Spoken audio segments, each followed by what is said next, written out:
then as well, so that's great for me also. But further than that is it makes it more stabilizing for us on our first initiative, which was being self-sustainable. We can only be self-sustainable if we achieve excellence, excellent results, excellence in international stage. Otherwise, we're always going to be the fledgling guys from Namibia. So there's a whole elite development program on NWF level. There's an elite training program that our elite training coach, Luis, has been putting together for us. We just back him from a financial perspective. And then the second point there is facilities, which we've also been working hard on. And we're finally starting to break into some territory with regards to facilities, but I'll get into that. And then on regional level, we are going to do the same model as, and I've spoken to Saki at length about it, as in South Africa. Regionally, they put up associations or what is it, vereniging, what is it, vereniging? Associations, okay? And the primary aim of those associations should be that they put clubs up in places that doesn't have a club so that more people can wrestle, so that you can identify more of the 1 in 1,000 talent. Because if there's 1,000 wrestlers, there's one. If there's 2,000 wrestlers, you've got two.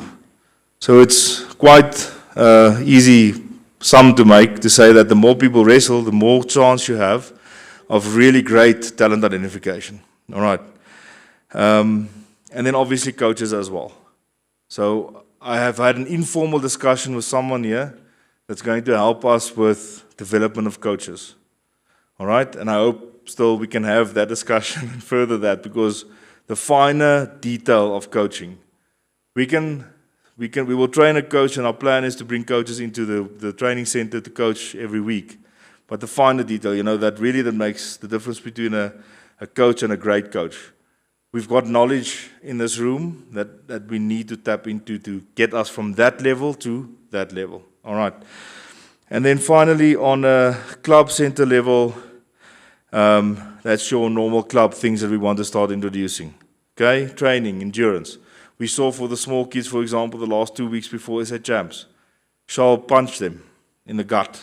He really trained them, and obviously you can't do that with kids the whole time, but the performances that we saw in SA Champs comes from that. So that type of program and planning in the clubs, we're going to have to start implementing. Psych, okay? So when a CC team is being selected, Francois will also be involved with that setup. Francois has already been working with Granville based on what happened at the SA Champs. Because, these kids, they just, you have to, so he gave up 15 seconds before the end. But Francois was already working with him on, except why. Why is he doing that? So that's very important. Then from a supplementation perspective, we are getting sponsors for supplementation specifically. We're not going to supplement 15 and up, get supplementation, no supplementation underneath that. And then recovery. So this, on a club level, we're already doing it on the elite level now, but we want to get it down to a club level to start putting that in also. Now that's a long-term dream, but we'll get there. Basically, if the club structures aren't in place, we'll probably be able to do that. And then grassroots development, okay. We're launching a schools program. What is a schools program? I've sent out preliminary information to schools. We want schools to compete like they compete with rugby against each other, with wrestling as well. Now, that falls outside of the club structure. So you'll have a club, let's for example say Windhoek Wrestling Club. They've got VAP people, they've got Parkies people, they've got gymnasium people. Now, if Parkies has a day against gymnasium, the Friday evening, there's 7 kids from Parkies, 7 kids from gymnasium, and they do a team event wrestling against each other. Now, this model has been implemented in Pretoria. They call it Billetjies Toei on Friday evenings, and it seems to have very good traction. And so we are going to sort of copy that and try to get that implemented through the schools. Then, from an equipment perspective, we have 4 mats, like we said already, that we've developed locally. It comes at about 25, a quarter of the price of a United World Wrestling mat.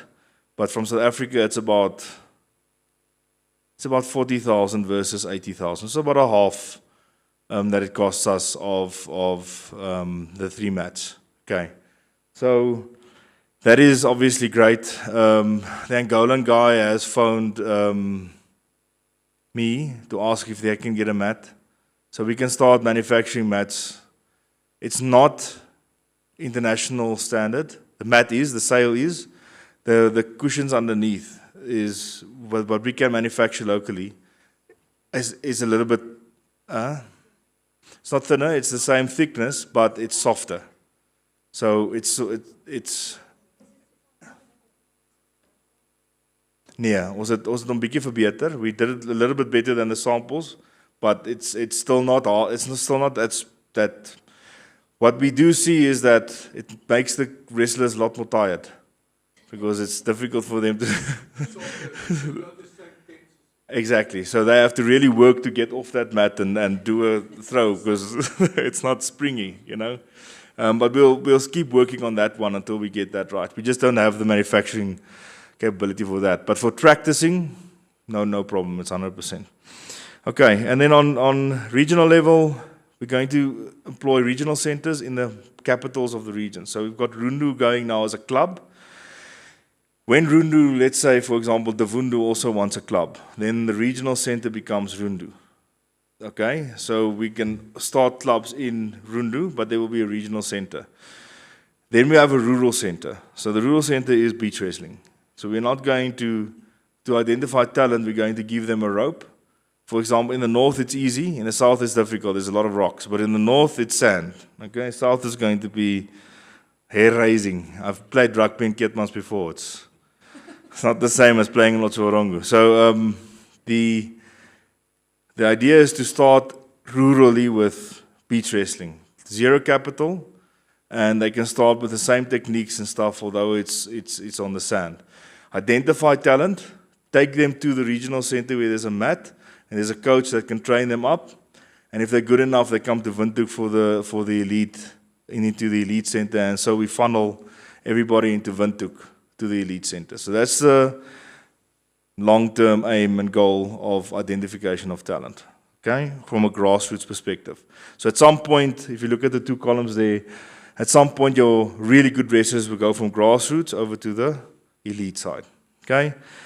And then what we need for club level is basically a coach, equipment, facility, food and tuition. So the food and tuition is, in certain centers, we're going to, in the regional centers, we're going to have an after-school type setup, where the kids goes from school to the center, they get fed, have an hour of tuition, and then they can start wrestling.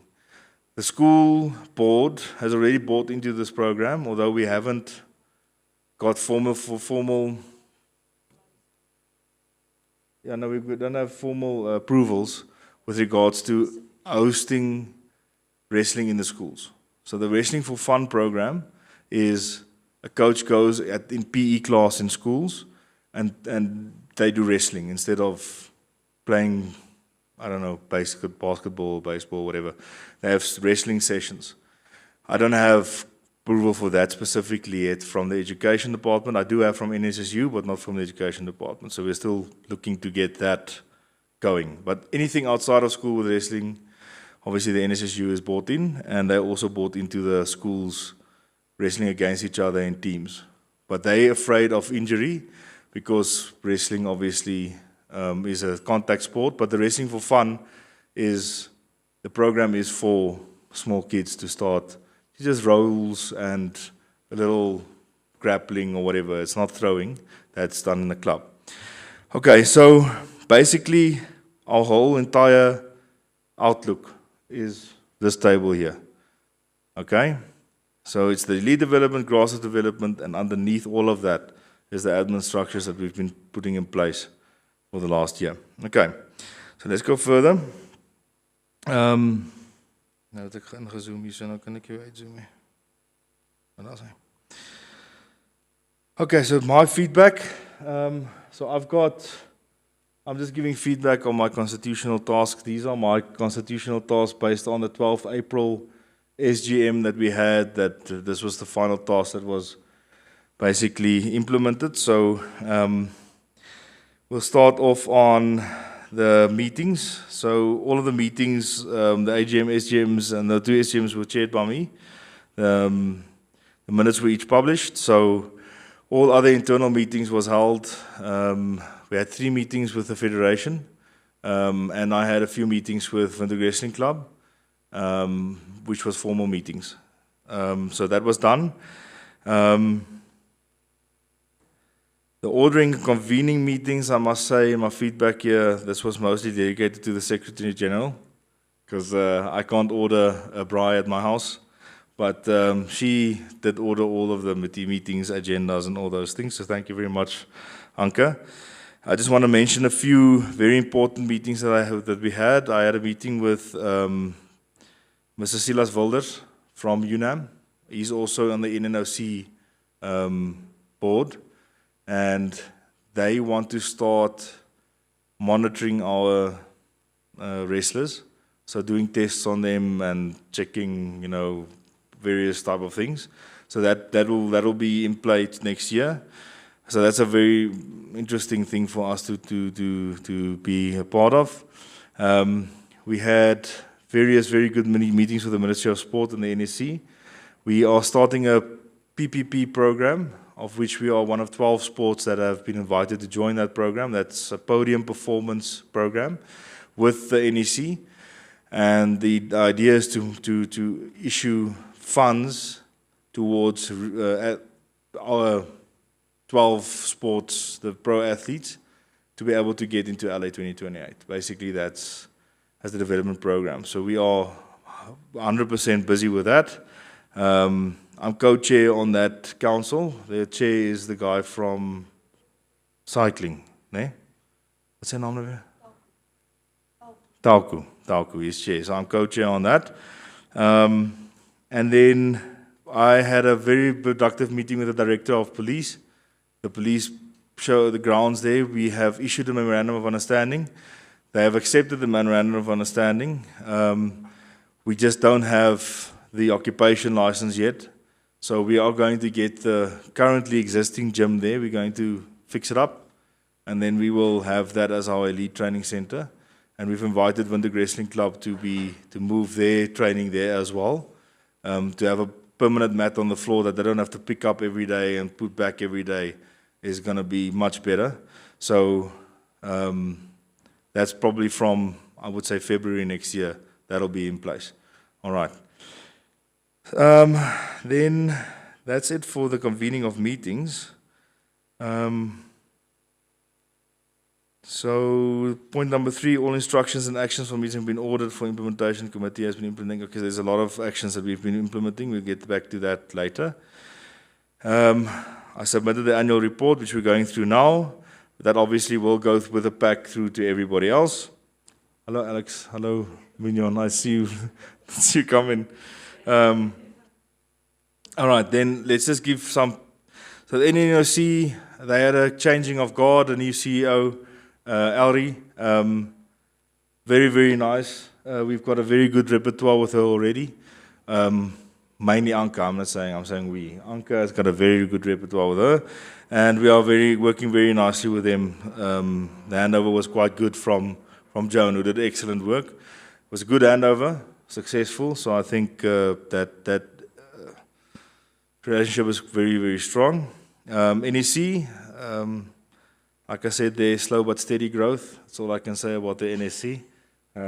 It's up and down, but I think overall we're around a 1% gradient improving on the NSC. We're not going backwards. That I know. We're going forwards, so that's good. There's a few things there that I mentioned specifically. You can go through that. We have been very hard on them with regards to transport, so I think that's where we're going up, and then we're very hard on them on certain things, and then it goes up again, and then,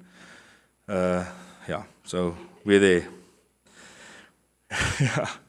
So my sock is the new, is a ridiculous word, but it's the new ministry. They've put the Ministry of Sport, Youth and National Service that they've put together with education and a whole bunch of other, we call it MySAC. So that's MySAC. We don't have a lot of dealings with them directly. We work through the NSC as they've instructed us to do, although we do provide direct feedback to Ms. Manuel, who's the director at the MySAC, and I do have a lot of one-on-one conversations with Sanet Steenkamp, which is nice because we knew her from education side, and she is calling me every now and then so we have a very good relationship, Sanet and I. So that's a nice sort of in to have. But from the rest of MySAC, there's not a lot of we don't deal with them too often. All right. And then overall, we are continuously working on all these relationships. I think we don't have one system or one ministry government that we don't have a good relationship with. So I think that's definitely a plus for the year. Okay, then other institutions, the IOC, we don't work with the IOC obviously directly. We work through the NNOC. We did have a few meetings with the United World Wrestling representative on the IOC with regards to Esther's Solidarity Scholarship now. So just some feedback, she doesn't get the same scholarship that, for example, Romeo has. She has an institutional scholarship. So basically, she doesn't get money directly. United World Wrestling plans her next 4 years. All the training camps, all the tournaments she has to do, all of that is taken by United World Wrestling through a wrestling center, which in this case is Senegal. She doesn't need to be based there. She's based in Namibia because she still has she has to get through matric because part of this solidarity scholarship is you have to study something. So they've granted her permission to finish her matric so that she can start. So she's going to be based in Namibia. She's flying on Thursday to Japan. Then she comes back here. Then she's flying there. Then she comes back here. So basically, DECA has accepted all of this, and ARCA will be the convener of planning of all of these things. Okay, so we as a federation do not get any money from the IOC or the scholarship. Esther doesn't get any money from the IOC or scholarship, but all expenses paid for all of these training camps for the next 4 years for her to qualify for the Olympics. So that's a massive, massive bonus, and I think it's more money than just getting the stipend. I think all of this traveling is going to be a lot of money, so we're very happy with that. Okay, then African Federation, we don't have strong ties with the African Federation, mainly because I can't speak French. Yeah, Chomis and but I can say is that from a regional perspective, Saki from South Africa has made massive inroads into the African Federation. The National Beach Wrestling Championships will be in South Africa, African Beach Wrestling Championships in South Africa next year. And in 2028, the SA Champs is in South Africa. So that is great strides from a regional perspective. So we're very grateful for Saki and his team that was able at the African Champs to establish these dates. So that's very good for us. I wasn't there. I couldn't get there. I didn't want to go to Casablanca. I don't like deserts and hot stuff. So I'll go next time because I now see it's very important. Then regional federations, basically the main thing there is we in South Africa are in a very, very good relationship at the moment. I've been getting good feedback from the SA Champs the last 2 times. Mixed feedback from Saki, good feedback. Mixed feedback from the SG. From a governing perspective, it seems good. From a From a parent perspective, it's not so welcoming, but I think we did better than we all thought we were going to do, and that's maybe what the problem is. I think we did better than they thought we were going to do, but I don't think that's going to go away soon. We've got a very good relationship with the South African team. Nigeria, we've got a stop-start relationship. Esther was going to go there, but with all the issues there they've got socially, we're not going to send anybody to Nigeria. 1,200 Christians has been murdered there in the last 6 months, so we're not going to go there. And then AUSC 5 is the major thing for us. So we need to get a federation going so that we can also take part in the AUSC 5 tournament. that was here in Namibia. We couldn't take part because we don't have a regional federation. We are busy with it. We've got agreement from the regional federation, all the wrestling countries. We just need to get over the hurdle of getting everything signed. So from next year onwards, I'm glad that we will be able to take part in the AUSC 5 tournaments. African something. It's the old Region 6. They just renamed it. So it was always in the athletics, we always say Zone 6. Now this is now just the AOC Region 5. So it's the same structure more or less. I think there's a shift in different countries coming in and out. I'm not 100% sure. But this is basically, every 2 years they're going to have this.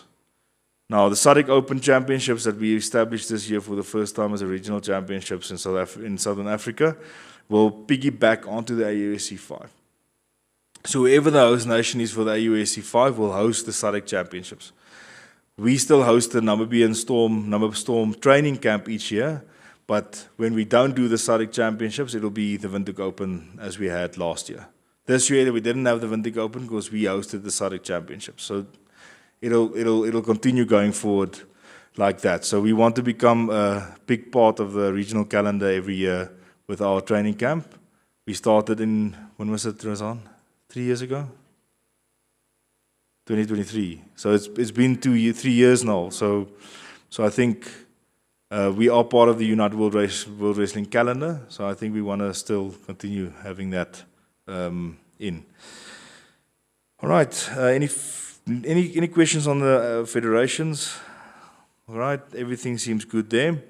Then coaching development plan and technical development plans. So I'll just provide an oversight and make sure that that stuff is being done. Now, Luis has a plan this size already for us for coaching. And when I'm talking coaching development plan, that means that the structure for development of coaches firstly needs to be implemented. So the structure we've been working on, and that basically is level 0 to level 4 training for Namibia. So you've got United World Wrestling levels, you've got South African levels, and we've had in-depth discussion with Marcus when he was here on their levels. So we're basically stealing a lot of their stuff, but we're going to implement a Namibian standard. So that we have at least the coaching standards in Namibia the same, and we can, from a regional perspective, thanks, and we can, from a regional perspective, then grow coaches together. So if I have a new club, Rundu, all right, I've got a guy that really wants to coach. He did some wrestling when he was in school. He knows something about wrestling. We put him through the SADC, at the SADC, he went through the training there. That's all great, but we need to know that he provides and does the same things, planning, styles, coaching, than all the other coaches in the country. That's the first thing that Rassi Erasmus did when he became director of sport, is he went to all the provinces and said, he wants this, this, this, and this, and you will start playing like that, and you will start coaching like that. And that's why the Springboks are what they are now. So I don't want to infringe on anybody's coaching ability, but at least from a structural perspective, we need to grow together. Otherwise, some clubs will be left behind, which we see very, very evidently in the current structure. Okay.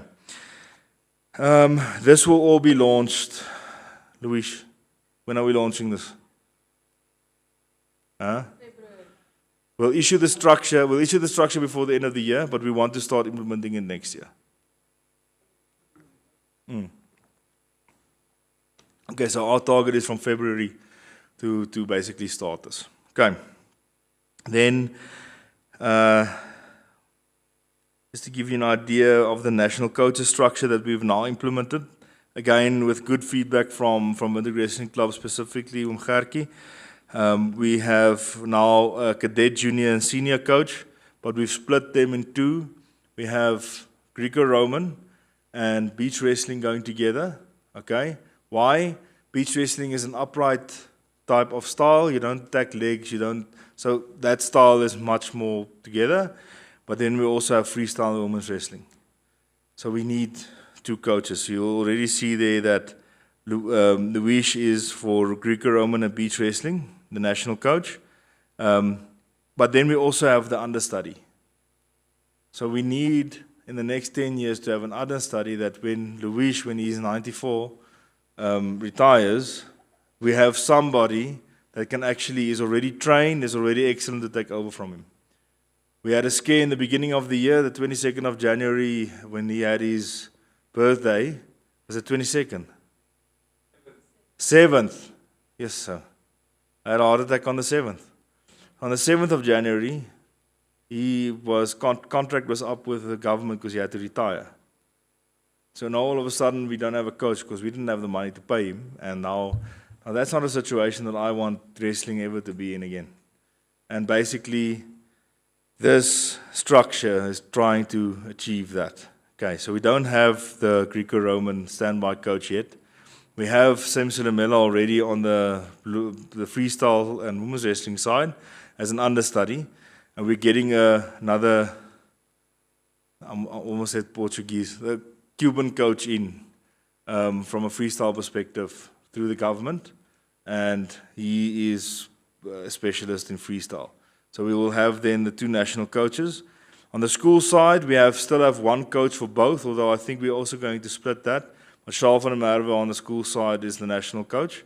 So at this point in time, I think it's fine to still have one person, but at some point, especially if you're going from a 13-year-old to a 15-year-old, that age gap, we might need two. We as a federation don't believe you need to specialize in one style up until you're 15. That's the common knowledge that Gerke has also given me, and Marcus has also said they don't force anybody to choose something until they're going to cadet. From cadet, you sort of should be deciding which style you're going to wrestle. So that's why we only have one coach for the schools team. And based on the results that we got from the SA Champs, it seems to be working well. Okay. Club coaches, just this thing underneath.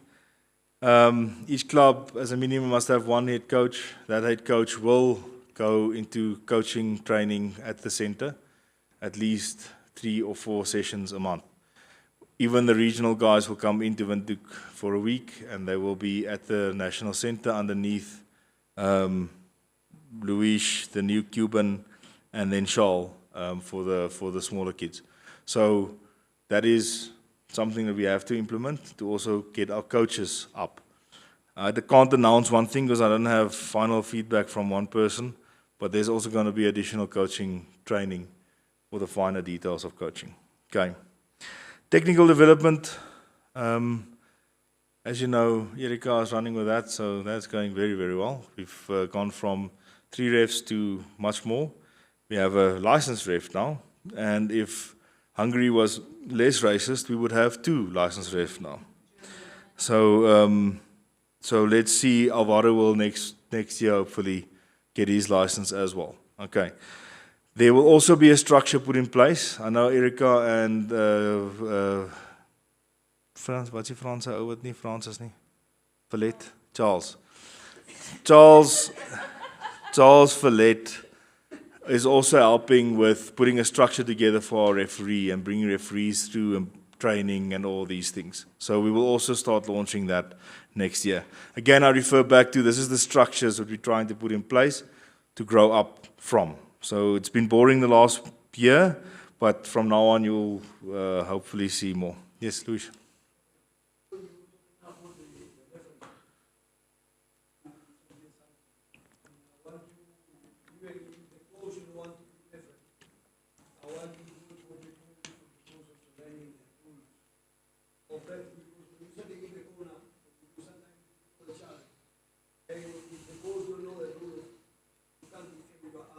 Yeah. Mm-hmm. Okay. Erika, can you give feedback on that when you give your feedback? Yes. Okay, Erika, when she gives feedback, she will answer that question. All right. Okay. Then 11, secure sponsorship or money to come into the federation. Okay, so MySuck has provided us with quite a lot of money last year based on our strategic growth plan. We are not banking on getting more of that money. Hopefully we do, but we are going in the next month because I think with our structures being now in place and our going forward planned properly, I'm going to go out to three partners. And I can tell you it's going to be Capricorn is one of them, Momentum is one of them, and then Paratus is the other one. Going out, and I'm not going out to them for the same thing. So I'm eyeing Paratus for the grassroots development because they want the footprint all over the country. So they want marketing opportunity all over the country, and we can assist with that. Okay? So I'm going to, for the grassroots development fund that we need, I'm going to approach them, and the other two is financial institutions. I'm going to approach them for the facilities and the elite training. Why them? Because on the facility side, I'm not asking them for money to build a facility for me to own. So anybody who gives money for that facility owns the facility, depending on the amount of money that you give. So I'm going to ask them to support our building project, but then they will also own a part of the business. And so in this afternoon's meeting, there's a whole structure set up for that, PT-wise, and I don't know, we had a lawyer that helped us with all this stuff to be able to achieve that, but that's basically the plan going forward. Okay. All right, and then any questions on that? What is 12? What is the 12th item? I didn't put the...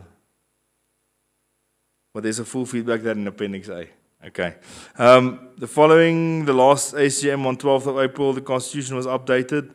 Newest Constitution is issued with a pack. I'm asking for 2 votes today on 2 small things that we want to change. And if that is changed, then I'll obviously provide the new Constitution through.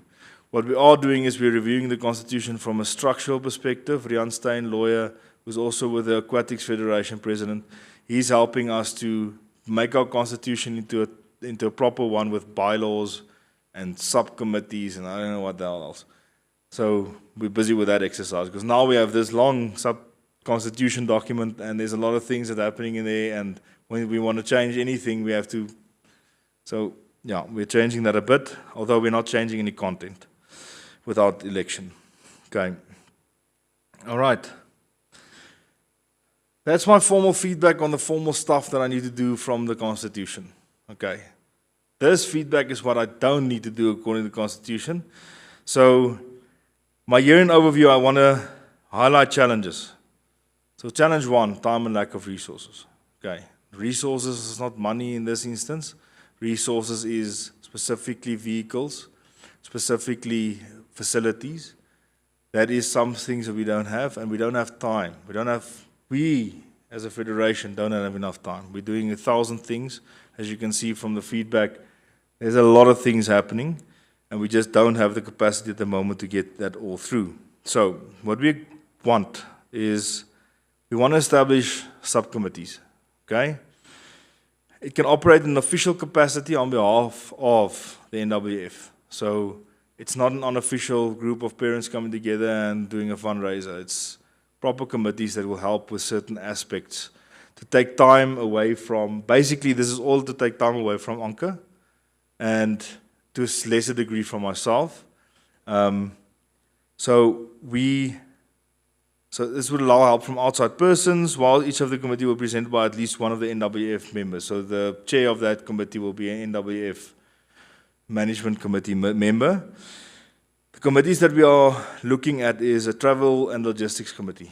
Okay, that's an easy one because we've just heard from the NNOC that they have appointed Rennie's Travel as their official travel agent, and they've invited all of us to also back up on that. So that'll make a lot of, hopefully, we don't know the ins and outs yet, but we only received that yesterday, sorry.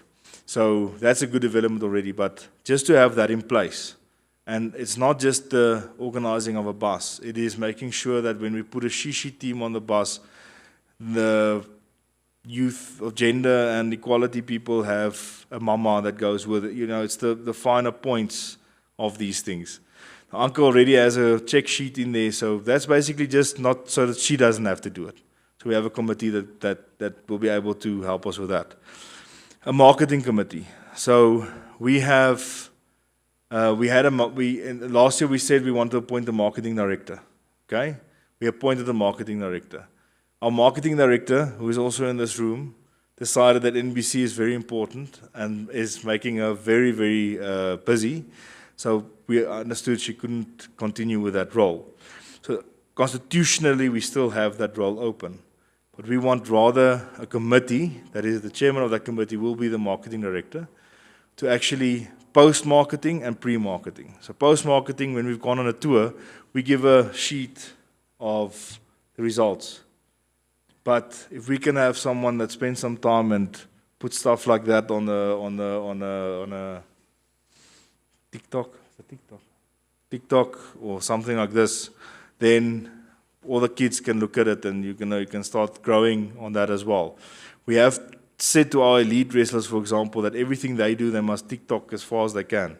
So to build that up. But we really do need structured feedback. We need structure. We need to get the news translated from what we do to the clubs. We're not doing that at the moment. And that's a big cavity in what we're doing at the moment is we're continuing with a bunch of things. We see you once a year here today, and then you hear about a bunch of things. When the wrestling club knows more because they reach out and they want to know, but the other clubs don't know. So we need to, on a periodic basis, provide. This last month we did this. There's something like this. And then obviously if we get partners on board, we're going to have to market them. We're going to have to be professional enough that they are seen everywhere and we're not missing anything. So we really do need this to be structured. Then an events planning committee. This is the fun committee. Dis die geeskomitee soos ons dit genoem het in die verlede. So die geeskomitee is the events planning committee. This would be the Namibia Storm would be one thing that they plan every year. The Nationals would be something that they plan every year. The President Sam Nyoma Open, which is our previous president's Open. They need to plan that. So, and then obviously if we have a gala event, our prize giving every year, they need to plan that. Okay? And then a club support and admin committee. So what is this? Some of the clubs has, for example, asked us to assist with an event that they want to have to get wrestling and Kitmanshoop up. Given us dates and everything. You try, and then all of a sudden the dates are on you and then it's too late and we couldn't help, which we really want to do. That's one of the things we really want to do. But we're slipping. That type of things, we're slipping through our fingers. So I really want the club support and admin committee up and to assist us, so the clubs can also start assisting each other with regards to events. But more importantly, we only had 3 local tournaments, of which 1 was part of the Nationals. So we basically only had 2 local tournaments this year. Now we need to up that. Every club must take it up to host their own tournaments. Okay, now Salwa is still hosting the beach wrestling at the end of the year. We have decided that because it's in Swakop, they won't do a mat tournament. Their thing will be a beach wrestling tournament every year. And we will call that the national tournament, hosted by Salwa. Okay? So that's beach wrestling. And that's very important. But we do need more local tournaments. And clubs don't host local tournaments because it's a mountain of effort and they're scared to, because they've never done it before. And I believe if we have a committee like this, they can assist, we can have more tournaments. Even if Keetmans host their tournament in Windhoek, it's fine. They can host their tournament in Windhoek. But then they would need someone to help plan them, help do all the things here. So that's the idea of that committee. So that's the 4 committees that we've identified that we would want, and we will obviously provide after this, we will provide all the clubs with all the details and who can be, and so that the clubs can lobby with parents who's going to have time to obviously get into all these committees. All right, second point, we will want to formalize the support for the clubs from the NWF side and also vice versa. So we want to ensure that all clubs are equally supported from the NWF, and the word there is equally. And then ensure that all clubs have a minimum management structure. That's the document that Anke has made for us. Ensure that clubs always know what's going on. That's the committee at the top. And there's no confusion on the various directives that the NWF are pursuing. And then ensures that the clubs can assist the NWF by performing some of the functions that the NWF is currently doing. So this is going to be formalized through these 4 committees. So that's basically ensuring a back and forth relationship instead of overarching body that asks you to provide us with registration fees, but we don't really do anything for you. So that's the whole idea. And then thirdly, to alleviate this issue, there is some consulting services that we will be forced to appoint if we don't have the clubs and the parents and everything coming in, which is obviously a financial issue, and we would rather avoid that if we can. But that's the third backup plan. Okay. So the idea is to spend as much time as possible on the implementation of this. That should be this. Okay. Challenge 2, governance issues. Oh, no, sorry, that should be on the important things. So this is all admin things. We want to spend our time from a federation perspective to really pursue the facilities, the grassroots development, the elite development, all of these things, and not be bogged down by, Africa Champs is around the corner. I lose her for a month. Gone. She's just doing Africa Champs. It's not sustainable from a committee perspective. Excuse me. All right. Then governance issues. We have internal and external governance challenges. We have no previous record of any governance processes formally being written for anything. There's the way we've been doing things, and then there's a few guidelines. Guidelines we have a lot of, but only from Razan, not from any previous. So we have been, and we want to really formalize the processes for the next committee that takes over. This is how we do it. Check sheets, guidelines, formulas, policies, all of these things. Okay. And I know Alex loves this stuff, so Alex is going to help us with that. It doesn't look like it. Okay, no, he's not. All right, but we need to do this. We need to get our corporate governance and everything in place, especially if we're going to ask people to invest money with the amount of money that we really are dreaming.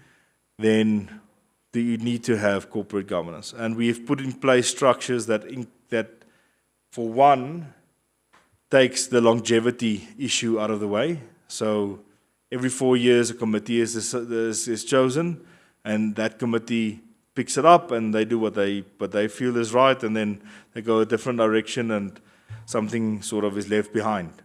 So the way we've set it up is that, especially for the partnerships, we've got businesses that is 50-50 represented by the committee and by external persons. So that if we have 5 million, for example, in one of our businesses for facilities development, the new committee takes over and they say, no, they need a Land Cruiser. The other 3 guys are going to say, no, that's not what this money is for. That's basically, so that is part of the structures that we have been putting in place. Positive points, that was negative. Sorry, everybody is not negative, I see. Positive points. Okay, first ever licensed referee from Namibia, Erika Tron, but apparently it's not the first ever. There was Filas, but first under United World Wrestling. That's right. Okay, so sorry, this will be corrected. But it's the first under United World Wrestling. We've had extremely good international results this year. If you think of African champs, okay, we've got on junior level, we had 2 bronzes, and on cadet level 1. But all of our wrestlers that was there, seniors, was 21, going to 22. So last year junior, first year senior. And still we had very, very competitive matches there. We all know that if you go from junior to senior, it's a really big leap, really big jump. So I'm very proud of the African Championships. What we've done in South Africa, we've basically shown South Africa that they need to start understanding how to wrestle Greco-Roman, number 1. And number 2, that we are a lot more dedicated to a certain direction than that they are. And I think they've started to adopt, especially guys like Marcus has also got a very singular vision of where they're going. And Saki and the committee is also starting to get much more of a singular vision of where they want to go. and it all is currently seeming to be based on regional development, which is a very, very big plus for us, because we started the SADC Open Championship idea because we need to go to Europe to go and wrestle. But in 20 years, if our regional development is as such, then we can go to Angola and go wrestle a Olympic person there. Or, so a regional development idea is what we're all striving for. I think Saki is taking the forefront on that at the moment with getting the tournaments in South Africa. Okay, they've got the infrastructure, so that makes it easier. But we also have this infrastructure dream, and then one of our goals, obviously, is to host the African Championship in Namibia in the next 10 years. And I think we're going to achieve it. Then establishment of the Ngoshi and Shishi teams. I think we've got very, very good results back from that. The next year will be a little bit different. This year was open gates. So a coach can say, let's take this guy. Okay, let's take this guy. So there wasn't really structured selection of teams. Those that can go, goes, and we support it. We do want it to be a little bit more selective going forward. So from a national perspective, the Shishi team is the guys who went to the SA Champs now. If we have our President's Tournament and there's 2-3 guys that beats out of those guys, then they obviously join. So you've got a chance to get into that team.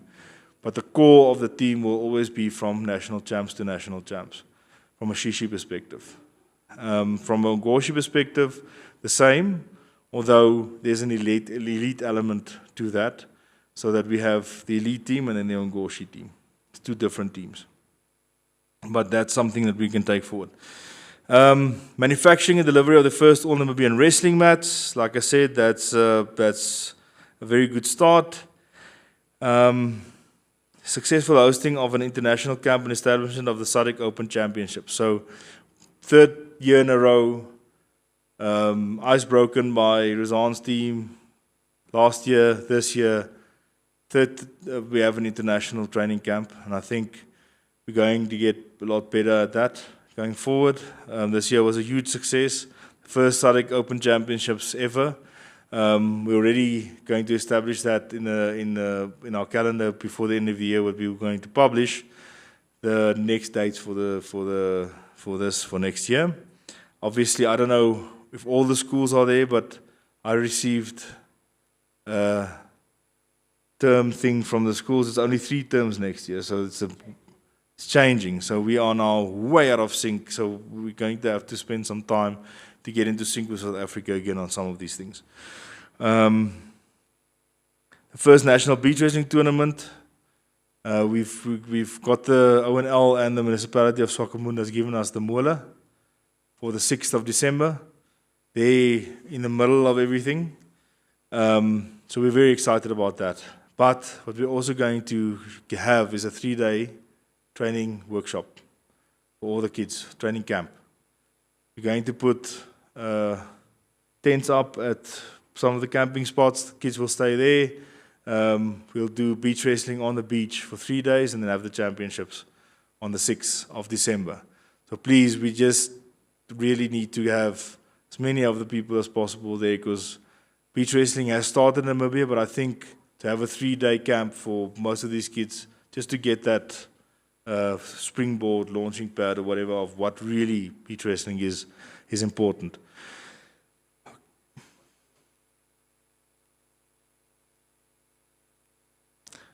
Internationally, we're not sure about under 13 and down. From under 15 up, we know exactly what those categories are, but we're going to, if it doesn't exist internationally, United World Wrestling, we will do our own structure, and we will have from 7-year-olds up all the way to do beach wrestling. I think it's the way of the future, even for December, yes.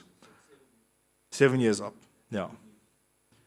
I'm saying under 7, so 6-year-olds can also, so 6, under 7, under 9, under 11, under 13. I think in beach wrestling we'll have the 2-year gap. But, I mean, it's a work in progress, because United World Wrestling does not have a 13 and under structure for beach wrestling. They only have 15 and up. So we're going to have to figure that out ourselves.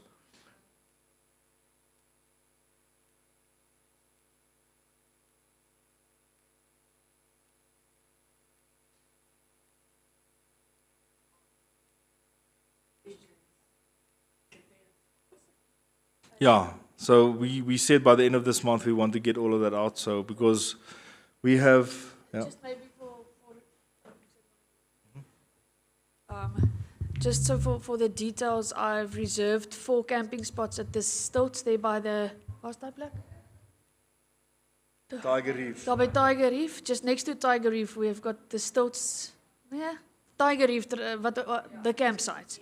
I've reserved 4 already, and then we'll be able to pitch tents for the children there, and we'll finalize the age groups. Like Colin said, we're going to go in increments of 2 years, and then we'll sort out the weight brackets for that. I'm guessing we're going to go with jumping from 20 kilograms, 25, 30, 35.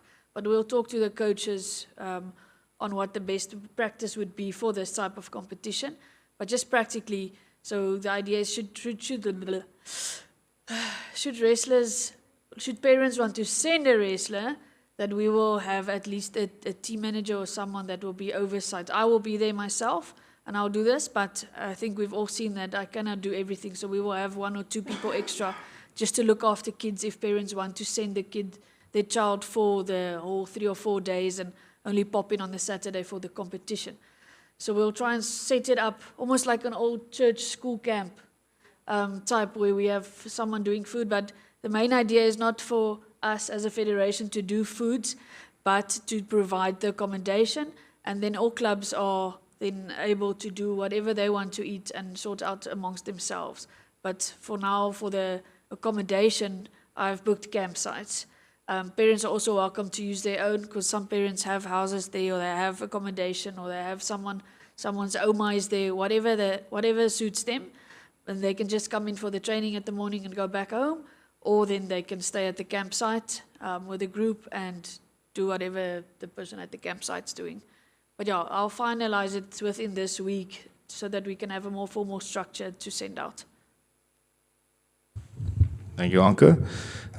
So the idea is that we're also inviting Mauritius, South Africa, Zimbabwe, Eswatini, and Angola. Although I don't think they will come. The thing is that on the 10th, the Angolan Youth Games, the African Youth Games in Angola starts, and that's beach wrestling. So for us to have a 3-day camp here, for Mauritius to fly in, because we have a direct flight to Lusaka from Windhoek, from Luanda. So it makes sense that they may want to come here, do the 3-day camp, have the championship here, 3 days later they get on the plane. That it can work for them. So I'm hoping that the delegations that they were going to send to Angola anyway can do a stop off here first, go to Windhoek, fly directly from Windhoek to Luanda. So that I think that might work. We also have a deal with Althaven and List on accommodation for if there's any international people coming in at the Strand Hotel for good rates, and then it depends on how big your wallet is. Yes, but they have graciously given us 10% of the cost. Now, 10% discount on the and no free meals. Then we have the concept of the new multi-purpose sport hall. We've printed the plans, so the designs have been done from up until the concept stage. It seems that the cost is a little bit higher than I thought it was going to be, but we're going to phase it in. So I think the first thing is to get that the bigger structure built so we can put mats down and start practicing. And then we can focus on adding the stands and the boardrooms and everything over time. All right? The one thing that did happen in the last 3 weeks is that NNOC, I don't know if you've seen, but they're selling the earth that they have there now. They want new headquarters. So the die huis. Daai hele ding verkoop hulle. Now, in the last meeting that we had with them, they basically let everybody know that they want new offices, but we're working together now to see if we can piggyback off each other with regards to our multipurpose hall and their offices. they want from City of Windhoek property around the national stadium. So the problem is that City of Windhoek will not give them just office space. They want the multi-purpose sport hall. And the nice thing is we have a multi-purpose sport hall. So we are going to hopefully get a nice spot. And we're looking for the spot between Benda's and the stadium, the athletic stadium. Yeah, so it's quick and easy if your child is lost just to go into the Benda's quickly. And it's good for everybody. And it's right across there from the cricket. So it becomes like a high-performance hub. Because the cricket has the school there, and currently they're struggling with, let's say, for example, if a wrestler is there, they don't have the facilities to really have a wrestler. But if it's across the road, the wrestler can also be in that school, and he just goes across the road and goes and practices there. The sport hall is developed for 14 different sports, indoor sports, ranging from basketball, boxing, netball, obviously wrestling, karate, all of these things can use this hall, okay? In conversation with some of the presidents of these federations, they are very keen to join. So, but I don't want to start anything if I don't, but now we have the plan, so now we can actually springboard from that. Okay. Yes, Wow. Het ek 10 minute gesê. Sorry. Moet ek ophou praat? Okay. Strategic plan review and rewrite and acceptance at NNOC.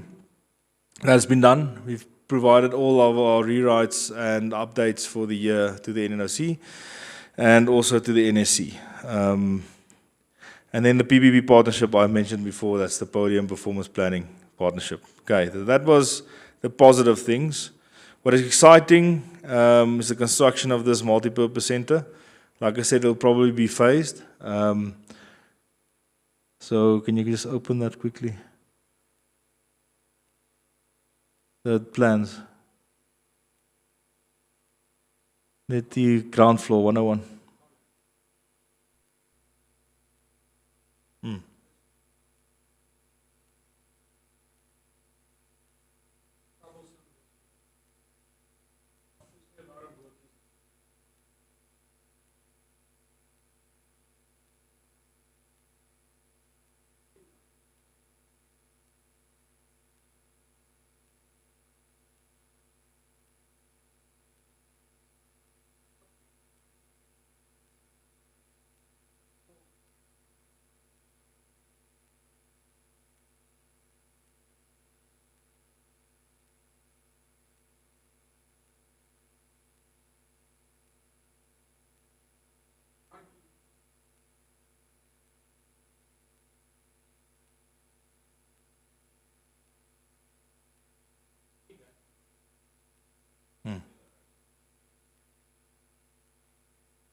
Yeah, I think.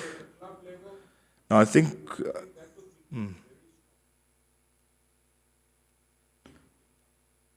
Yeah, so from a planning perspective, we have found now this Brian. You know who Brian is now. He's a very good driver. We are giving his name and we're going to give it to NNOC. The NNOC has graciously given their sprinter. They're opening the sprinter up now.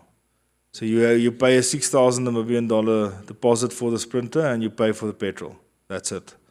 And if we can have a guy like Brian that drives for us, then that's one option that relieves that pain. For internal transport for all the wrestlers going from after school year, whatever, we're going to purchase a second-hand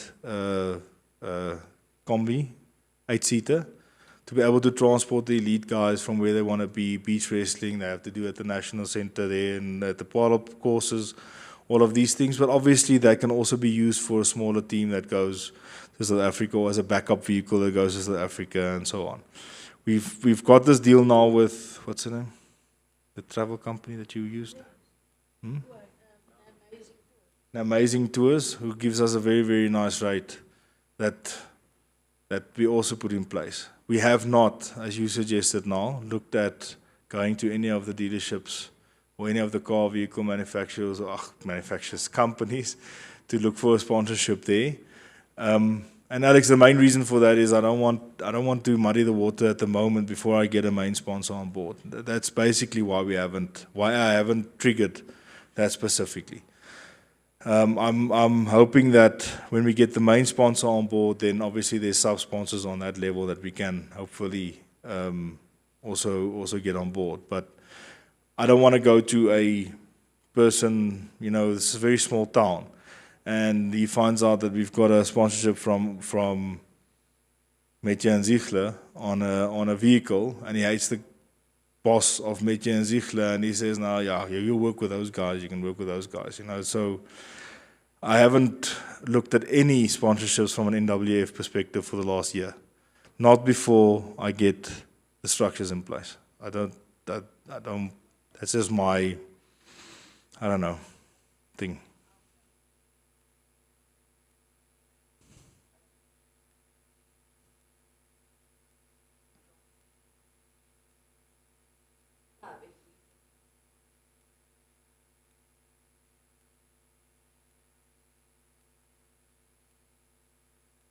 To the federation, yes. Through the federation, yes. So.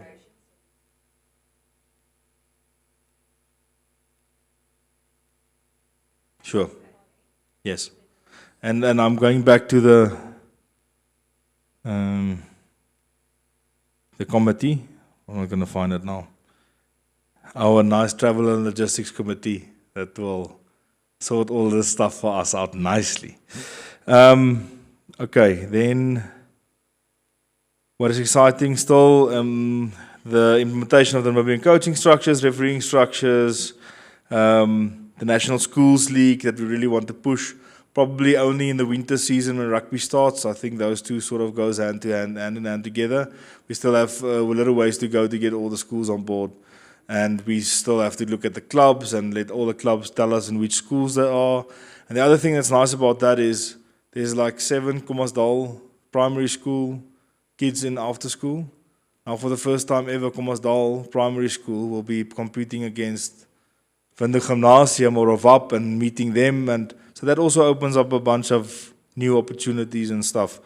Then the international tour for the Shishi development team, we're looking at Tallinn is it Tallinn? Is it Tallinn? The thing there in the north. Yeah, we're looking to get the juniors also going in there. I know it's a club competition, but then after school, but we will support. But we can also do it like a federation, like an association. Then it's been much easier because you can't go as a country. Yes. So we're thinking of putting a Shishi team together for going to Tallinn. That's one of our aims for next year, and then Beach Wrestling World Series. And then the Beach Wrestling World Series, Beach Wrestling, United World Wrestling has a World Series in beach wrestling. I think it's 8 tournaments in 8 different places. And for the Youth Olympics, we need to get in at least, 2 or 3 of them. We need to participate to qualify for the Youth Olympic Games. The Youth Olympic Games doesn't have a qualification criteria except that you have to do of those series qualify. Yes. So we are going to also send teams then to qualify for the Youth Olympic Games to 1 or 2 or 3 of these, depending on what they want us to do. We don't have final clarity on the amount, but that's going to happen next year. And then we are going to want to establish 4 more clubs. All right, so Walvis Bay for next year. We're going to grow Swakopmund away from Sawa into a larger Swakopmund club. I've got a meeting on Wednesday with Siska, Gabriel, and Marku. Okay, so we're going to revamp Swakop, and we're not going to do it by making a new club. We're basically giving Gabriel a structure. And that's the minimum structure on the clubs that we're talking about. So basically, Siska has volunteered that she would run the club from a presidential perspective, which is a very, very good win for us. And then we can get the club running on a more efficient basis and get permanent facilities in place. Because currently Swakop is wrestling outside, packing up and putting the mat down every day. And that obviously takes strain on the equipment. Mariental, so major development there is when we believe that the school being a club experiment has failed. We need clubs to be able to be joined by anybody. Okay, so in Stamford is a special case because there's two schools that's competing and hating each other. So that is a special case. But we, from a Harda perspective, want a regional club. So Mariental will host the regional club for the Hardap region and then also still coach in Stamford on a daily basis. So we'll make sure that the coach can go to Stamford and train in school time or whatever the times are there. And then 5:30 every evening at Mariental, there will be a training and school, a wrestling club. Okay. Alex Haninga is now there. We will obviously give him a secondary coach to assist with launching the club. And hopefully we can get in the committee, one from Nathan, one from Roots, and somebody from the Mariental area to start that club. Okay, so that's a very important change that we want to bring in. And I know Roots did ask me about all the clothing that they made now. There's a schools league, so they can still use it for their schools team. Exactly, like the VAP, or they can still use it for that purpose. And then Gubabus is the other one that we're looking at. We have someone that's willing to be a coach there, although he's more into grappling. But that's fine. We'll start wherever we can. We'll start off. And what's the last one? Walvis Bay. So that's the 4 clubs that we're eyeing for opening next year. The other one that's a dark horse outside is Oshikati. We are speaking to Ikanju. Ikanju, he is coming back to the party. He wants to really start again. According to I haven't spoken to him myself. According to some discussions, he has a mat already. But that's the 5 new clubs that we are eyeing to open next year. The clubs that has opened this year was Rundu and Otjorongo. And they both have mats, they both have the equipment. We're just looking at the facilities at the moment. Okay, so we are expanding our club representation, which is very exciting for us, and obviously for talent identification. All right, then the rest of the report you can go through. Excuse me. We gave them the mat, they had the facility, and they said they didn't want to do it anymore. I think that it's still a very good opportunity for someone to open a club there. I believe it's a good opportunity. There's a lot of kids there. There's a lot of possibility. But I'm not going to force anyone. Yeah. All right, so in conclusion, I think it's been a very, very successful year, both from an administrative perspective and definitely from a wrestling perspective. I think our return to the SA Champs has been very successful. We've got a lot of medals back, and we've made some people sit up and think about Namibian wrestling, which is very good. But for that, I want to say thank you for all the clubs that participated and made this possible. I especially want to ask that Gerkie, you and your team at Windhoek Wrestling Club, amazing, really, really supported us in all of especially the youth and the schools programs. So thank you very, very much for that. And you're also the only ones that hit me across the face every now and then if I do something stupid. So, but that's also necessary. And hopefully, and I've been hinting at it, but hopefully you can be the coach of the coaches for us going forward. You just have to say yes. All right. Strategic feedback is basically Appendix A. You can go through that. I just want to highlight one thing. Sorry, Anka, I know I'm over time, but we issued this implementation chart on page, second last page. Go down. That, yeah. Do you see the dates there? 2025, 2026. Now, I just want to go through 2025 quickly. And this wasn't updated, this was last year we issued this. Host desert training camp and tournament. Register tournament at a yearly tournament called the SADC Open with United World Wrestling. Done and done. Get wrestlers to qualify for the Youth Olympics. Not done yet, but we're going to get that done. We thought the qualifications would be this year, but it will be next year. Build up new clubs and assist registration of wrestlers. All right, so 2 new clubs, great. Assist the registration of wrestlers. To a certain degree, yes, we are testing some things, but we are going to ask all the clubs next year to do a cleanup on ETMS. Okay. And then Half Golf Day and various other charity and social upliftment drives. Now, we're not going to copy a golf day, but what we did do is we supported.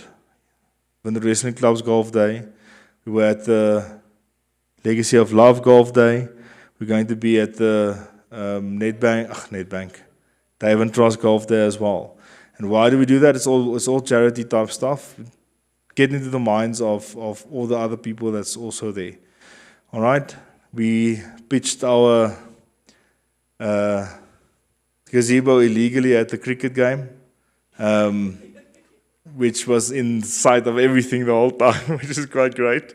So, although we didn't have specific fundraisers, we have been very active in joining other people that already has the drive to get our name out there. So that, I think that's a good start. Provide the monthly newsletter to all parties. That's a fail. Provide financial statements to all parties. We've done that, have we? We're going to do it after this meeting. And then, what's else? Implementation of strategic initiative, deploy coaches to clubs, which we've done for Roots. We've got Devon also out to Roots. We have Winter Wrestling Club that appointed a new coach with them. So that's not federation, I'm just saying the new clubs. We've sent out a coach to Gabriel. We've sent out, so we are deploying coaches to help and assist at some of the clubs. And then we're going to do the UNAM and UNISA thing that we said there. So that's great. And then the last one, send national training group to all tournaments in RSA. Now, when we did this report the first time, we had $5,500 Namibian in our bank account. And we said, let's do it. Let's send 5 tournaments in South Africa and let's just send people to go and wrestle. And I think that's one of the major things that we've seen as a success, is that we are backing up and getting the kids into situations where they can be challenged in wrestling. And not only on the mat, but also obviously Johnny Wright's getting in there when it takes your breath away. So it's good for these kids to actually see and do that.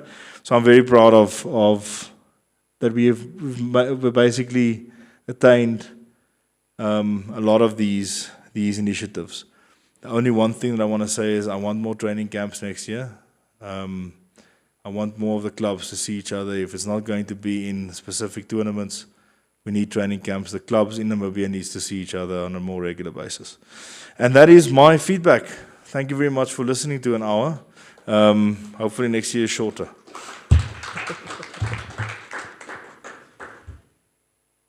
Okay. Yes. The what? Yeah. Yes. Erika's going to be next with the. One second. You are talking about the Africa. You were giving Sorry. Yeah, it's Ivory Coast now.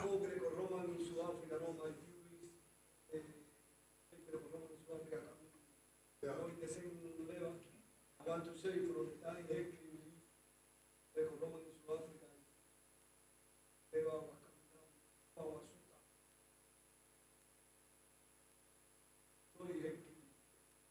No, man, he's not going back to South Africa. He's going to coach us. Don't worry.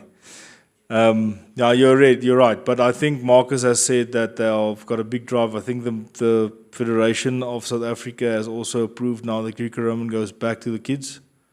I think if from this year, yeah. So they've been doing Greco-Roman also. So I think they're also learning something from us every now and then. Although we're basically learning a lot of them from them. Yeah. You will remember this year there's 22 medals now only on the youth championship. Other parents. And the last time when Namibia wrestled South Africa in the championships, they won the senior category. They won 5 of the 9, and the other 4 got silver. Then they said, no, Namibia is not allowed yet. So they will always think about it. We must just come. We are helping them. That's the thing that's happening now. I think they also see we help them more than they help us. Or 50-50. I agree. All right, Erika, you've got 1.5 minutes.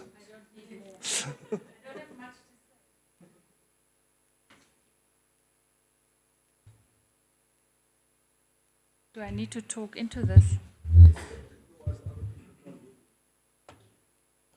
I really don't have so much to say. What I can say is that we started operating on faith only.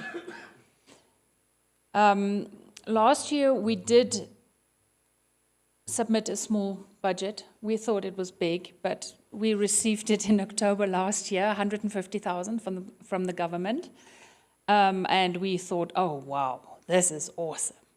Sorry, can I just add something? It's just Yes, please. basically a testimony now, actually. Go for it. I still remember the morning we received it was the morning of Nationals last year that I wasn't there.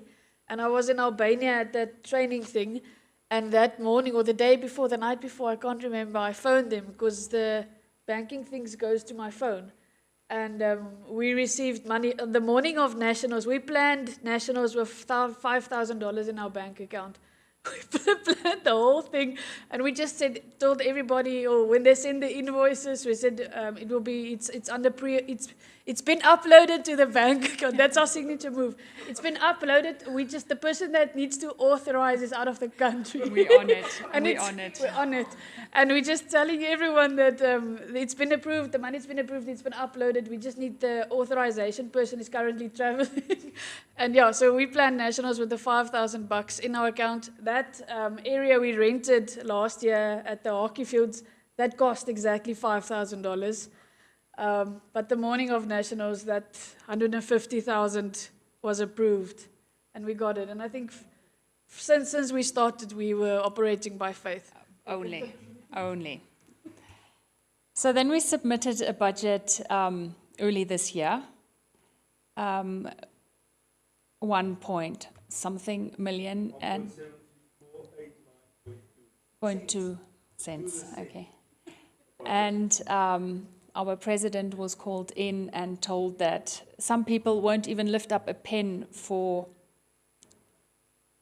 pathetic amounts like that. So Colin sat a night through and he redid the budget, and we ended up at 2.7 million. Then I had to think of things. I had to really think of things. Thumbsuck stuff that cost money. So the budget of 2.7 million was submitted, and while we had, was it the Windhoek Open tournament in the after-school care center? Yeah. On a Friday afternoon, we received a letter from the ministry. I didn't say anything. No, she didn't. She only informed us afterwards. But on that Friday, before the competition, at 4:30 in the afternoon, the ministry sent us the letter telling us that our budget was approved, and they're giving us a little bit extra. So we received 5 million from the government.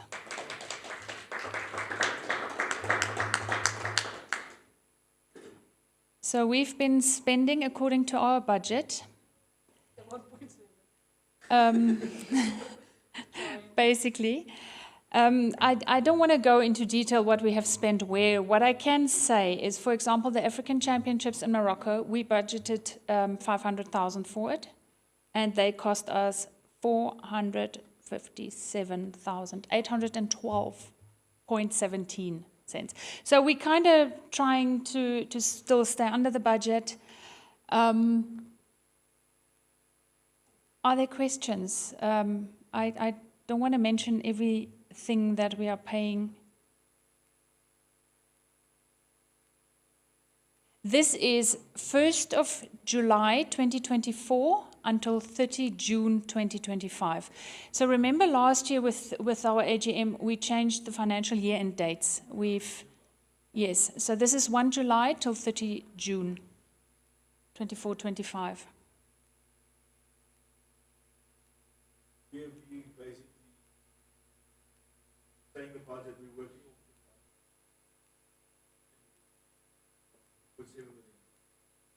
Yes. Just explain salaries and wages.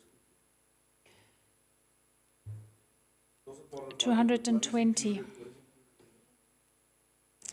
All right, so we are paying our head coach and our secretary general. They are receiving a small salary. The rest is, but we only started after July, so it's not in this yet. I just opened it. So, but we are. So in the next financial year statements, you will see that we are paying a salary to our elite wrestlers, because we cannot expect them to work full-time jobs and then perform in wrestling. I mean, I think that's a problem that most of the sport codes in Namibia have. They have to have a full-time job to be able to survive and then do sport after hours. So we are reimbursing, or we are paying a small salary to so that they can actually wrestle.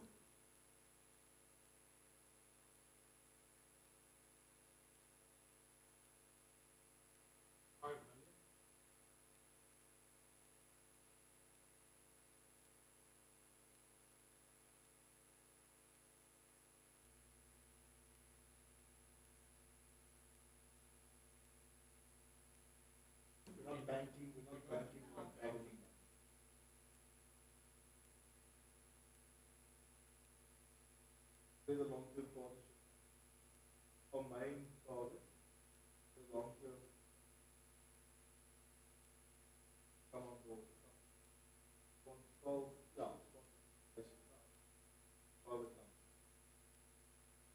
We're not discounting the fact that the government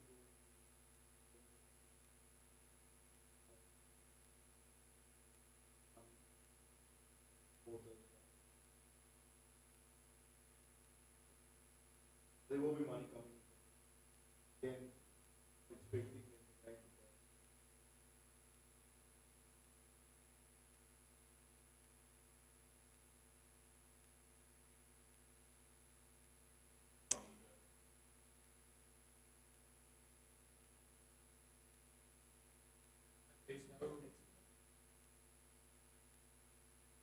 Yes, there's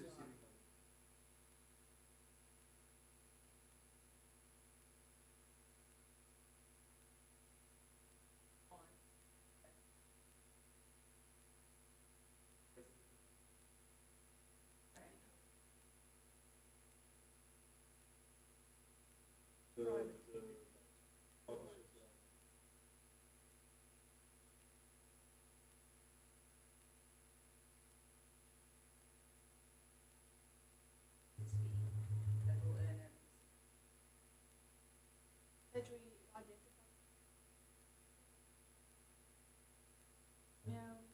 This is training for Planning partners also get a stipend, our because client, obviously they half of what because they still have more time. The training partners don't have. Plus, how long? yeah, no. So it's 8. It's 8 weeks.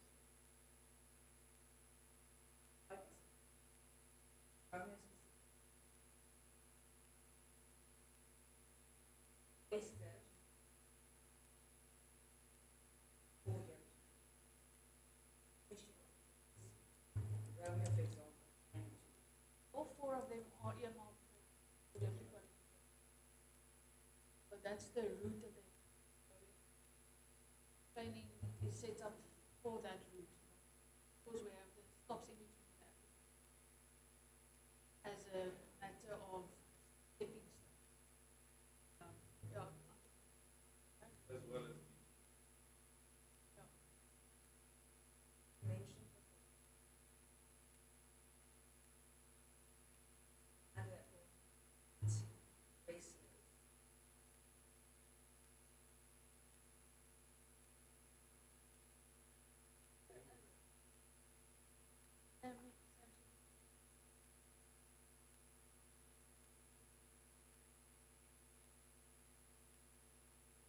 Alex?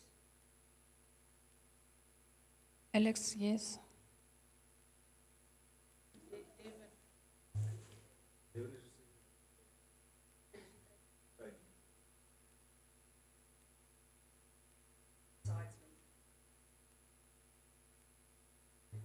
Not club-based.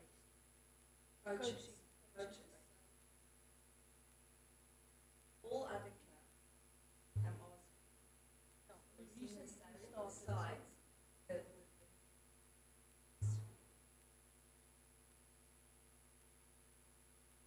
oh, Swakop is not receiving, was not receiving, Japan is not receiving, they've not been, the Romo is not receiving. they've not been affiliated.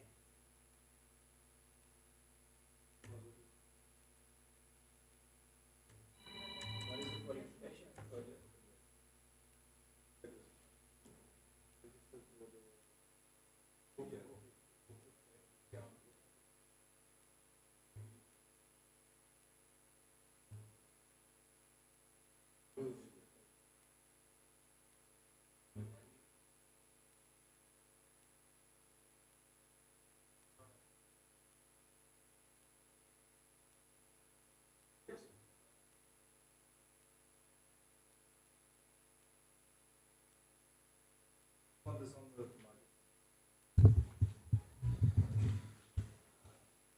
Yes, so we are in a situation at the moment where we can have full-time coaches for, and all coaches is not for the club. So Alex is not a roots coach. He is a federation coach. So we give him as a federation. Devon is a federation coach. He coaches at after school, but he's a federation coach. Sam is an elite center coach, so that's just federation. So if you're a federation affiliated coach that only coaches for the federation, not for the federation, but only coaches, that's all you do. You don't have any other income. You don't have, all you do is you're part of the federation to coach, okay? We cannot expect that person to be able to coach for us throughout the day because they obviously coach throughout the day and each day, every day. So if Alex starts coaching for example, Marienthal, it's going to be on a daily basis. They're going to have to go through to Stampriet, coach the kids there, go back, coach the kids in the evening there. I can't do that on a voluntary basis and he can't have another job.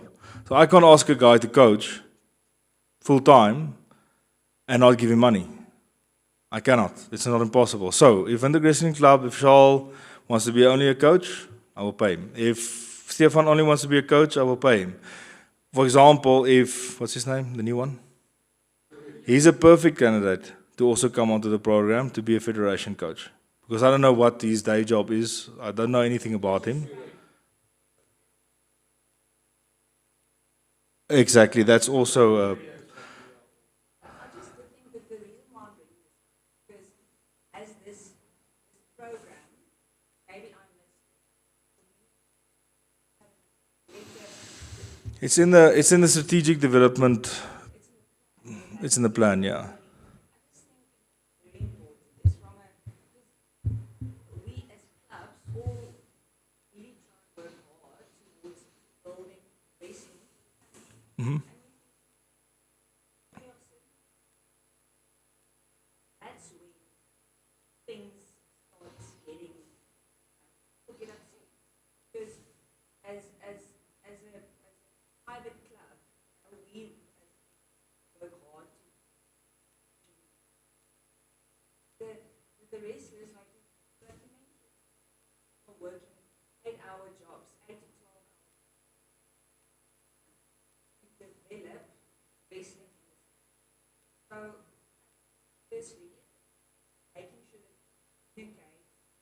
certain 100% now because that's they wrestle for a living and for a job.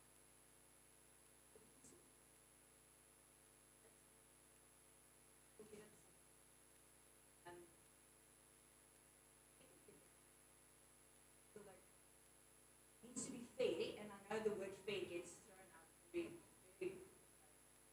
But, I think from a calendar point of view, people have to identify outside approach. How do we, what level do we? Yes, so that's why, but that specifically on a club level is if you look at my feedback that I gave, that section of the challenge that we have is to make sure that we give equal treatment to clubs and that the clubs can provide us. So if you remember in the constitution, every year the club must provide us with a budget. Okay, now when the wrestling club provided us with a budget, and we have supported you in that specific thing that you've asked for us to support you with this year. And I think you were unique in that support. Roots also supplied a budget, and we also assisted in that specific thing they asked for. So what I basically want to get back to the clubs is, as per the constitution, if you give us the budget in January and you tell us this is our main things that we want to do, and this is where we need support. For the golf day, for example, we said, let's support the golf day. We still didn't hunt. I need to get to Stefan. Still haven't gone to hunt for our prize. Whoever. We still need to go hunt. I forgot about that. Anyway, so if it's on the budget sheet of the club, constitutionally, Federation needs to look at that and see where can we specifically assist.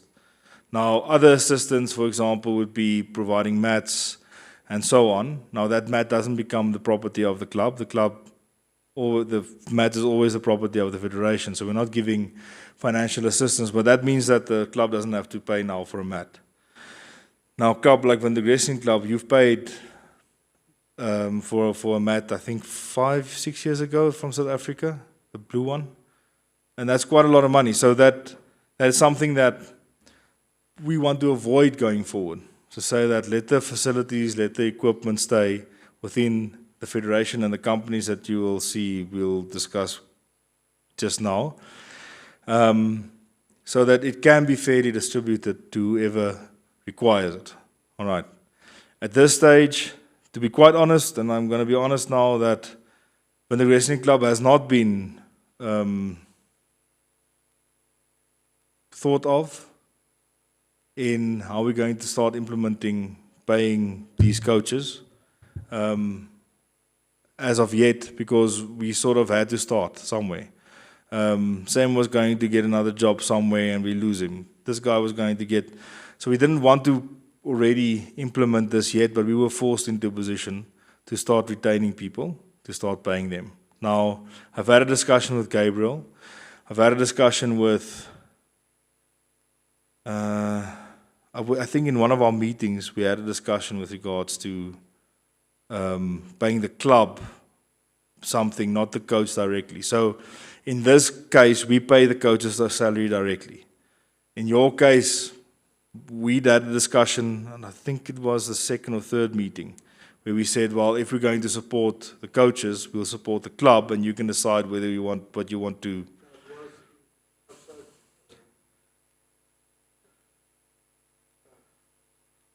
Is Javier in that front? So we had the discussion there, but it wasn't the salary per coach. It was, this is what we're going to have to do to keep these guys in wrestling. But for Van der Wrestling Club specifically, we're not thinking of paying the club a stipend.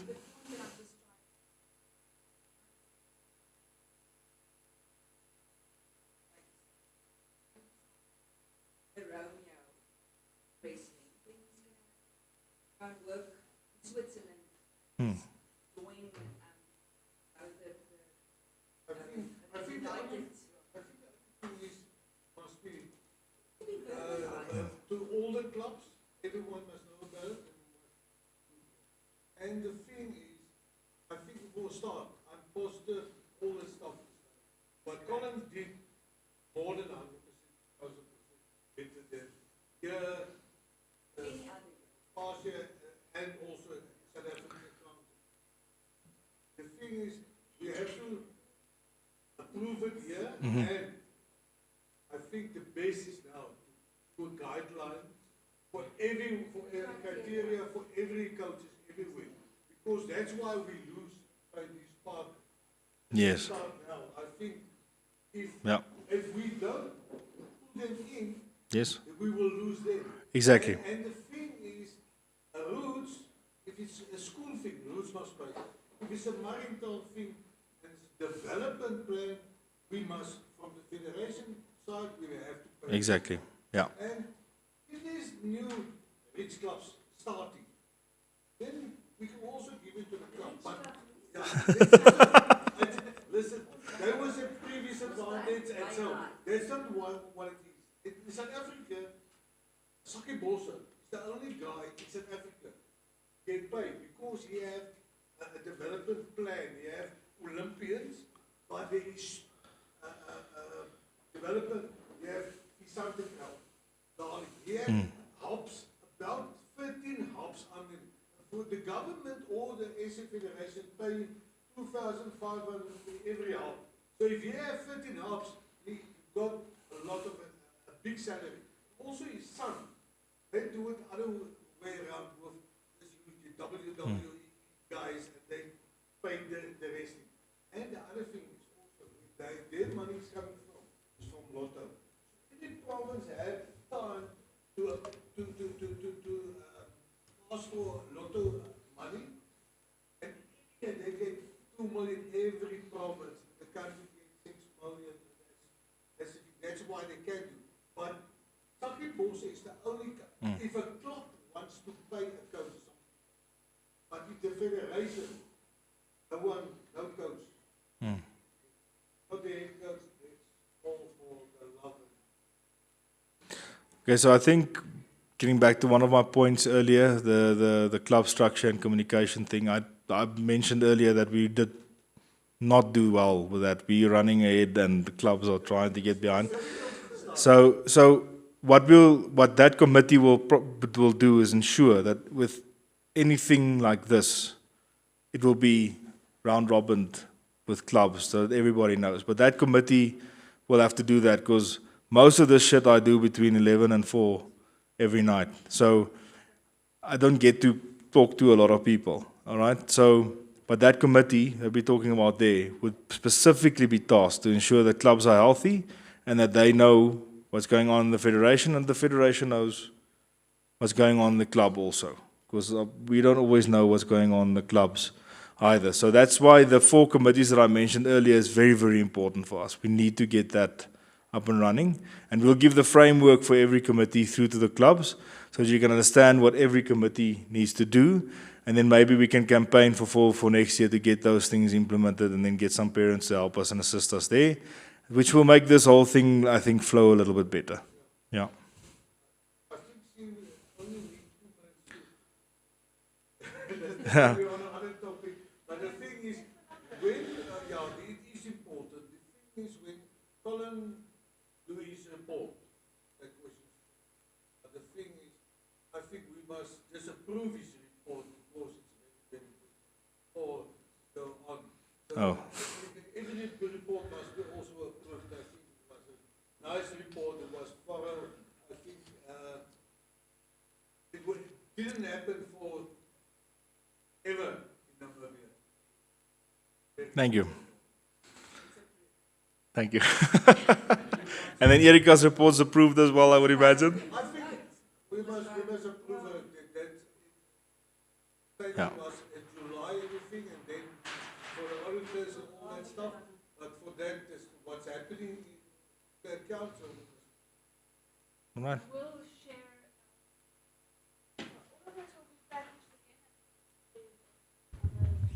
And I will share the official financial statements as soon as possible. They're not done yet, but we'll share them as soon as they were done. Just one thing before the next item. So I think the next item is the technical report, but that's a video. So while she gets the video up, there's one thing I want to mention. In the Constitution, it says we need to do the gala evening with the. We still have beach wrestling to come. We still have a few other things in Angola. So we thought that it might be better to have our ceremony prize giving in the beginning of a year for the previous year than having it at this time of the year, because there's always something else that still happens. So we'll reschedule. We have the Sam Nujoma President's Tournament that we need to schedule, and that'll probably be the first tournament of the year, and we will have it around that time. Okay.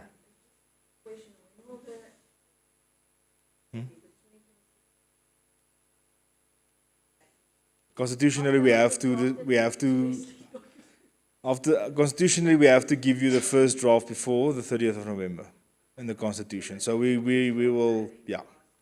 But we do need, obviously, dates from the clubs what we did last year was we provided a calendar and we specified dates for the clubs. Now we can do it like that, or you can give me, but I think it's better for us to say, okay, this weekend is open, this weekend is open, this weekend is open. Who wants to, have the tournament? Okay, so if we can send those dates, we'll add it in our calendar immediately. Yeah.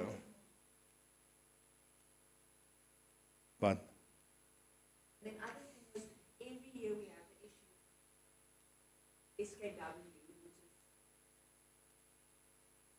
so that was a suggestion that we swap with our. I think if you move to police, no, you'll be able to by that time.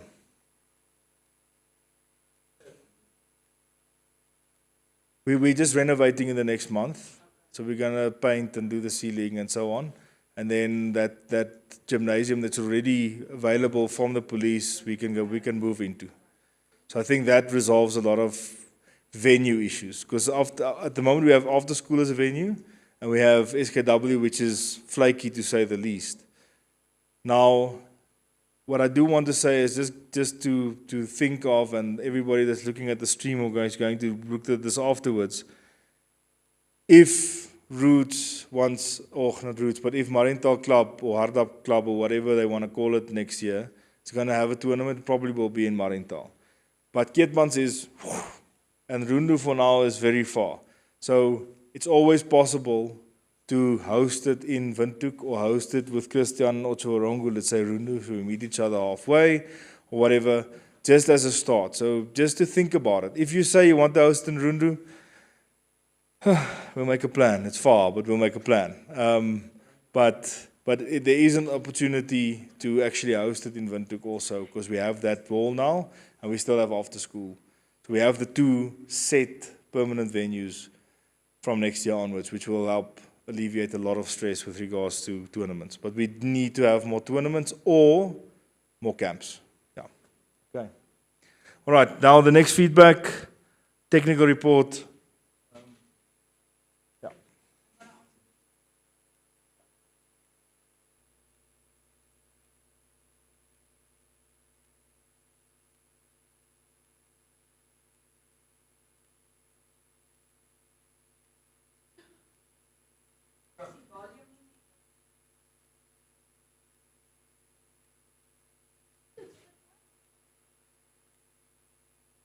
Also busy. Ek sit daar stilletjies. Hierdie ding is af. Kyk nou, jy het hom nou nie gebruik nie, dit is afgegaan. Ek dink is jy.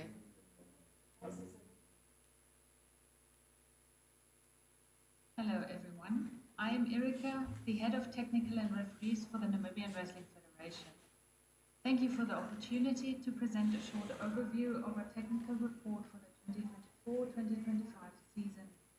It has been a busy and productive season for our referees and officials. After the desert training camp in 2023, we were unfortunately not able to host an official referee course until Namib Storm in July this year, but that event made up for the wait. Between December 2024 and October 2025, Several Namibian officials attended international training courses and officiated both locally and abroad. We had participation in Pretoria, Cape Town, Casablanca, and of course our own tournaments here in Windhoek and Stabry. I'd like to especially mention Alvaro Eichhab, Mervyn Eichhab, Alex Klein, Jackson Bundy, Martijn Slabbe, and several others who consistently supported tournaments and training events.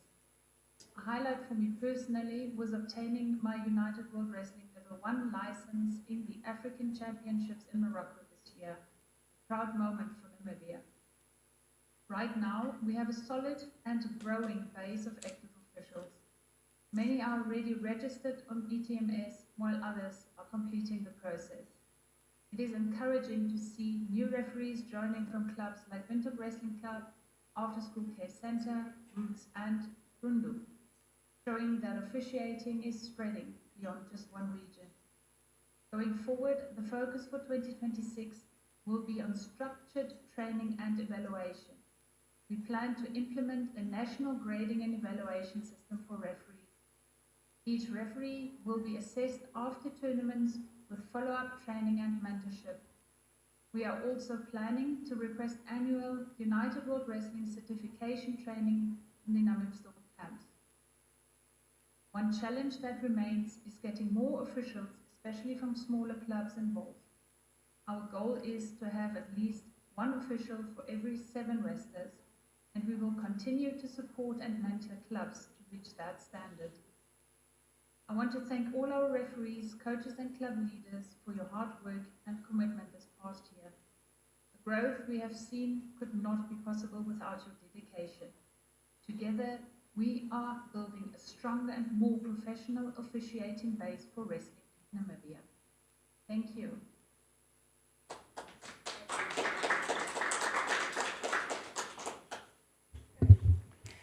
So to answer Louis' question from earlier, we are still busy setting up this grading system. So once that's in place, I definitely want to put in to give small trainings at the clubs with parents, specifically wrestling moms, but mostly the coaches. So I've seen a lot that coaches' challenges are 80% of the time either unnecessary or not challenged where they should. Challenges that could have been won are not being used, but too often a challenge is being lost. So I have planned in this grading system and plan for the next years to actively involve the clubs and the coaches as well. Any more questions?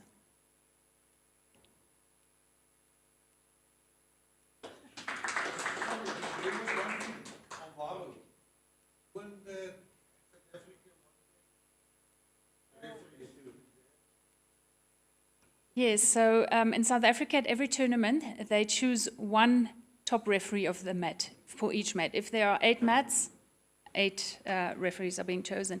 So at the SA Championships, Alvaro was at one day, he was the referee of the day.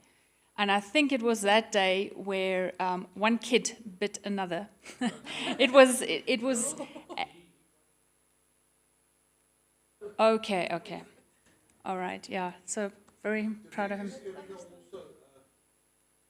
He wants to help at the clubs, but if that stuff is coming together, there is a technical council, Yes. subcommittee, Yes.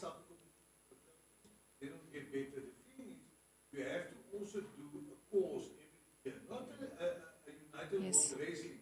Just But a, on your calendar, you must put it out and let all the clubs know about it, and they come here or where 1 year at Roots, 1 year at Rundo, 1 year here. But that's it. And also to have the end of the year also a grading examination. So if you can't give someone 50% and say he must be, because then 50% on the mat he will be wrong. yes. So the thing is, if you train the guys, and I think you love racing, everyone knows the other thing I don't agree with you, but not 80% of challenges is wrong, because I never lost a challenge.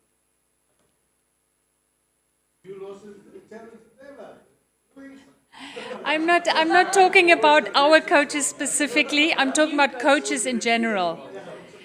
Not But it's good work, it's genuine, it's nice work, thank you.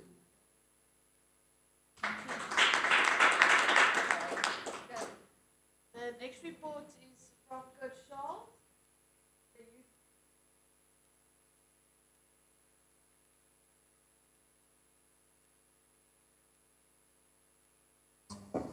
Hello, I'm Charles van der Merwe. I'm the head coach of the Namibian youth national team and reporting on 2025. This year we only had 3 domestic tournaments. In February, after school hosted a tournament, then later on Windhoek Wrestling Club, and in September our national championships were held in Stampriet this year. This year, the federation also selected a youth team called, with the name Shishi Team, to participate in more tournaments outside of Namibia, mostly to South Africa. The Shishi team participated in the Equaleni tournament in March, the beginning of the year, and then in Johnny Rates in August. I just want to mention also that Johnny Rates is the biggest tournament in Africa with more than 1,000 entries to wrestle that one single day. The SA youth level and quality is quite high, so it's very good for our wrestlers to participate there and to develop our wrestlers going forward. South Africa has more than 2,000 registered youth wrestlers. Our wrestlers did quite well in both tournaments, showing that our arm control is much better than in wrestling, and also that we have better results in the Greco-Roman style wrestling. In South Africa, for a long period of time, in the youth, did not wrestle Greco-Roman, where we are quite further developed for our youth, under 8, under 10, and then the South Africans.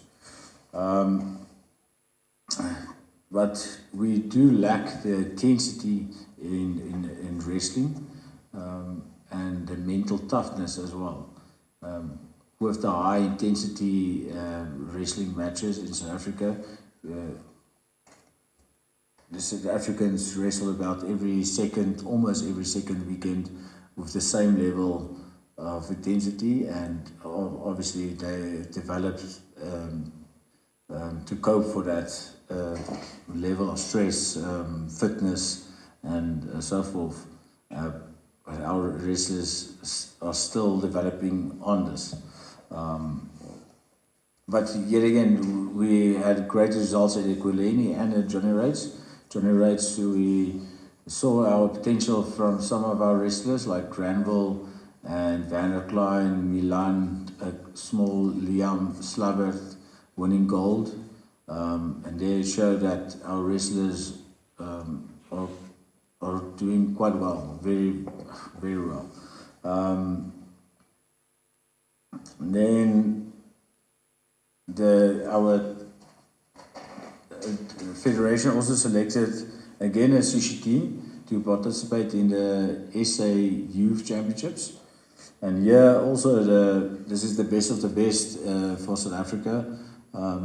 Each province select 2 wrestlers from their province for each weight category, each age and style. So it's basically the best of the best for that category that will participate in the SA Championships with all the provinces involved in wrestling. Western Province, Gauteng, Free State, Natal, everywhere. From the 14 provinces, I think there were 11 or 12 participated. And here our federation selected a team of 19 wrestlers, and I'm proud to say that we came home with 22 medals. This is an amazing achievement for our wrestlers. The results 7 gold medals. Sorry. 7 gold medals, 5 silver medals, and 9 bronze medals.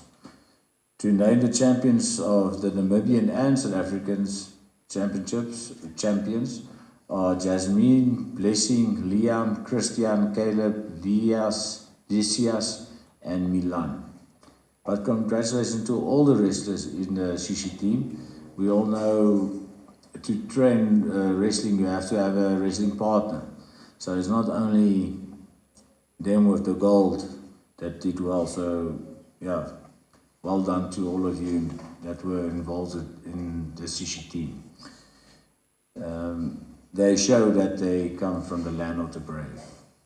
And then to summarize the year with this great results, I can say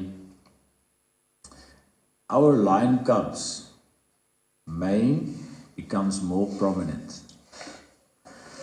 Okay, and then I also want to say that our training camp and the national training that we hosted before this SA Championships, it showed that we can work together as a federation to bring the best results and to obviously to pick the fruits in the later stage of these not only the gold medals but the 22 medals.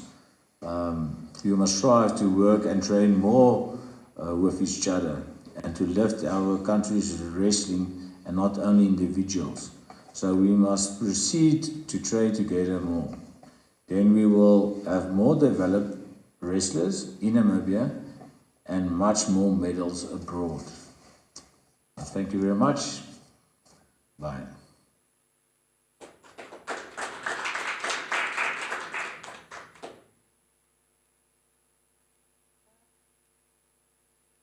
The food has arrived. Would you propose we get something and then we continue watching the video?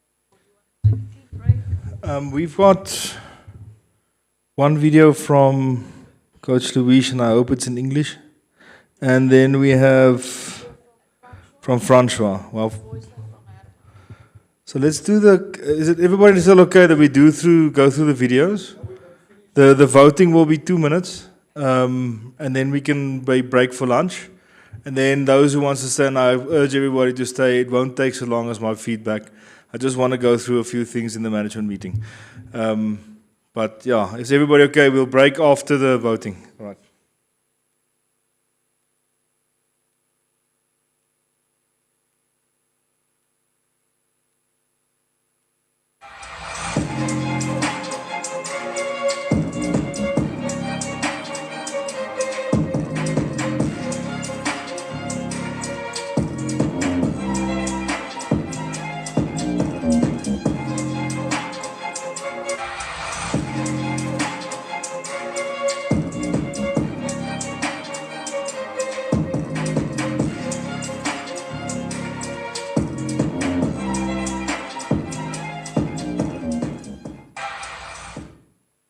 Preparations for the 2025 season began early with national wrestler Esther Abraham attending a 2-week training camp in India in January, followed by another 2-week intensive camp in Japan. In February, wrestlers Devon Bernard and Virinau Cliff represented Namibia at a 2-week training camp in Paris, France. This invaluable opportunity comes as a result of a groundbreaking agreement between United World Wrestling and the French Wrestling Federation. This training camp, which is partially sponsored by the collaborating organizations, will provide the Namibia Wrestling Federation's athletes with world-class coaching, state-of-the-art facilities, and the chance to train alongside some of the best Greco-Roman wrestlers in the world. During the same month, Team Ongashi competed in the Ekurhuleni Wrestling Tournament in South Africa, where they delivered a remarkable performance, securing a total of 25 medals, 13 gold, 9 silver and 5 bronze. April saw the Federation host a national training camp to prepare for the African Continental Championships in Morocco. Namibia's participation yielded strong results, with Lazarus Heimbody earning bronze in the 60 kilograms category, Sevelina Ipinge taking bronze in the 55 kilograms category, and Brent Kriesbach also securing bronze in the 87 kilograms division.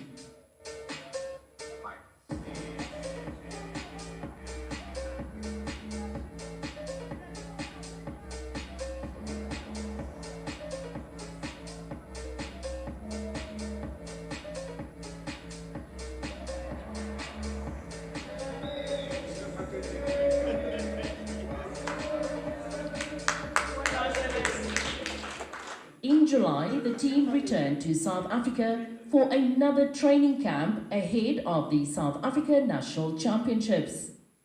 10 wrestlers represented Namibia at the event, winning a total of 6 gold, 2 silver and 1 bronze medal.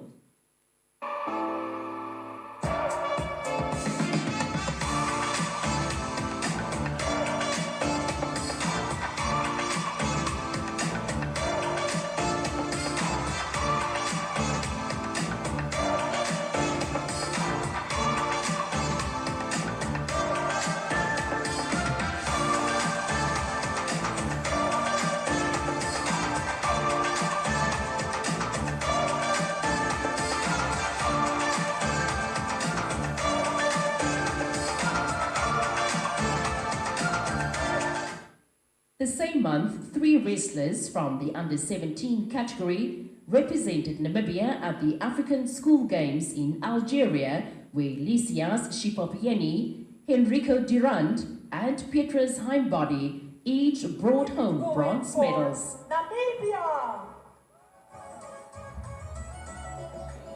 ناميبيا وفد ناميبيا على غرار باقي الدول بمرافقة حسنوات عنابة وحسنوات الجزائر بأزيائنا التقليدية، وهذا من أزياء الشرق الجزائري الذي صنف مؤخرا ضمن قائمة التراث العالمي للإنسانية، يضاف إلى تصنيفات خاصة بالجزائر في التراث المادي واللامادي. July also featured participation in another training camp in South Africa, which led up to one of the country's most prestigious wrestling tournaments, the Johnny Rates Big 5 Open Tournament. The Namibian team once again showcased their strength, earning 8 gold, 11 silver and 5 bronze medals. In September, 4 wrestlers represented Namibia at the African Beach Wrestling Championships in Morocco. The athletes Rosalia Heimbody under 17, Henrico Durant under 17, Michael Kandume under 20 and Esther Abrams senior category competed across 3 divisions. Although no medals were secured, the experience proved invaluable in strengthening Namibia's international exposure in beach wrestling. The Namibia Wrestling Federation concluded the month with its national championships in Stamford, where all local clubs participated and delivered excellent results. Now, looking ahead, we'll start off with a coaching clinic in February next year as part of ongoing efforts to enhance technical capacity and sustain competitive excellence.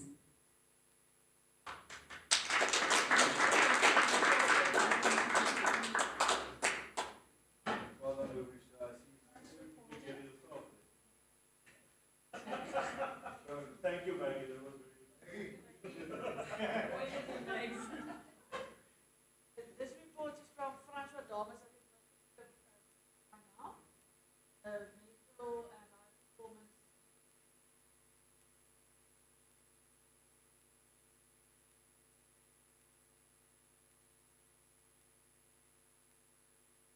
Good morning, everyone. I trust that you are well. Apologies that I cannot be there today. May be a blessed meeting. May God just be present and may it be full of good plans. It has been my immense pleasure to be able to work with the athletes and with the coaches of the Namibian Wrestling Federation. It's a big dream to be part of this, and I just trust God for what is next and what He has in store for the next 2 months and then for 2026. Working with the athletes, yes, we've worked through Basically sitting with them, asking them, where are you, how are you feeling, how are you feeling about training, how are you feeling about your competition, your competitiveness, how are you feeling about your training blocks, what can keep you from, what are your goals, 5-year goal, 3-year goal, 2-year, 1 year, and then what can keep you from your goals. What are the challenges that you are facing in life, then in wrestling as well, in the training. We work through all of those blocks, discussing through life stresses, life situations that are making it difficult for them to focus or to pitch up for training or to be present in the academics as well, to do well in the academics, very important as well. And then to look forward to training together, to look forward to the training camp that is coming now in December as well, building up to that.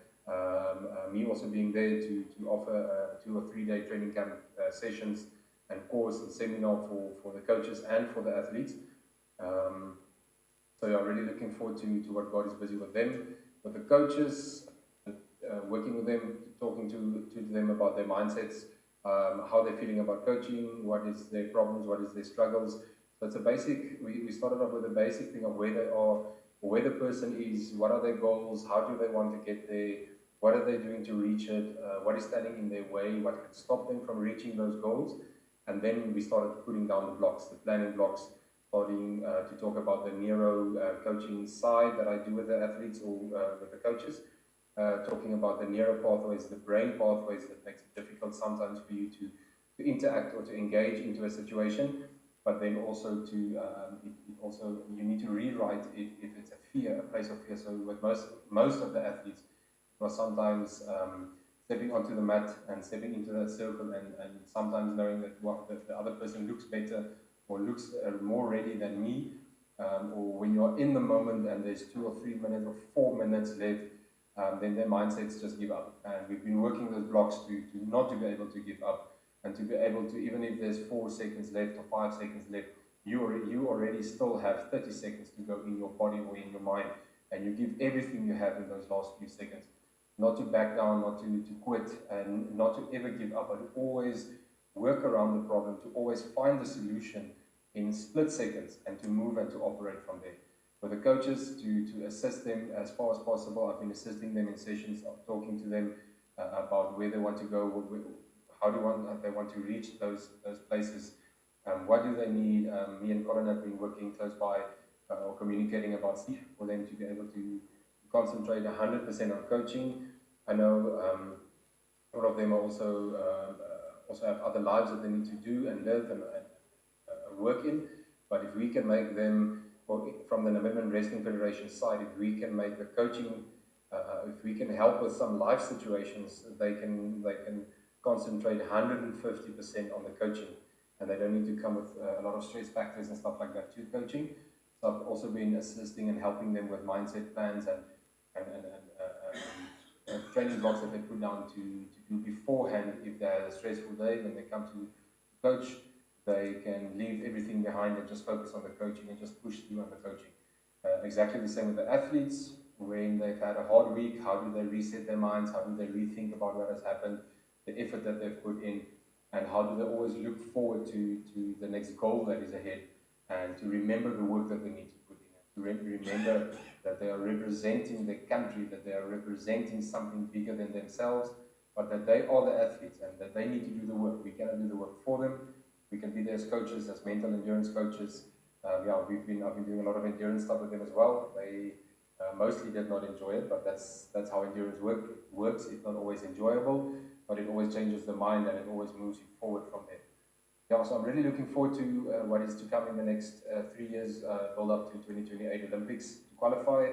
The African Champs coming next year. There's a lot of tournaments coming up, and so my plan or my mindset is to prepare these athletes so much in their mental state, their heart, in their spirit, in their mindset, how they see their faith, how they trust God to work with them, and everything comes from faith.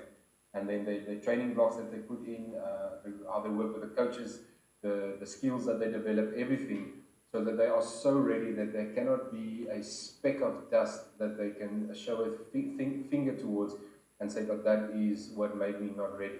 so that everything relies on the athlete to know that he or she is ready to go and compete and to stand on a podium within the next year, 2 or 3 years, to stand on podiums, not just a podium, but to stand on podiums and to say, this is what we've worked for, this is where we stand. And it's not just for me, but it's for my country, and it's for my coach, and it's for the Namibian Wrestling Federation.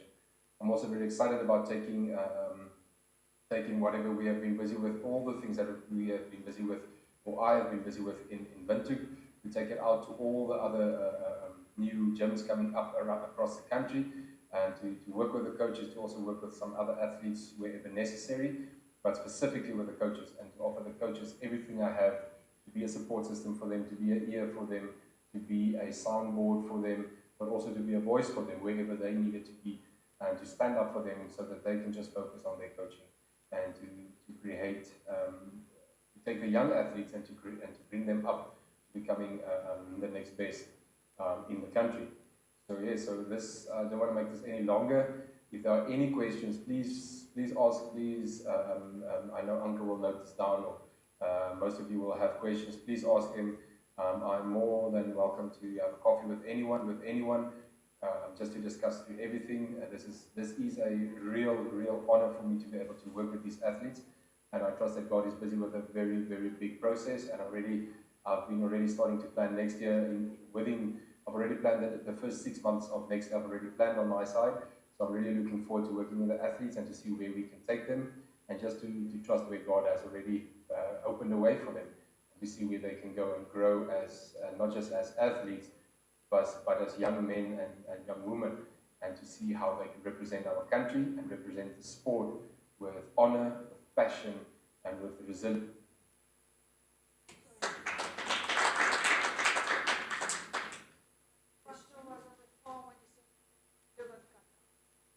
The farm Wi-Fi.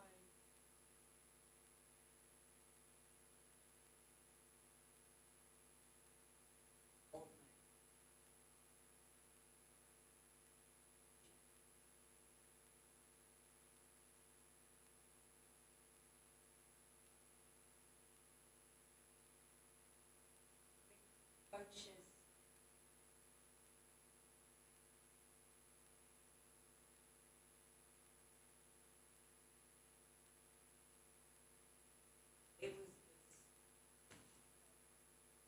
So currently it's only for the elite program. So it's outside of clubs. So it's only for the 4 elite athletes and their training partners at the moment. What he's referring to is our future plans, which we haven't issued yet. We haven't shared that yet, no. But we do want him to focus more on coaches than wrestlers, especially wrestlers that's not on the elite level or participating on an elite level. We all know that from a coaching perspective, your coach can not only provide you with the skill sets, but also provide you with that positive attitude and be positive and be all those things. It does have a better result. So the program will not necessarily be from a wrestler perspective outside of the elite. So he will take, for example, if the SA Champs team is selected next year, even the small guys, we will send them in for that 2, 3, 4 sessions with the team before they go. So there will be specific impacts, but from a long-term, continuous working, it'll be the guys that we want to get qualified for LA at the moment. But yeah, it will be focused. The wider program will be focused on coaching, not on athletes. Yeah.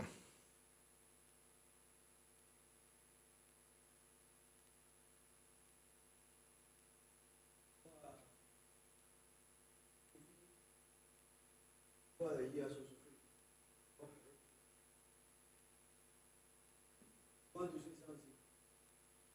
I want to say something.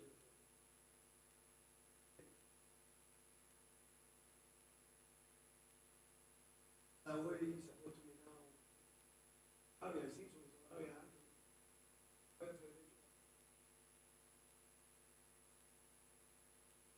I'm taking me to Algeria.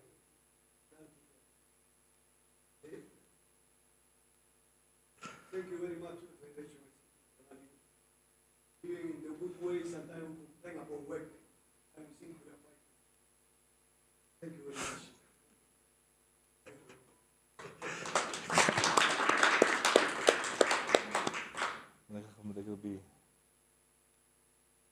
Okay, and then the final, and again, this plan, ons was eintlik die management meeting voor dit gedoen het, but the management meeting will explain exactly this whole thing. It's a chicken and egg. What's the innocent? Okay, so this message is from my brother, who is qualified as a high performance coach from Cape Town Institute from, what's that guy? Tim Noakes. Tim Noakes, okay, and he's also the owner of the Nutritech brand in Namibia. So we have a deal with him, and this is just his feedback. And again, in the plan here after, you'll see exactly where that fits in. Good morning, everyone. With regards to our section, the gym sessions are going well. Most of them are pitching up quite regularly. We had one or two situations where one of the athletes did not pitch up. We did have a talk with them and all as well. Then with regard to supplements, we measured all the athletes and then we are busy giving them supplements. Just at the moment, just a plain protein and carbohydrate mix of supplements so that they can pick up the weight that they need to weigh. With the targets are in conjunction with the targets that Coach Rees has with the athletes. So in other words, we are looking at getting the athletes on par, on level next year early. We've actually got our next set of testing next week, where we will test all the strength measurements that they have. We will also test, obviously, their weight and some of their girths and so on that is appropriate to wrestling. After next week's test, then we will reassess the supplement regime as well as the exercises. We've also started with Olympic lifting, with myself teaching them the movements, the Olympic lifts itself, as it does have quite a lot of advantages in terms of force generation from the legs and actually moving weight around much easier. So that is just in a nutshell what we are busy with. The athletes have shown quite an improvement on all fronts. So we are quite happy at the moment with what we are seeing and with the effort that they put in. If you've got any questions for me at all in this regard, then you can just let me know and I will get back to you as soon as I can. Thank you and good luck with the rest of the meeting. Bye. So just before any questions, one thing he did not mention is, for example, Esther's shoulder, we did a scan and we finally found she's had this stupid injury for the last year and a half, which is obviously but she's got a shot from Chris Spangenberg. He's our go-to guy at the moment. So, but he fell off a bike. So don't get injured now. So my friends, we don't even play golf now. I don't have a doctor now. So he fell off a bike, yeah. He broke his shoulder. So don't get injured now, Alex, please. We don't have a doctor now. And so he does the recovery as well in certain aspects. If it needs a physio, obviously he's not a physio. But for example, Esther, a physio can't do anything. It's a repetitive movement issue that they have to strengthen muscles. So she would then go for recovery to Herman as well, who will go through that recovery phase. We also have appointed the 3 girls. Who's the physio girls? Erika and Hybri. The one in Olympia. There's 3 physios, girls together. Across from the engine or the petrol station there. Nee, alleen is op die hoek.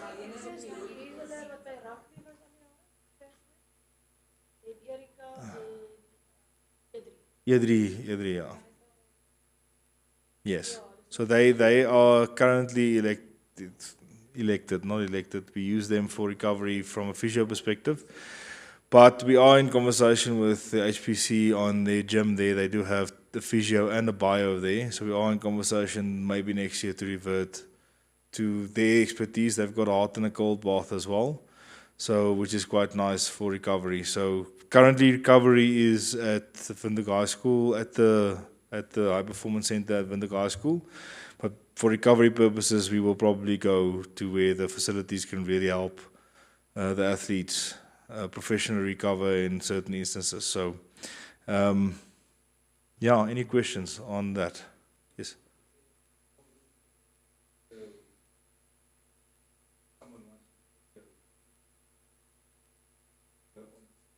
Yes. So if it's a wrestler, yes. Not the wrestler's father or mother.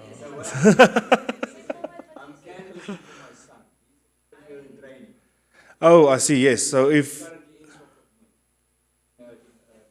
Mhm.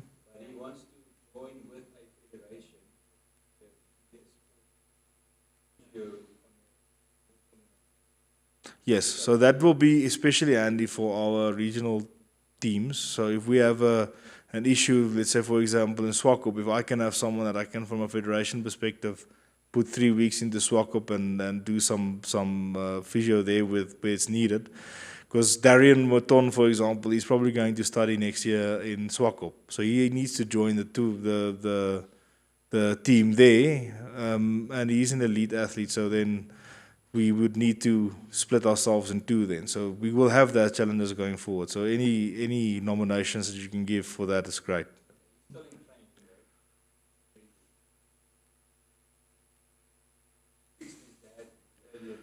Okay.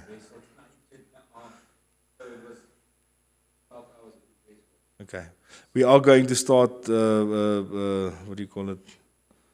The outopie wrestling. We're going to start that. Yeah, die. Only after Chris is recovered. If Chris is not recovered, I'm not going to wrestle. Anyway, yeah, no, sure.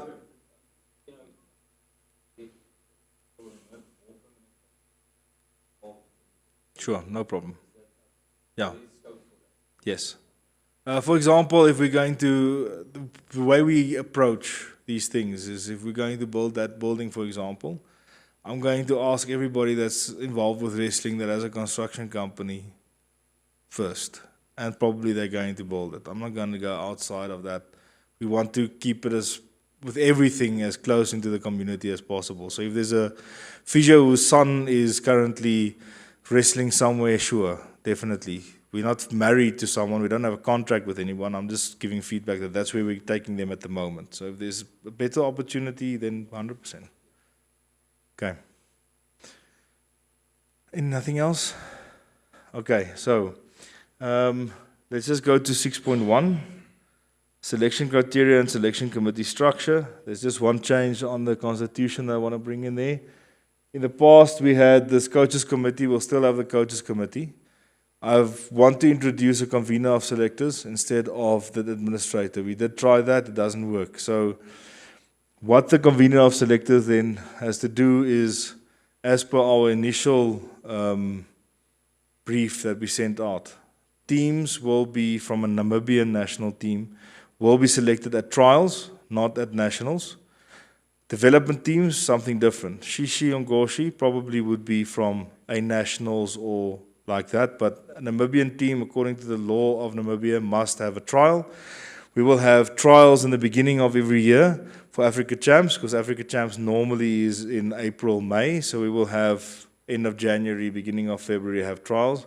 And then we want to use Ekurhuleni as the final test. If you can't win a gold at Ekurhuleni, why you go to Africa? So that's basically the filtering process, because we can't send 17 people to Africa. We don't have the money for it. It's too expensive. So we want to spend money on absolutely the best. Now, from a selection point of view, this will be results-based. We're going, there's nothing subjective. That's why we have a convener of selectors. They will take the results. They will, the convener of selectors will provide a results-based team to the coaches committee, and they will provide the stamp. So there might be a one back or forth in the selection committee on one or two of these names. But it's not sending a blank check to the selection committee, please fill this in. We start with a results-based, results-driven team, which comes from the convener of selectors, goes to the coaches committee, who still needs to obviously select the team formally, and there would be discussions here and there. Michael Kandume, for example, on the beach wrestling came in after those discussions because he won medals at the SADC Championships. So he deserved to go because he's the only one that we actually know from a beach wrestling perspective won a few South Africans, beat a few South Africans and got a medal. So there is obviously leeway within the coaches committee, but what happened in the past is if you give a blank sheet, then all the coaches provides names and then there's a massive fight on these names.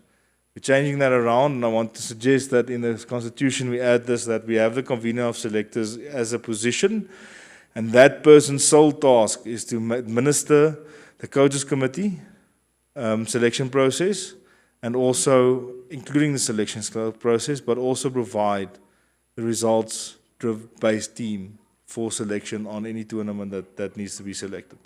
So, yeah.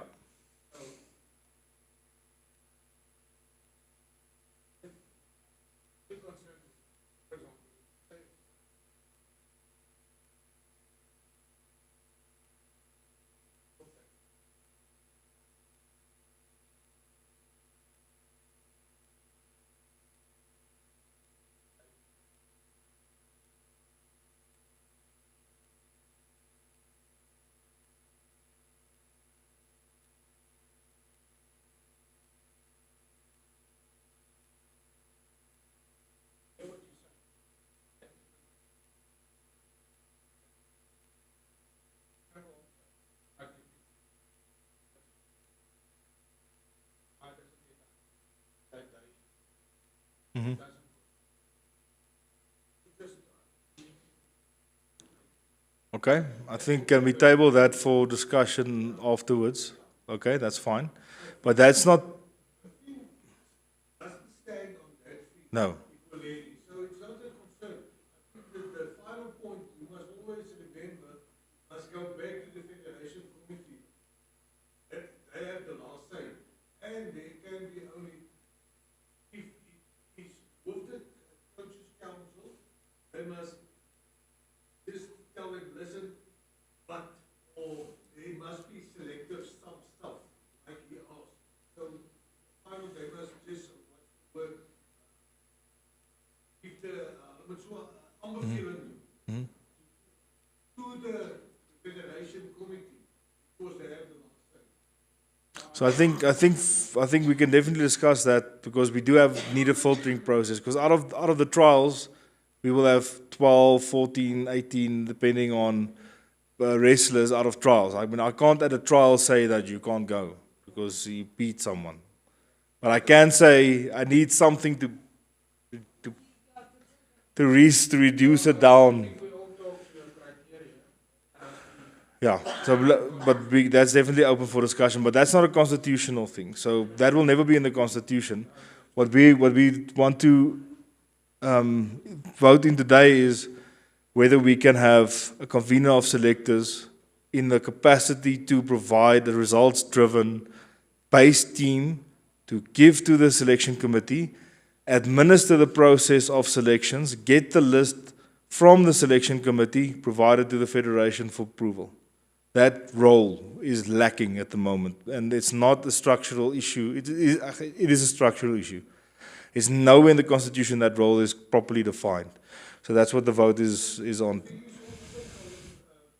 You go to Equilane, there is not any good wrestling at the vision. Then the coaches must talk about it. And also, if you go to nationals, like youth, there was one guy named Stian. And that guy, he was alone in his way to vision. But if the coaches think he's not good enough, that's what happened. So it mustn't be all driven. That there must be.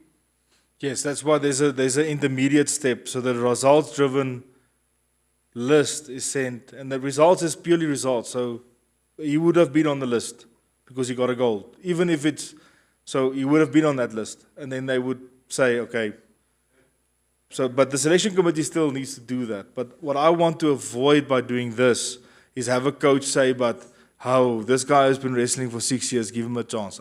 You know, that conversation is a difficult conversation which we need to eliminate. The amount of messages and really bad situations on that coaches group, I just want to avoid it. It must be results driven or nothing else. And exactly. Mm-hmm. And I mean, we had a situation, Luis, where the team that went to SA Champs, or where, I can't remember what it was, but somebody at the Nationals measured incorrectly. And so he couldn't come into the team because they were in the same bracket. And Luis was saying, but yeah, it's a little bit unfair because if the guy measured correctly, he wouldn't have beat him and he would have been in there.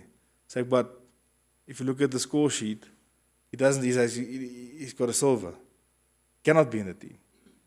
And which is something that you have to accept. So it's unfair, yes, life is unfair. It can be unfair, but yeah.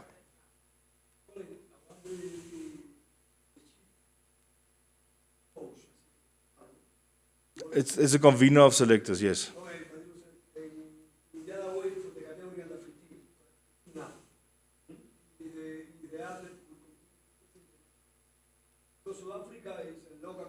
Yes. Mm-hmm. I wonder, for example, now when we went to under 15 to South Africa now, and we have, for example, we don't have enough letters at that. Yes. And sometimes we have 2 letters in 1 kilo. I want the federation to be more flexible to take that opportunity, give the opportunity to do letters. Because, for example, I put an example, we were playing to be very well, but I put the example now for see everybody under the table. In the situation with Lysias, Chipopeni, and Noel, now in the national championship, and we not taking Noel to the national championship, but now Noel going to Angola, and we don't give you opportunity to work in one competition. I have a lot of public people who are looking up also the psychology preparation, mental preparation. It's a lot of letters. I want the federation to be flexible in that way. We don't have enough letters in one category. Yes. So that category only have 5 letters. For exactly that point, we bring in point number 2 there. So the convener of selectors is an administrative role only. He doesn't select the team. He provides a team based on results, okay, to the coaches committee. Now the coaches committee still has to approve it. So if you want to then raise that point on the coaches committee to say, look, Dwayne did wrestle very well here, and this is what happened and whatever, and the coaches committee says, in that case, okay, I think it's good that they both go. I get the team at the end of the day, and from the convener who gets a team from this coaches committee, and I approve. I'm not never gonna not approve. I don't know enough, but. The convener is only the convener. They must trust this case. The head coach. So they must trust him. So head coach told on the committee, and he come back Yes. to the federation. And he put Yes. So we put him in that position. Yes, but that's on the coaches committee side. So the convener, point number 2, is just an administrative role. Stefan, the convener, Stefan now, doesn't select the team. He doesn't speak with the coaches committee on who must be in the team and who must not be in the team. He gives you the team, this is the results. They discuss, he gets back the team, gives it to the federation. He doesn't have a vote, yeah.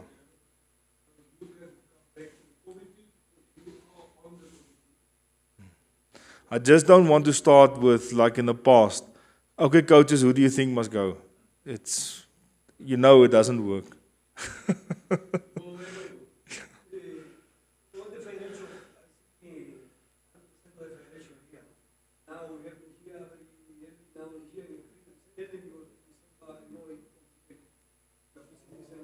We have 2 letters in the country, and sometimes we put in the letters for fighting each other. Sometimes one winning and sometimes the other win.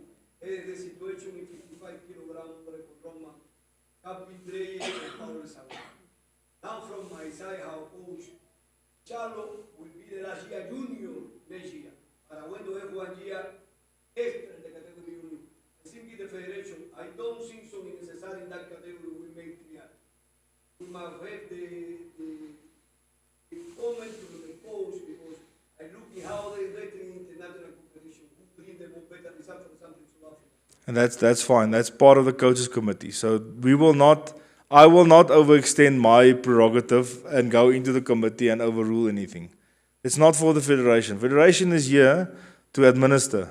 You're there to select. I'm not going to tell you how to select your team. I'm just saying that we start off with a base of results, and I've got someone that is impartial, but that can manage the process for you. So if there's a coach like for any other coach says, yeah, but this guy also needs to have a chance because of this and this and this, then there's a rule-based way that the convener can say no, and in the constitution it says that any coach can demand a trial if he doesn't agree. So if, let's say, this coach says, but I'm sure the result is this, but my guy is better than that guy, he can demand a trial between the two.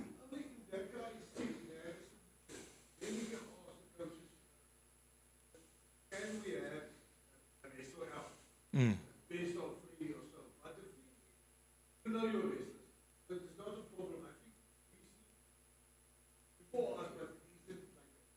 Sometimes there is two races, same division. That's when the coaches must come together beforehand and say, listen, we want to be the best in Africa.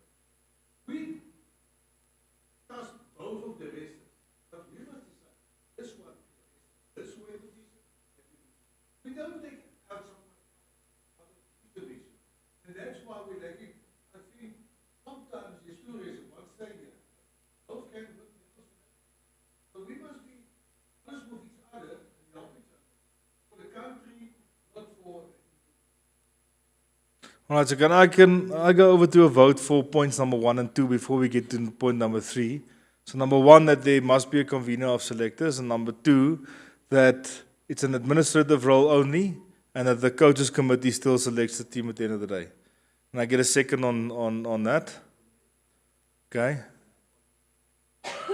Yes, it's fine. Well,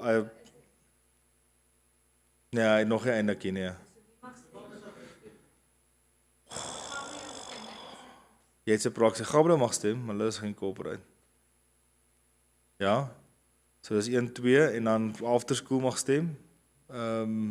Louis? Ja, as die komitee is klaar stem, so is 3, is 4. Dis genoeg. Ja, dis genoeg, okay. So 1 and 2 is accepted. The third point is either the convener of selectors will have to be selected at an AGM. We're saying that it's not necessary. We want to make it impartial, that the wider community cannot seek to control from that perspective also. So it will be in the prerogative of the committee to select the convener of selectors.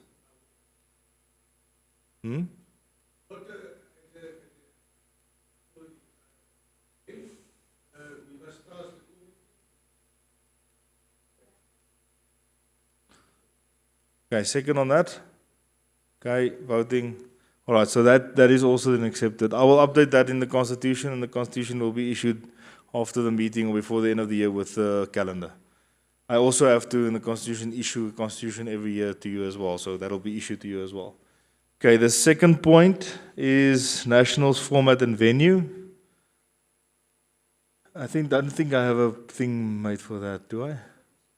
No, I didn't. So basically, I didn't make a thing, but it all comes down to we said last year we want to have the Nationals go and make a countrywide tour. What we've decided and what we want everybody to decide, and I want to put it in the Constitution going forward, otherwise it always reverts back to Windhoek, is that we have an out year and an in year. So every second year we go to a region, and then we come back to Windhoek, consolidate, then go back to the region, then come back to Windhoek, then come back. So 1 year out, 1 year in. Instead of every year now touring around. We have one in Windhoek, one outside. One in Windhoek, one outside. Is that okay for everybody? Nationals, yes.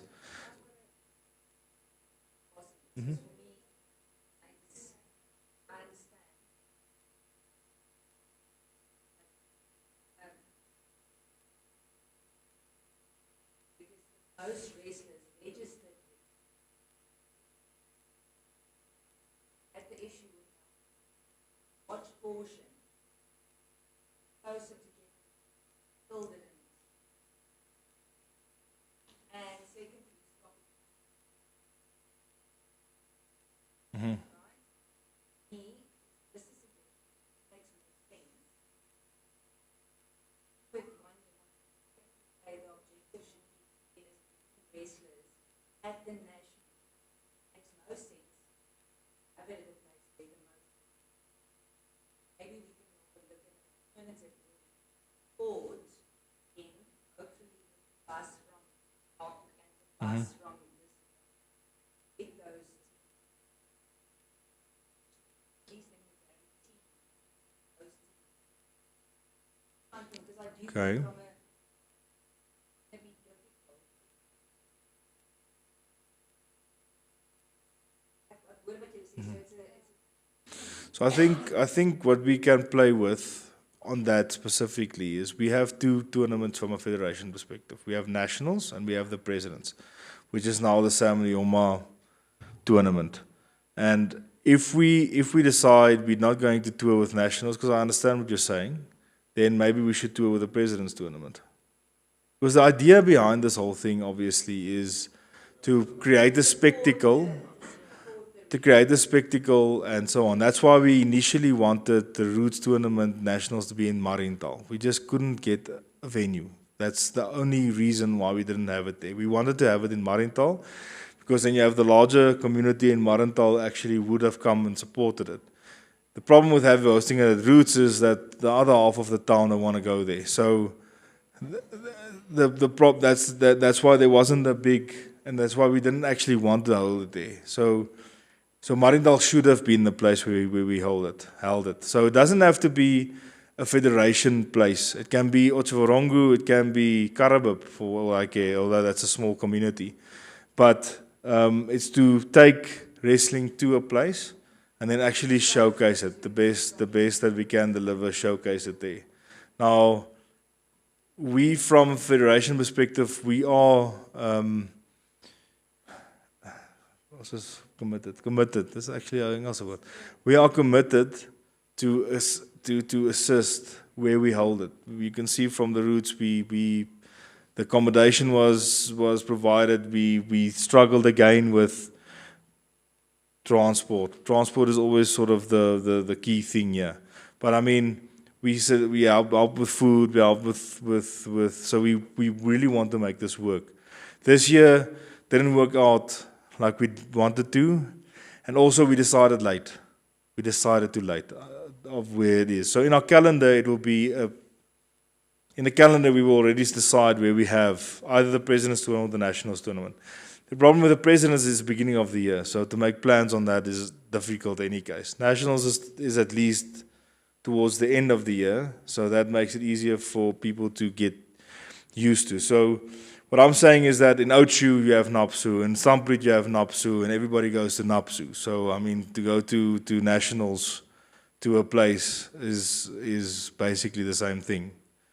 To make effort to go to a national champs, if the transport and the accommodation and everything is helped from the federation perspective, which we will obviously take on our shoulders to do.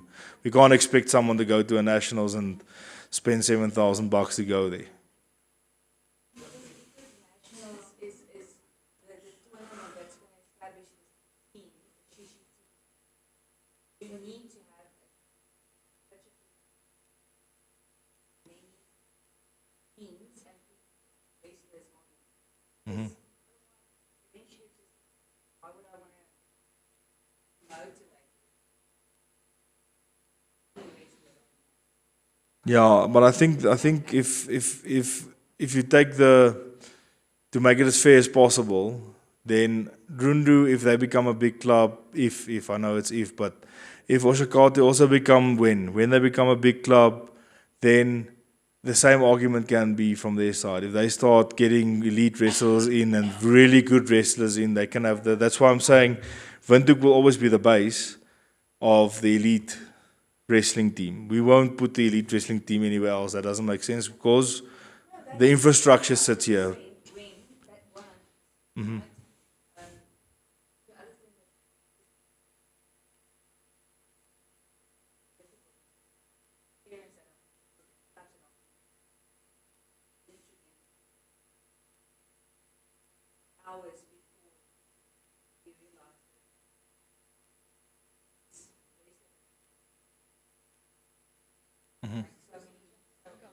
Unfortunately, that's a perpetual problem before we really grow the numbers and the amount of clubs. That's going to be a problem that we have, unfortunately. And, yeah.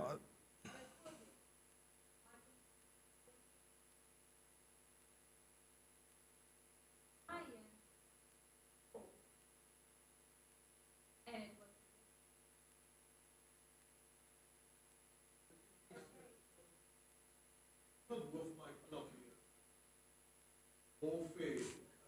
Lutherans is as far from Katima as Katima. Anyone develop. I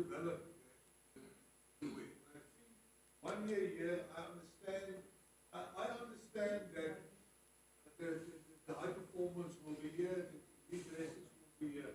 But I don't want to compare this with South Africa. But every year, they give an answer for keeping the SA nationals. So then it came to the federation, and if they put on, there will be 2 matches, and so the federation must help with transport where they can, and also accommodation and that stuff. But I run the day before we went to Sunbury, I ran into Derby of the State. I said, lekker, get yourself there. In my time, it was sometimes a Lutherans, sometimes a Grootfontein. And the thing is, to Grootfontein and Lutherans and all that places, if we want to keep wrestling in Windhoek, we will never develop. And we have to go. I think the best thing is what you say, 1 year here, 1 year there, 1 year. And if you know up front when the nationals is, there's enough time to organize accommodation, transport, and all that stuff. Someone are committed like some guys, you will be there. You will be there. You make a plan to be there. If you are a good coach and a good committee, you will talk to your parents to get the kids there. So if we keep it in Windhoek, the racing will stay the same. We have to develop it also. Lutherans, everything. So I think it's the best way to go. We can sit here for 2 hours and talking and compare, but there is, I think, what you're doing now. Okay. Iemand is verkeerd, hè? Ja. I think what you're saying is that, sorry, Erika. We don't care if it's in Rundu or from Katima or in I don't know where. The point is that there just needs to be a plan of action to ensure that there's as many possible. This is what I've also understood, yes. I just want to mention that even if the nationals were held in Windhoek, they still would still only have 60. But it was it's coaches or the club to get their kids there, and it was No, so what? a So long time ago. It was already set, so they didn't. so we set the date a long time ago. Unfortunately, with the roots dates and with the pressure that we had on the SA champs, we did decide at a late date to start just to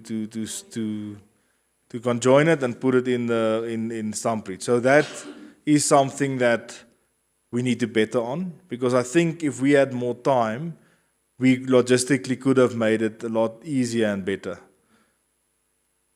I would. So next year would then be in Windhoek again. So that gives us another 2 years to really get this logistics committee off the ground so that we can all plan nicely on the logistics. Just to add, I just had to run quickly, but I think the whole point, it all boils down to your club structure and your club management. That is where we can just come back to base. I think in the second meeting we'll go into that a bit. To support the club with what their specific needs are. We will also come and do compliance officer, just for that. Be able to get the club in a position to start doing and arranging this for themselves. Because we have been blessed with the Ministry of Transport, but we have also been very much Cursed with it. disappointed and cursed. So it goes both ways, and we cannot always stop. Okay, so I think because it's next year in Windhoek, we don't have to make the decision now. I think we do have points on both sides. If it comes down to it, we can have an SGM at some point in time. Basically, the homework that we as a federation will now have to go and do, Anke, is if we want to do this, is just put a check sheet and a plan document together for outside nationals, if you want to call it that, as a minimum to be given to the clubs. And if you are happy that if the planning is done like that and the plans are in place, then that can work. Then we can rather do it in that way instead of now voting on it. Is everybody okay with that?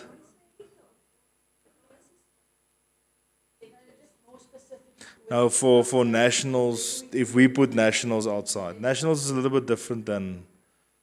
Because for nationals, the ministry comes involved. There's a lot of additional things that a normal tournament doesn't have.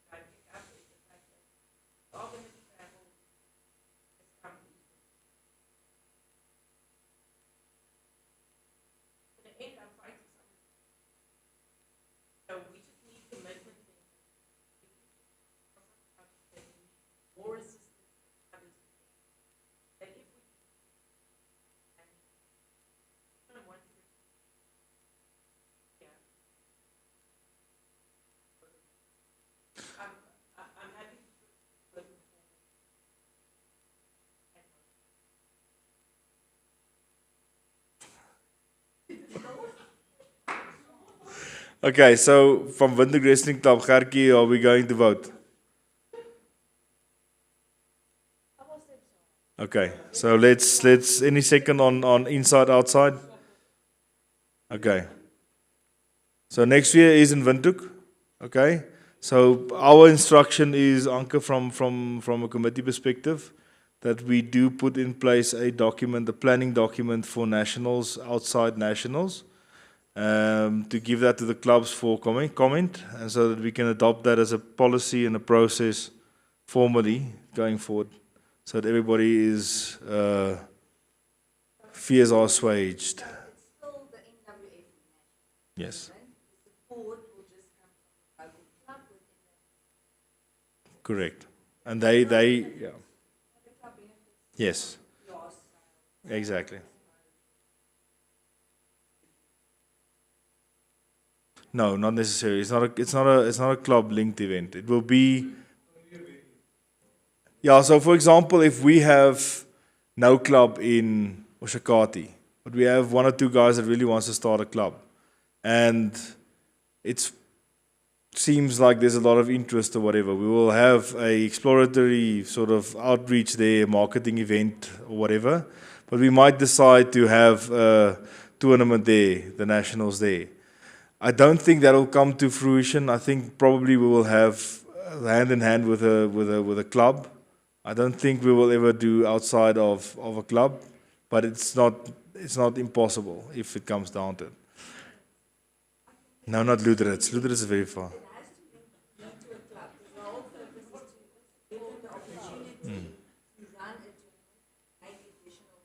Mm-hmm. I do think that if there's a Rindu club and the NWF is a partner, it makes more sense.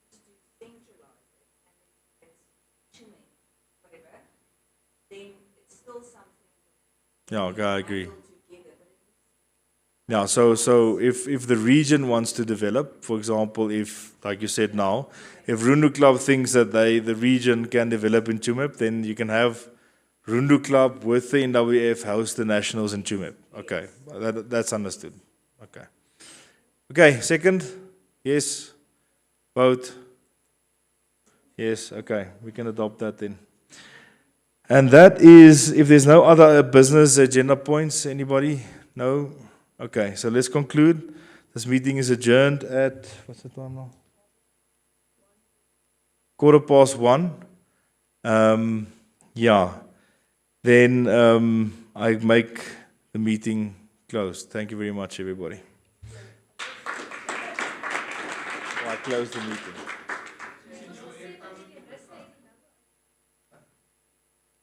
Almal weet nie nou vir ons gaan. Nie meer is dit nie. As ons dit almal as dan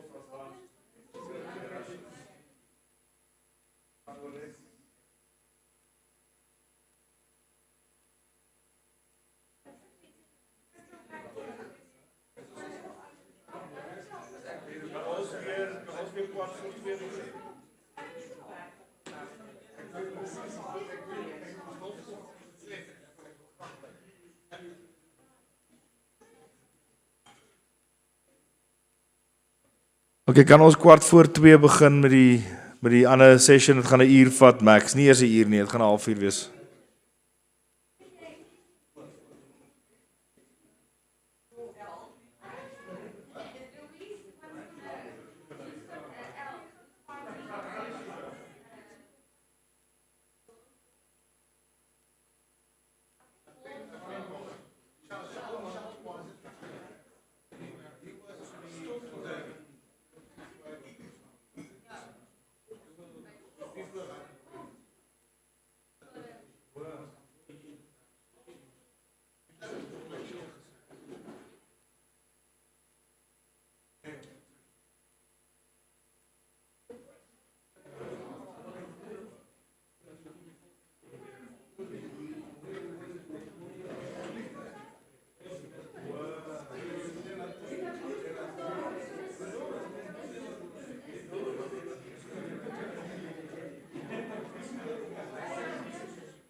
Let's organize the live coach. After, let's say the sound and the visuals is going to be winning.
Yes, John, thanks for your help.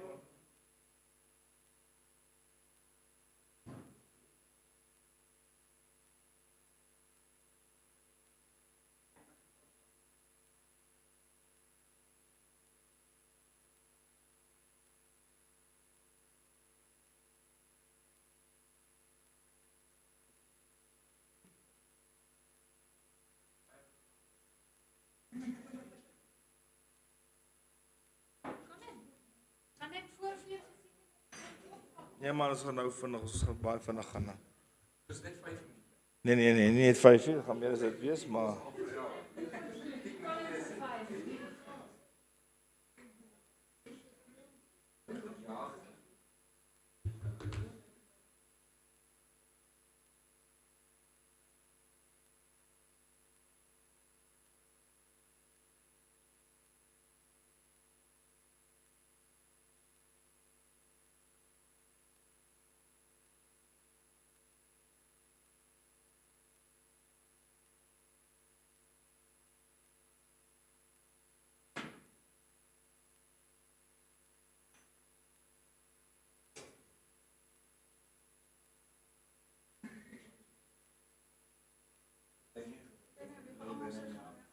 nee, wat nee, dis net vir die maakklapsies soos.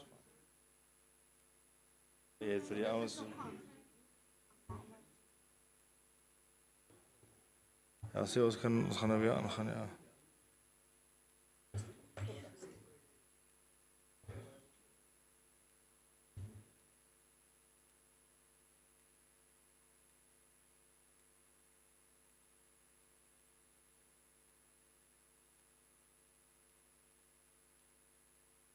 Maar dis die verkeerde opsomming. Dis nie wat ons gesê het nie, is dit? Stuur maar net vir haar terug, is gehad nie gevoel nie. Ai, hoekom kan ek nie op my hotspot gaan nie?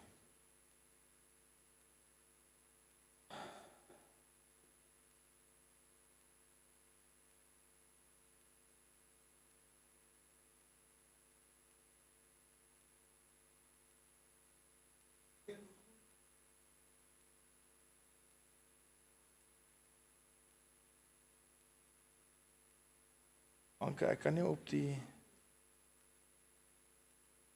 my wifi inkom.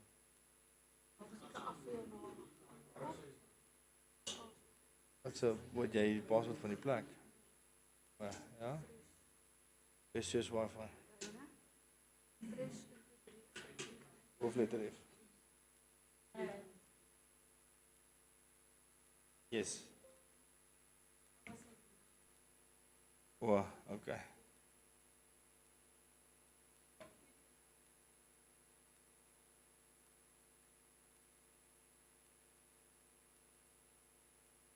Die agenda op.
Okay, is allemaal op.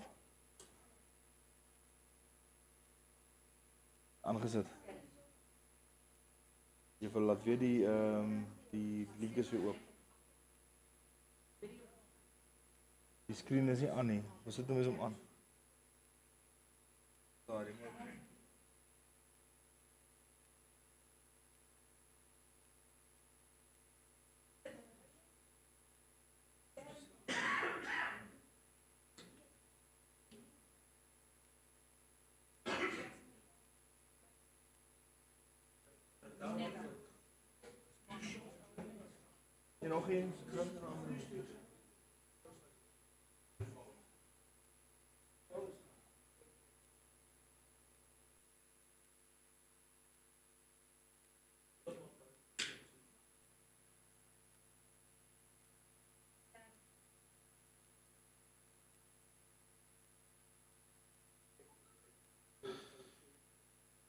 Oké, het jy hom daarso. Geef die agenda op.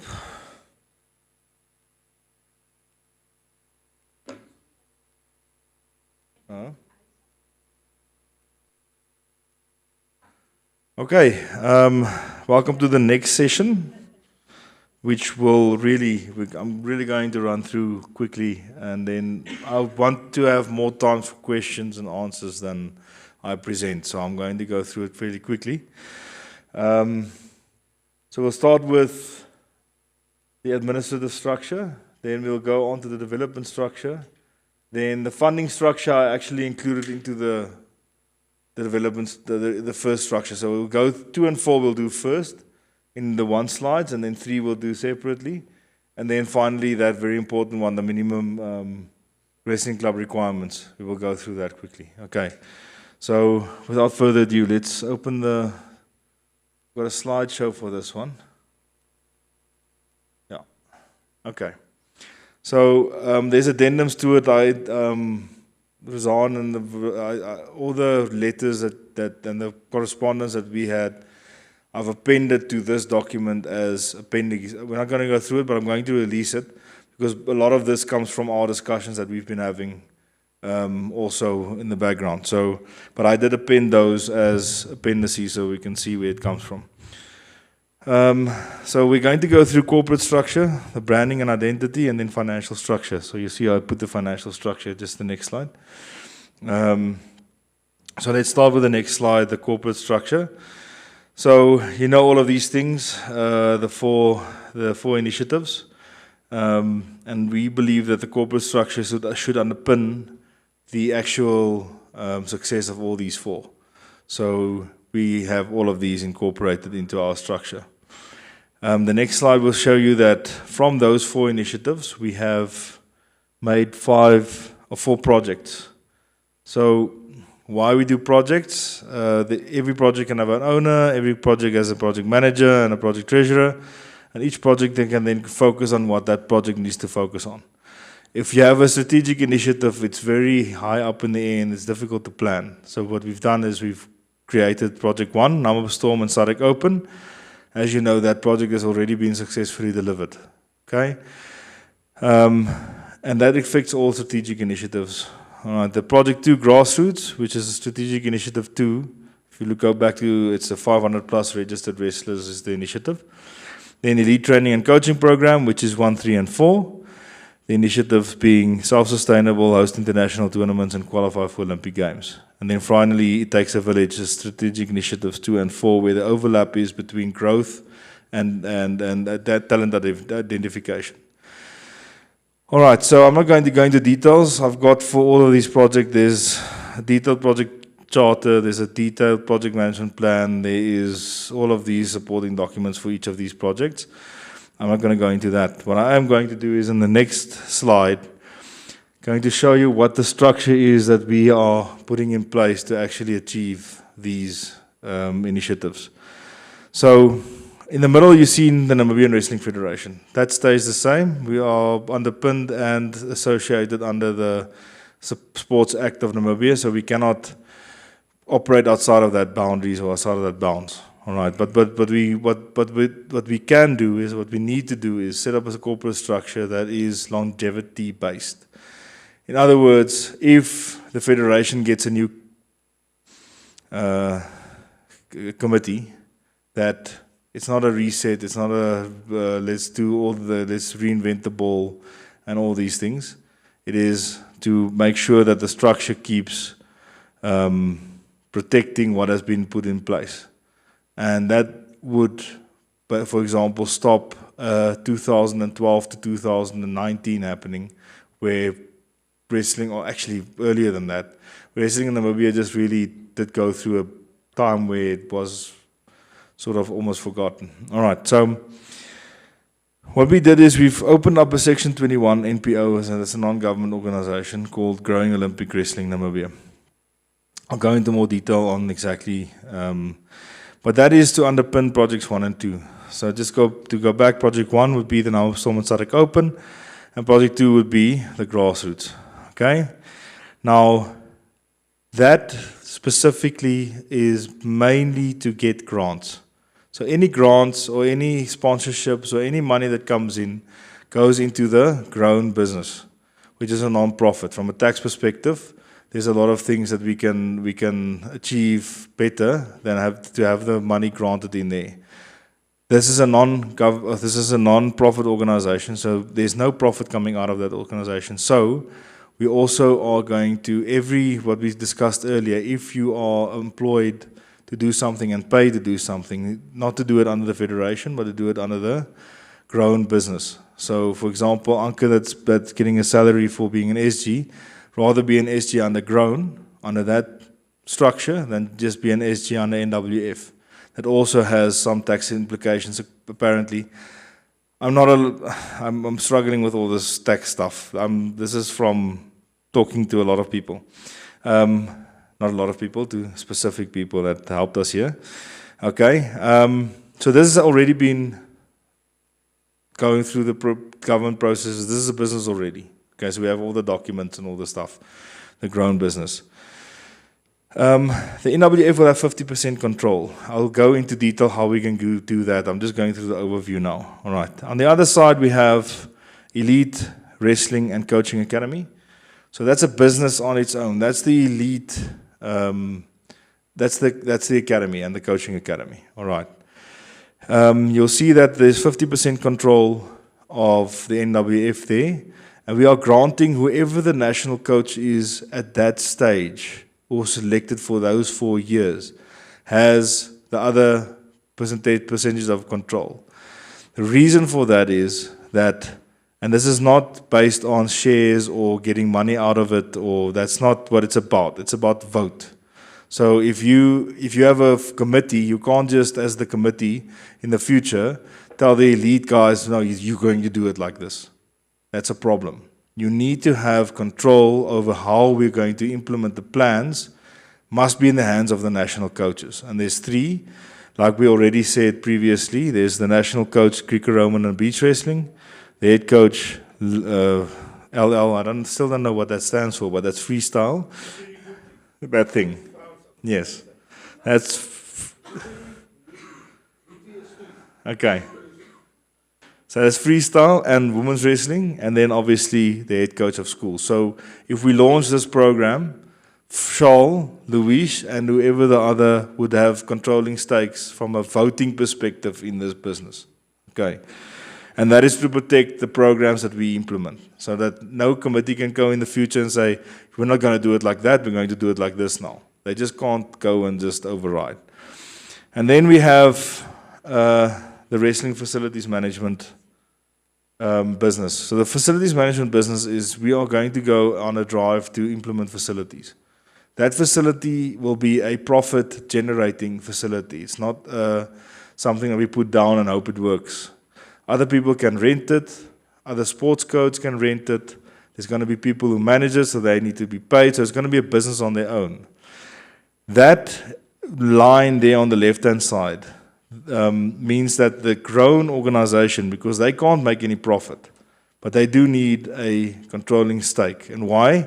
Because NWF through grown will then also have say in that business.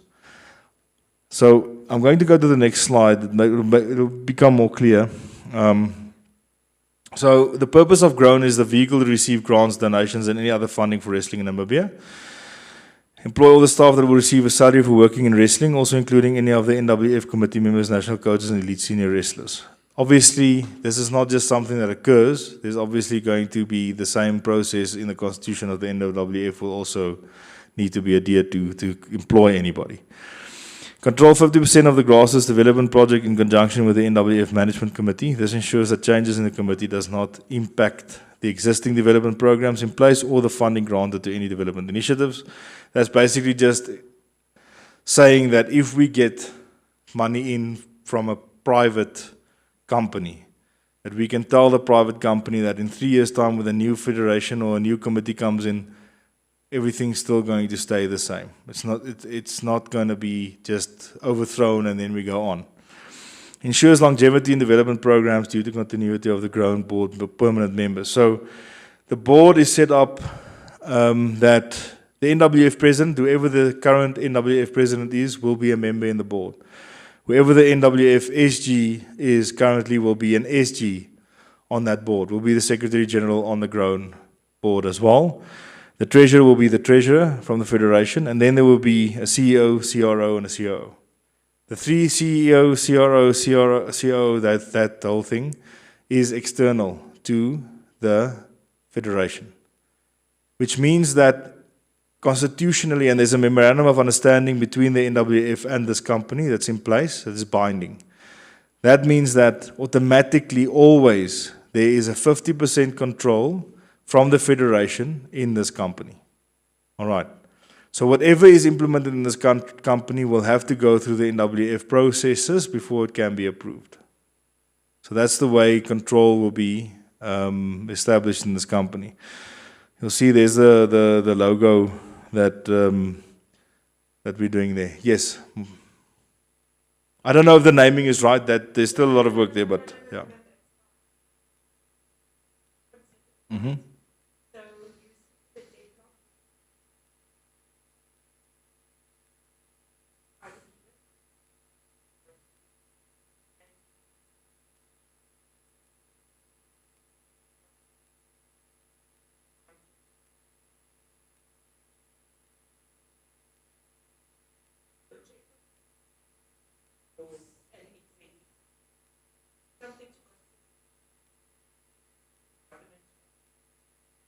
Okay, so, you know, my father always, he doesn't like braaiing. So what he does is he starts braaiing with his friends and he packs the fire like really badly, and then at some point in time his friends just take over and says, go sit there, I'll braai. So the trap that I set here now is that the first person that will tell me exactly will be the person that helps us. So thank you very much, Mignon. You will help us with... Yes. Mm-hmm. Yes. I just saw that now also when I started. I'm like, okay. There's a fout from my kant af. Sorry. No, it should be 50-50, but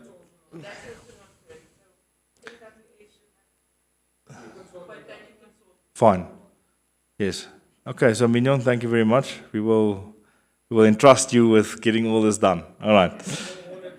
Yes, thank you, Alex. Ordered your wife, that's good. But the activities that we're talking about, what Grown is doing, they're implementing the project to grassroots. That is their main, that is all they're doing. That is why Grown is there, to implement this grassroots development project. So they have to plan and gain approval for the plan, obtain funding and partnerships to implement the plan, employ persons required to manage implemented teams, maintain relationships with corporate sponsors and partners, ensure programs for athlete wrestlers' well-being is implemented, and then work in conjunction with the NWF Management Committee to ensure that any and all government, NNOC, NSC, and or any other wrestling world bodies, rules, changes, or instructions, opportunities, and developments are understood and aligned with. Okay, so that's the main purpose of this entire business. Now, if we get corporate funding, when we get corporate funding for the grassroots, then the project team can be established underneath Grown. Okay, and that's when most of our expansions will be. Now, where the overlap is with the facilities management. Now, the facilities management is develop and manage all wrestling facilities in Namibia. That's it. That is what the facilities management will do. The activities execute rental agreements for facilities, execute building of new facilities. That's a very important one. So the construction will be sitting underneath this business, but it will be funded from Grown. Okay. Manage all rented or owned facilities, manage sublease of facilities, and sell any facility if so decided. So basically, any facilities that we have are going to rent for wrestling, are going to build and rent out. Anything with regards to facilities is going to fall underneath this company, and the main funding will be from the Grown grassroots development. Now, this is where the overlap is. Obviously, for us to be able to wrestle, we need facilities. So, the structure there is something that I can't remember who said this, but that's something that we need to work on. Okay, so all the structures within this, Mignon will sort out for us. Okay. Then on Elite Wrestling and Coaching Academy, this was also from Rian, but let's go past the percentages. So can we all decide to ignore the percentages for now? Yes? Okay. Then train elite wrestling team of Namibia. That's the purpose. They have to train the elite wrestling team in Namibia. Train all international wrestlers that want to train in Namibia. We are looking at setting up a high altitude sort of off-season market for the high performance center also, because we are the opportunity is we're very high, and then train all coaches in Namibia and bring in international coaches to train the wrestlers. So the Elite Center will speak to Marcus and say, listen, we need 2 freestyle wrestler coaches. Please, can we have 3 months, 2 wrestler coaches that do freestyle? Marcus can phone us and say, well, he needs to do Greco-Roman, or Nigeria says, well, he's got a new coach. Can he come and do some coaching here? That's fine. But that will all go through the Elite Training Academy. So basically what it comes down to, if we forget about all the percentages, that these 3 blocks, which is basically representing different companies at the moment, is there to govern the projects that we are going to implement, which is let's go back to the previous slide, which is basically these 4 projects. So all of them will run through, and obviously when the project is actually delivered, the end of the day, for example, Project 1, now Storm Sadek Open, that is now delivered and it's been successful and it sort of can carry its own weight because it's sort of already a sustainable thing. We're probably going to task grown with starting to organize that type of thing. So what does NWF then do at the end of the day? NWF will then, is it in my slides? I'm not sure. So what in NWF, the management committee then basically does is it remains bound to the constitution that is set in place to be able to ensure that the companies underneath, whatever the control is, adheres to international standards. So I cannot have a elite coaching academy that now all of a sudden wants to do MMA in this way or whatever, that way, and so on. So the NWF would be a governance function with regards to international rules of wrestling and to make sure that all of that pulls through. And then secondly, because it's every 4-year cycle, the strategic outlook of wrestling in Namibia will remain with the Wrestling Federation at all times. These are only administrative blocks, administrative functions.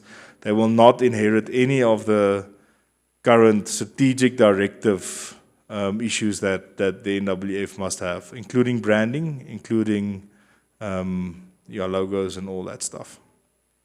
Okay, except for the percentages, any other questions, comments?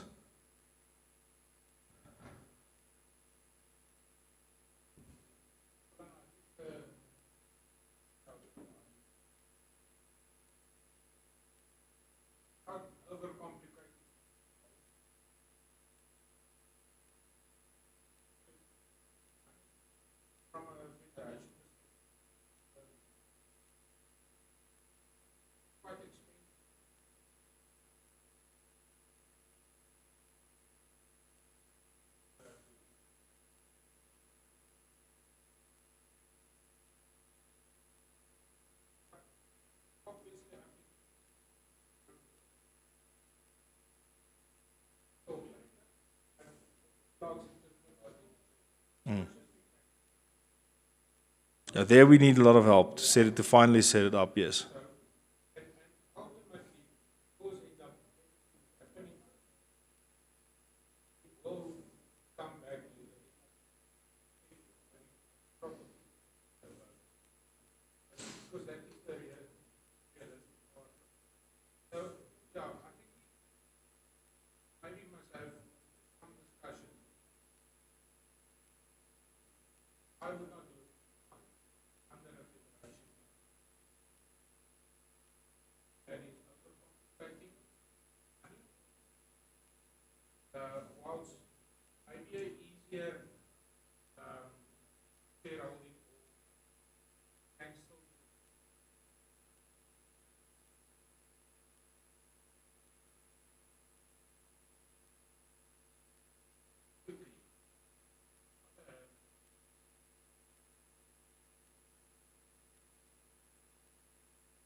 Look, from an initiative one perspective, the self-sustainability thing.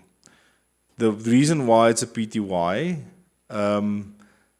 those elements or those companies would be totally self-sustainable companies that must run on a profit basis at the end of the day.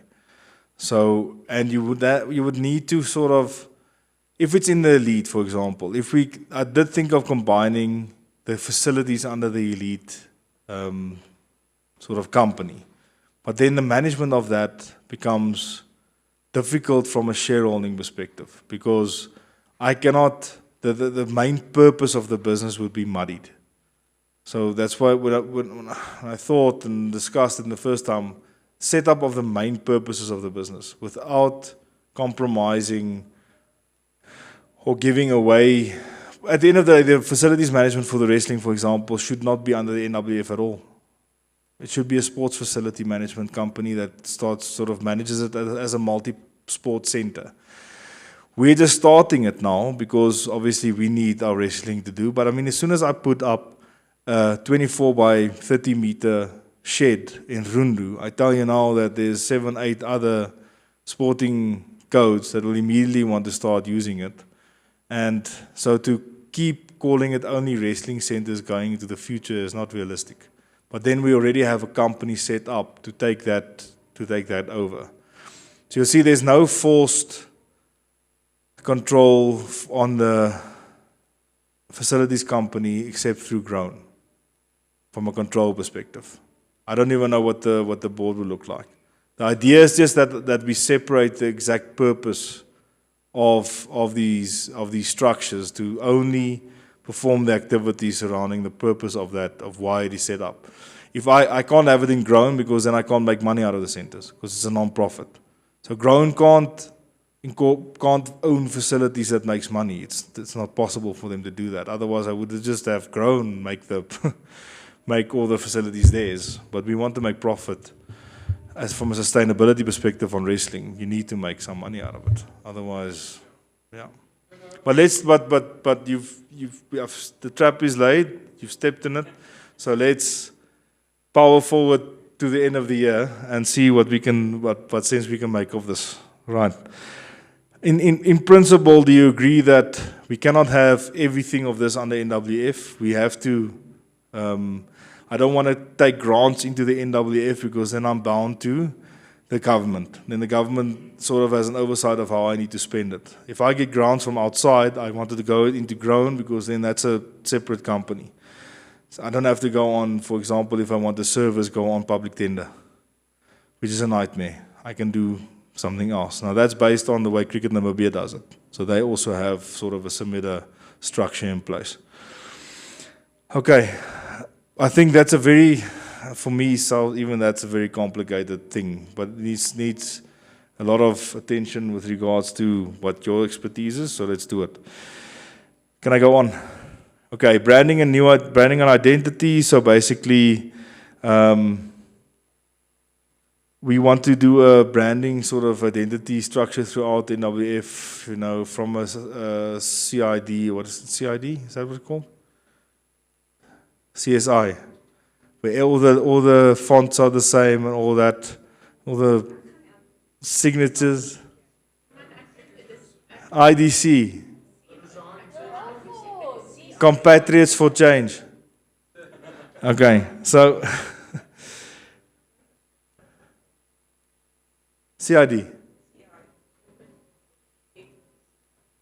That thing, yes, okay.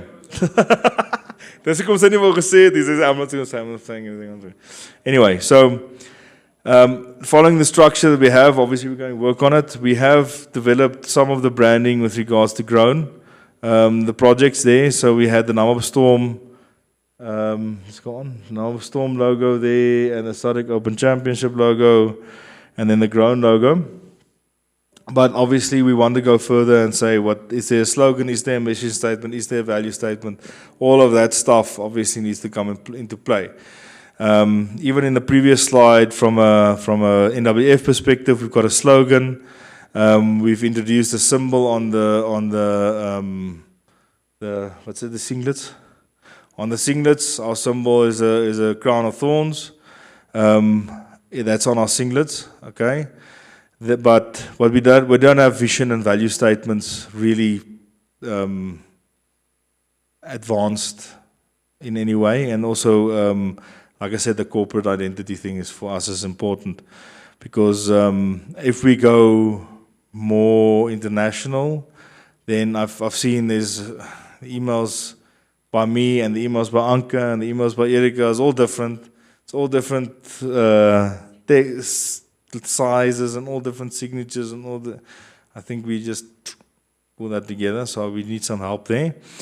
And then from the rest of the businesses, we have nothing. But I think we'll tackle that once we get the final structure and everything good and all that stuff that Mignon is going to help us with.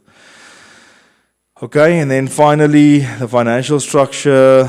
All of these, the NWF obviously has its own bank account. The NGOs has its own bank account. We also have an account at CAM.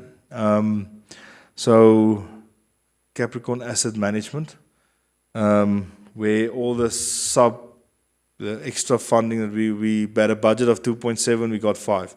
So the balance is in funds within Capricorn Asset Management, where we obviously, but that is transferred to Grown. So Grown basically has the growth is within the Grown organization, because like we said, we want to run the grassroots development side and the human capital side out of Grown instead of out of the federation. Okay, and then the PTY Limiteds, if it's going to be PTY Limiteds, we'll obviously go through the structure. They must be self-sufficient. We will, obviously, from a NWF and Grown perspective, get the stuff on, help funding with getting the things going and getting it. But at some point, they have to be a self-sustainable business that is run independently from the NWF. Okay. Then, what is this? That's just based on that. Sources of income that was sort of listed here. So our income is basically the clubs that every year provide us with all of the affiliation and stuff, but that normally is just enough to get United World Wrestling licenses and all that stuff done. So that's fine. That's okay. If that's all it is for, it's not a problem. And then government grants. If United World Wrestling provides us with assistance, we do get some money from them as well. The NNOC also provided some money for the training camp and so on. So that's basically where the income comes from there. Grown will be sponsors, investors, events, and donations. I mean, it's a non-profit organization, so there's nothing else that can come in there from an income perspective. And then from a professional wrestling perspective, there will be licenses, fees, wrestling enrollments, tournaments, partners, sponsors, and investors. So we are looking to get other countries to also take part with our high performance center at the end of the day, and that obviously comes at a cost. So to train up wrestlers would be an income, especially international wrestlers would be an income there. Okay, so this is just the surplus cash, what I just talked about now. We did go through an exercise where we asked 5 different asset management companies to provide us with a proposal of what to do with money that we have extra. Then Capricorn Asset Management did come out with the best available sort of portfolio, and that decision to go with CAM then was decided on based on that. So it wasn't just because we love CAM. We did go through an exercise where we asked 5 different companies to provide us with a portfolio forecast of what they would do with the money.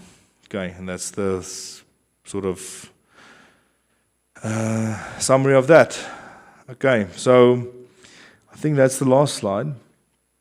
So basically, from an admin structure perspective, not from a company corporate structure perspective, what we're saying is that the federation will, from a management committee perspective, will ensure that the constitution is adhered to, that all the clubs are run in certain ways, so they will still manage the clubs. But anything with regards to strategic initiatives will be farmed out until we get programs and development programs in place that will be outside of NWF. And the reason for that is longevity, and to make sure that the next committee can't just come in and change everything and take the money that is there out and spend it on stuff that is not. Is to ensure that governance. So that governance then obviously needs to be implemented. So from Romeo, from your side, you need to also obviously be part of all of the discussions that we're going to have going forward. Because, from a NWF perspective, Romeo is going to be the compliance. We're going to train him to be the compliance officer for Grown. So he needs to obviously know all of these things off heart. All right, any other questions? Yes. What budget have you put aside for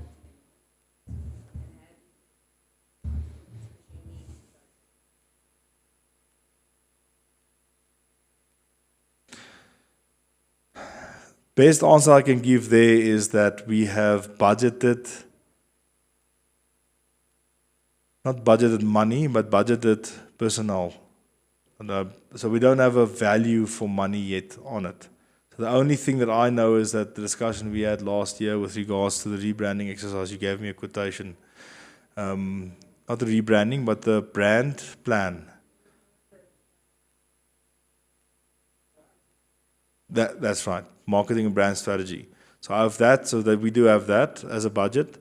That was put into our budget, a little bit more than that, but it was put in our budget. But from a rebranding, marketing of the other businesses, no, we don't have a budget for that yet, no. Okay?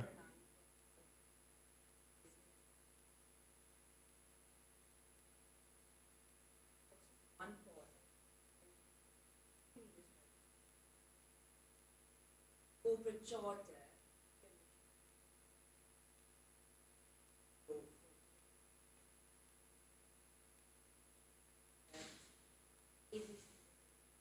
Very old school way of thinking.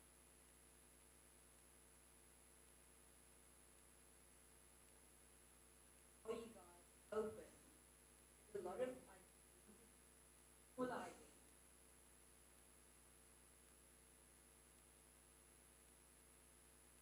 Logo. You've got these different, all of those things. Mm-hmm. Open to. You've got different logos that all look very different. So rebranding that, yeah. Wat noem is it?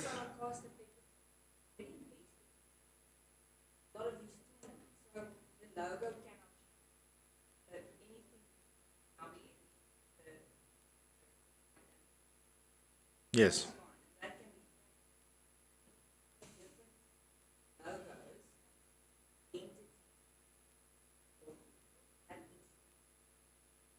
Mm-hmm. Yes. All over the place. Rainbow Nation.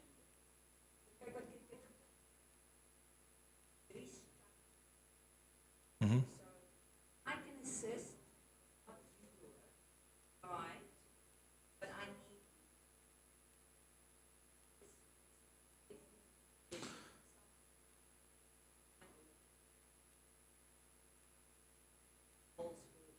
why we're doing this and not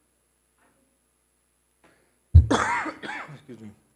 That's fine. That's great. Guidance would be awesome. So, from our perspective, the whole idea is to make sure that everything is similar to the NWF, but not necessarily recognizable through the NWF. We sort of do want an arm's length, but that's something that can come out of all these sessions. So if we have the structure in place from Mignon and Alex's help, then the next step would, and that's why it's in there, the branding is the next step. For lack of a better word, I didn't know what to put in. I don't know what we don't know. So I need guidance. We need guidance because we don't know what we don't know. We need to have a brand in place. We need to have all of these things in place. Business that's running very basic stuff. It's put in different deliverables. So I think the best would be from a guidance perspective just to these type of points. Just to this is what we need to do. And then we can do it further. Not you, but we just need to know what is the next thing that we need to do. Yeah.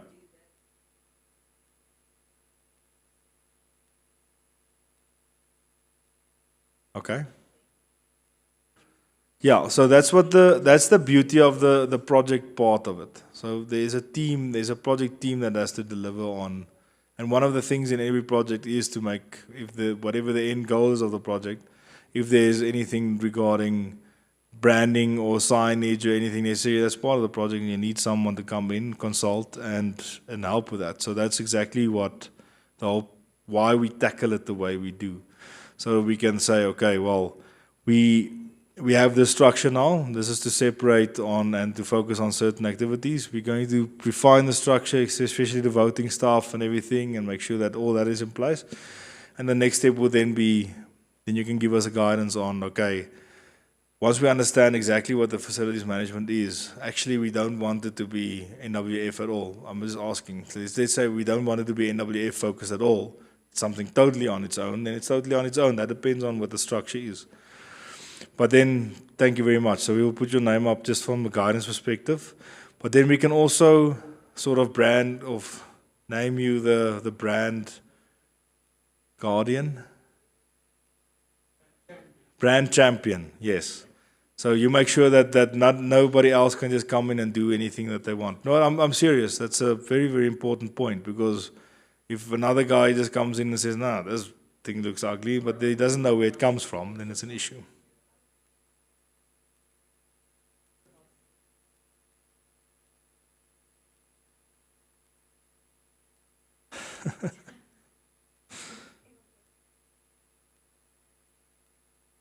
Okay, so we've got two very positive things already. Anything else that somebody sees that doesn't make sense or would think that we need to do differently?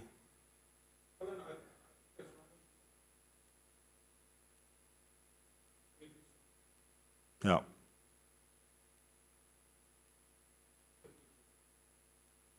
Yeah, sure.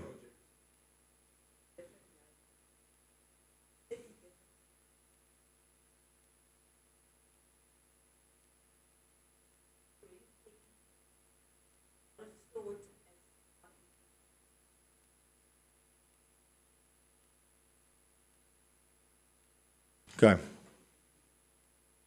Ja, hy moet net begin werk.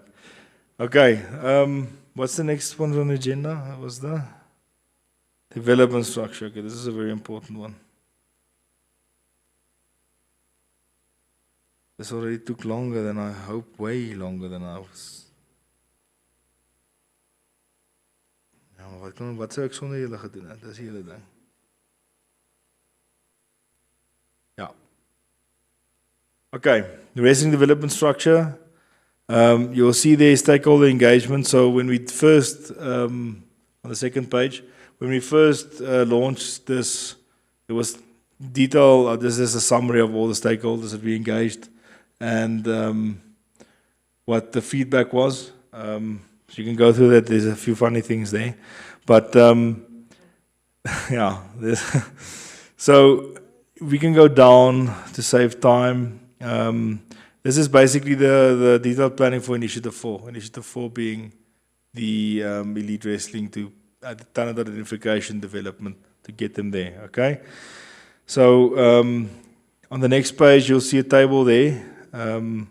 That's the initiative. NWF will deliver Olympic wrestlers. And then 2025, our goals were back then send national training group to all tournaments in RSA, which we have very, very well done this year. Send wrestlers for training camps, which we have failed. This year, we remember the initial calendar, there was almost a training camp every month. Just from a planning perspective, that was very ambitious. But I do think we need more training camps. I think before the SA Champs, we saw that was a massive thing, that training camp. And the Okanya training camp was also very, very successful. So we do need more of these. Then build up team cohesion about Greco and freestyle, making use of various Namibian coaches. And I think the thing there was that we don't send the same coaches to the same tournaments the same time the whole time. Right, so I think this year we did send various coaches to various of these international tour groups, and we gave opportunity to most of the coaches that we do have to be a part of this.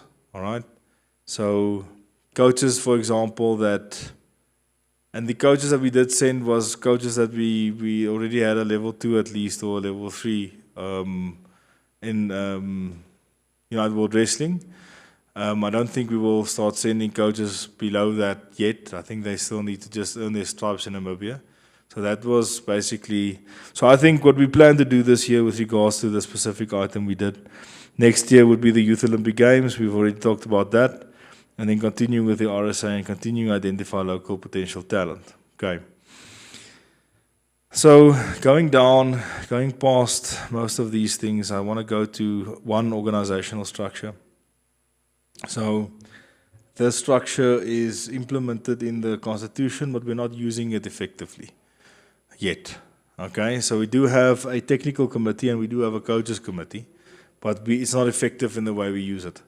So what we're doing now is with the convener of selectors that has been implemented and voted on, that basically makes the committee more effective because we have someone that actually guides and leads that committee now.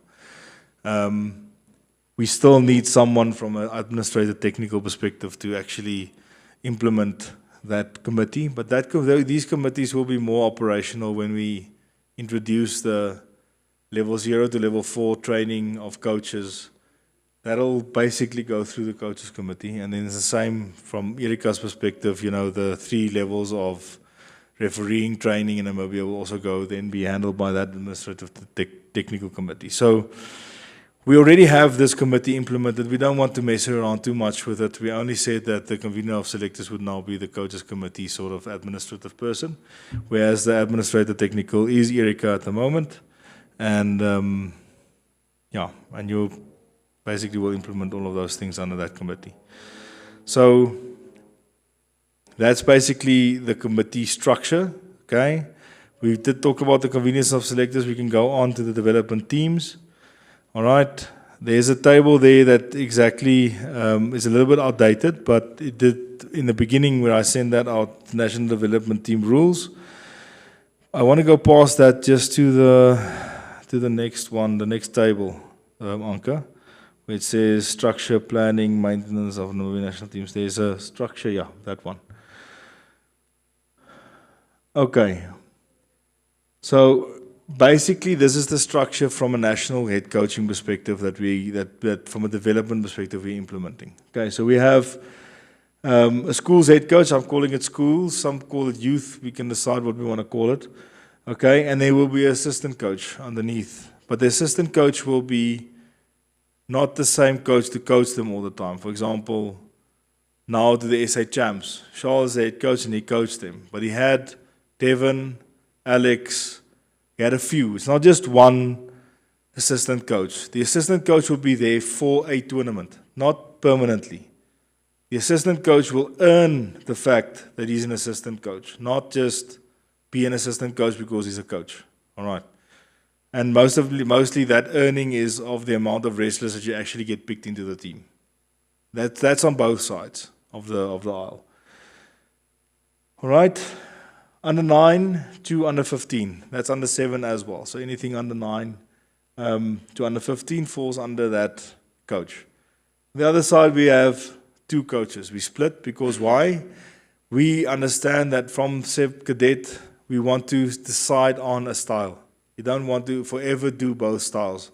And that's why on the senior side, we need dedicated coaches for Greco and freestyle. We put beach wrestling under Greco for now. Obviously, in the future, if we get a lot of wrestlers and we can do beach wrestling on its own, we will have a beach wrestling coach on its own. And the same with women's wrestling. For now, freestyle and women's wrestling is close together, basically the same style type to coach. And because beach wrestling is basically an upright wrestling sort of style, it's closer to Greco-Roman, so we put those two together. But that doesn't mean in the future, if we have enough wrestlers and enough coaches, that we can't split those two as well. Excuse me. So that is the structure that we, from a development perspective, that we want to implement. Now, if you look at we can go to the next one. From a selection perspective, we will have a development team level. So there's a club level. Then there's a development team level. And then there's a elite level. That's the development. Once you go into elite, your affiliation with a club dissolves. You are in the elite academy, and that's basically your club going forward. All right. From a development perspective, that is not the case. If you're in the Ngosho or the Shishi teams, that is a name we aspire to a team so we can send the team in uniform and the same uniform to a tournament. But if we, for example, put the results in the paper, it will say Milan van der Merwe, Windhoek Wrestling Club Gold. Okay, it will say Ngoshi team or Shishi team results, but the club will still be affiliated to that wrestler. We're not divorcing the wrestler from that club at that point in time. Only if you are selected in the elite academy, then you are not bound to a club at that point. Yes, Luis. That group with the elite team, for example, when coming the national championship, let's simply something now. With the wrestling club, the wrestler, for example. Yes. In the national championship, they represent with the wrestling club. No. No. No, they represent the elite academy. It becomes a club on its own. It's not a club, but it becomes a club. If you want to. Yes. Yes. Yes. Basically, that's what it comes down to. There's a reason why we do that. If we want to have focused coaching and whatever going forward with these elite, because I'm going to tell you a day in the life of the elite wrestlers now is every day at 10 o'clock, they're with my brother at doing strength training or cardio or whatever. They get their supplementation. They will go to IXL next year. They will, and then they have mat sessions in the afternoon. They have sessions with Francois. They have sessions. So they are in this extremely tight schedule. There's no space for wrestling at a club. You'll never wrestle at your club.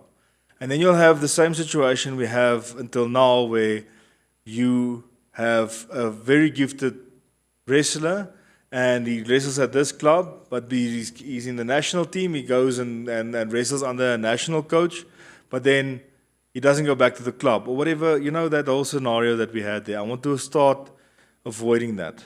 Okay, now you can drop out of the elite. You can. If you don't improve with your tests. There's a contract that I have with these wrestlers. You have to reach targets with your weight tests and your tests and everything. You can drop out and you drop back to your club. That is a possibility. But for nationals, they will be entered in as the Elite Academy of Namibia Internationals. It's the only way we can separate, in my opinion, unless this is not, we decided this. This is presenting to you to sort of gain an idea what we can and cannot do. On the development side, if we have a Shishi team going to Abraham, let's take SA Champs. Charles took up that development team, had a 2-week camp. It doesn't mean he's now a Windhoek wrestler, Granville is now a Windhoek Wrestling Club wrestler, but for 2 weeks they had a camp together, everything. After we come back from SA Champs, you go back to your club. Because there's not a 1 year extension of learning or coaching plan for these elite wrestlers to go on. Because all they do is wrestle. That's all they do. And we're spending a lot of money.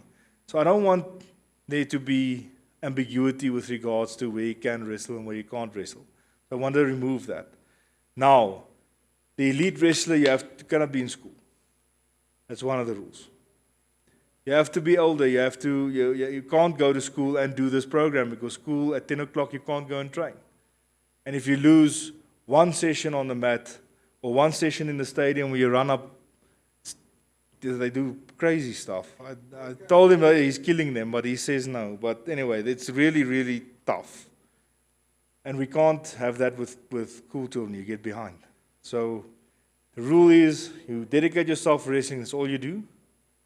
And for those guys that is good enough, we pay the stipend, as we discussed earlier.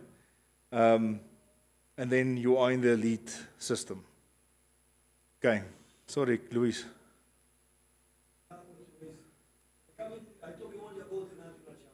Yeah.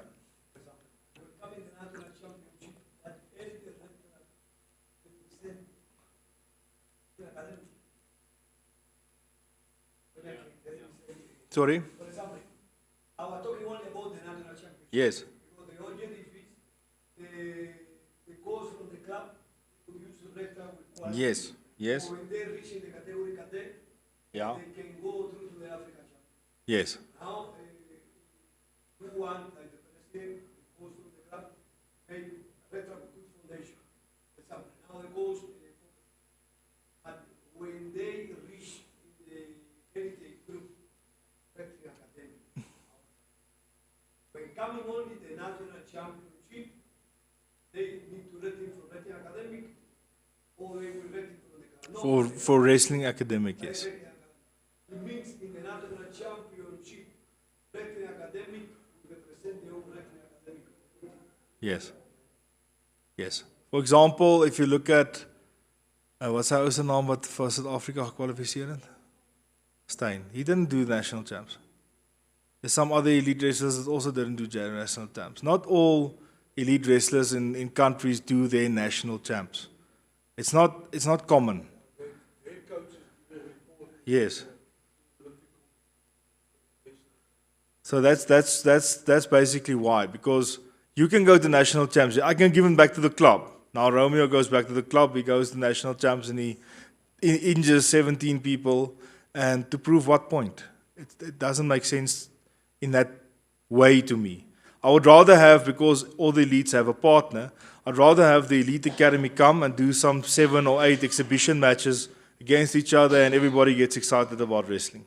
If you're already in the elite, the national champs is not doing anything for you from a... But it's always in the elite, not a free way to Africa.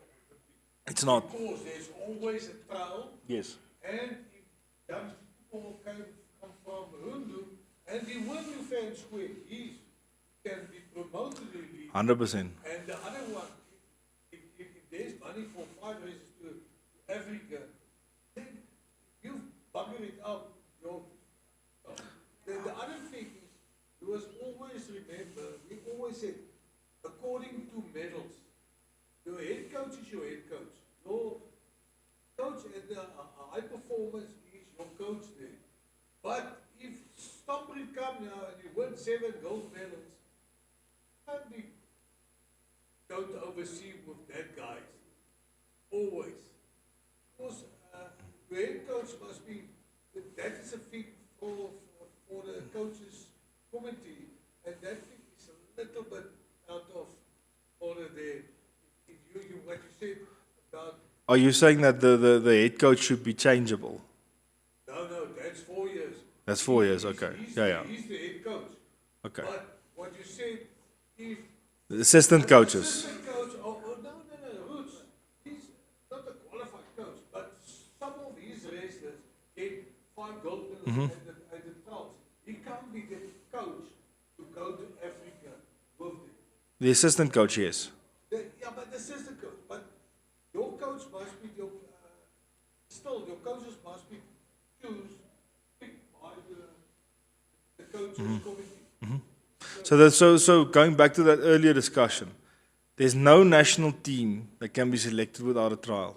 That doesn't exist. But the nationals is not a trial for international competition. The nationals is a trial for the Shishi team or the Ngoshi team, the development teams. That is where the nationals is a trial. But the guys that are already in the elite is past the development stage, so that it has no bearing on what the elite guys are doing, the nationals. They must be there. That's part of they have to be there. They can't just not go, not to wrestle, but we need to get to a space where the younger wrestlers looks up to them as the elite wrestlers and become role models. And that's part of this whole thing that we want to. It's a carrot, and it's a carrot for the coaches also, because the coaches will get accolades, recognition for coaching a wrestler to elite level. Now, unfortunately, he's going to be plucked into the elite system, and the coach is going to lose him in that sense. But the accolades will go to the coach for getting him to a point where he actually can go into the elite system. Now, the elite system is a 4-year vote. Okay?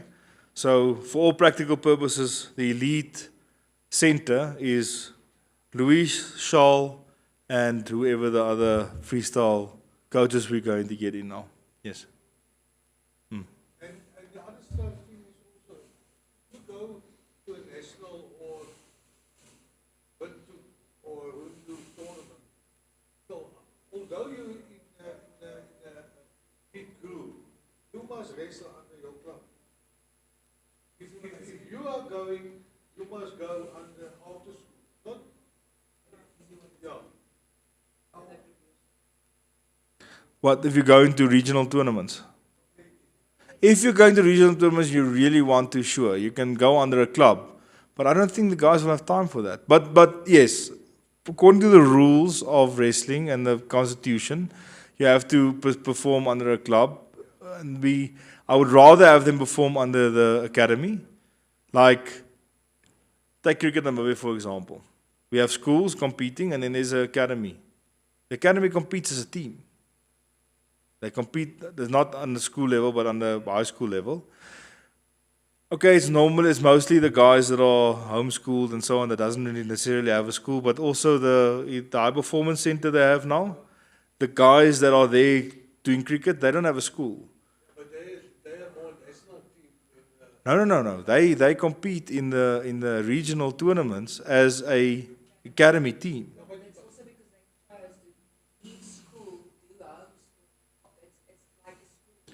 But remember, this is not bearing on any school-going children. I'm just taking an example. So the elite is only senior, or junior also, but you must be out of school to be in the elite system. You can't be in school anymore. So Lazarus for this year has to compete after school because he's not part of the elite system. He's not there. He's not part of it. But still also, wrestlers say, I'm holy. I make it. You have to wrestle certain tournaments. And you can't exclude him of tournaments because he is sustained along and you don't have to wrestle there. You have to wrestle the Namibian local tournaments more than 50%. Yes, but they will enter as the academy. That's all I'm saying. Is the seniors will enter as the academy. So the other national wrestlers, for example, Lazarus and all these guys that are not in the senior academy will wrestle under after school. They have to wrestle under after school. It is very easy. You create this academy. So they will then be transferred from, for example, after school, transferred into.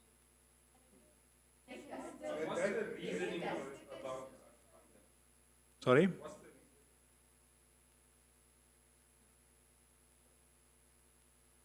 Because if you are wrestling 5 days a week at the center and you're only there, you don't have a coach at after school that has ever coached you in the last year, you can't compete under after school. It's not possible for you to You can't. Understandable, but still, I don't understand, because also a Springbok or a Springbok rugby player, he's going back to his province. And he's also, for the Sharks, Sale Sharks, national is South Africa. So there's always a club going back to it. That's not clear here. Nou, Louis, Joseph, ek sal nou dat ek adresseer. Where I grew up, you're from motivated coach. Maybe you have 10 coaches in Namibia, something in Roma, very good level. And tomorrow, Henkley, the head coach of that wrestling academy, but wrestling this year leaving wrestling academy. How you select the coach will be in the position? The selection committee. Because we're too level for development. Level of the ground, development the ground, and then level high result. We're starting high result. We're starting the first international African Championship. We category under 7. Now what happened? The call from the club to produce wrestlers reaching that wrestling academy. Now, from my side, the way I grew up, the federation will motivate more the coach produce more wrestlers from that level. Yes, so the selection committee will also, on a 4-year basis, always select the next head coach. This is not something that the federation just decides. The selection committee will select.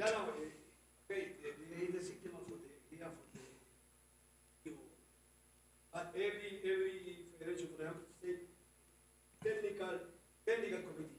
Now you are the president. And you're looking, for example, head working in Rundu.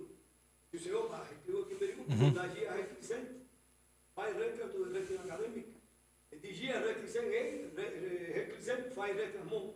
And Romeo working in Ocearon, and Romeo only sent 1. Now when you evaluate, actually send more records to the academic, to the high elite. Wrestling is more better from my side than Romeo, because produce more better records.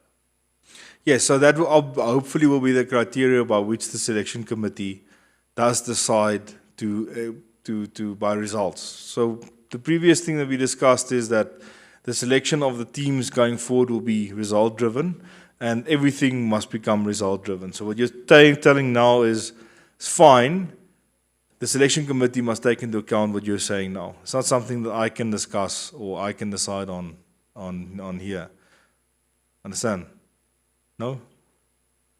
Yes, the one with the high result must become the next head coach. But for 4 years you remain. You cannot say this month that guy has 3 more wrestlers, now he becomes head coach. You cannot change it all the time. Yeah.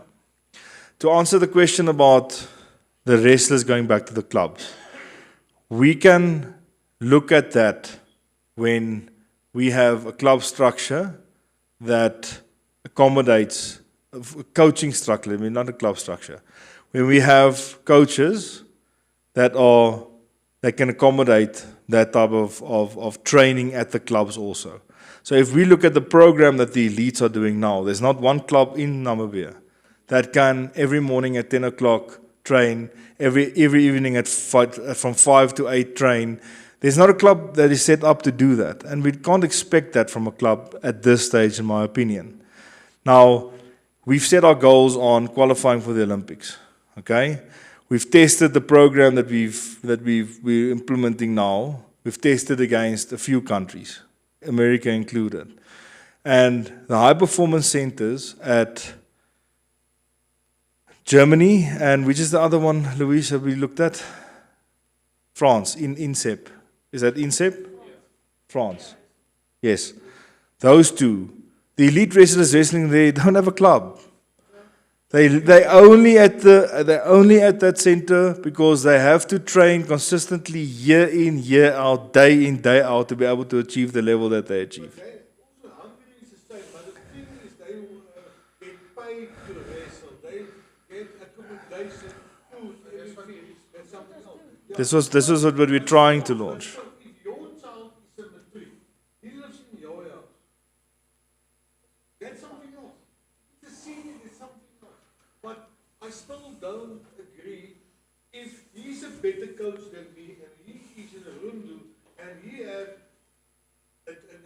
sand. And that guy won gold in Africa and South Africa and Olympic Games. He's a better coach. Although I have 10 races, gold medals. Because my guys just go to South Africa and they lose there. He's won and they're going further. So it's not about, I don't agree with, if I have 55 and win 2, then the Roots or Tumet will never have a coach. Doesn't work like that. On this moment, we have the right head coach for Luis. But that's not to say that someone of Rundu can't become a head coach later. Sure, you can, yeah. Yeah, but not on the medals you won. It mustn't work like that. Yeah, but then it's double standards. Why? Why is it double standards?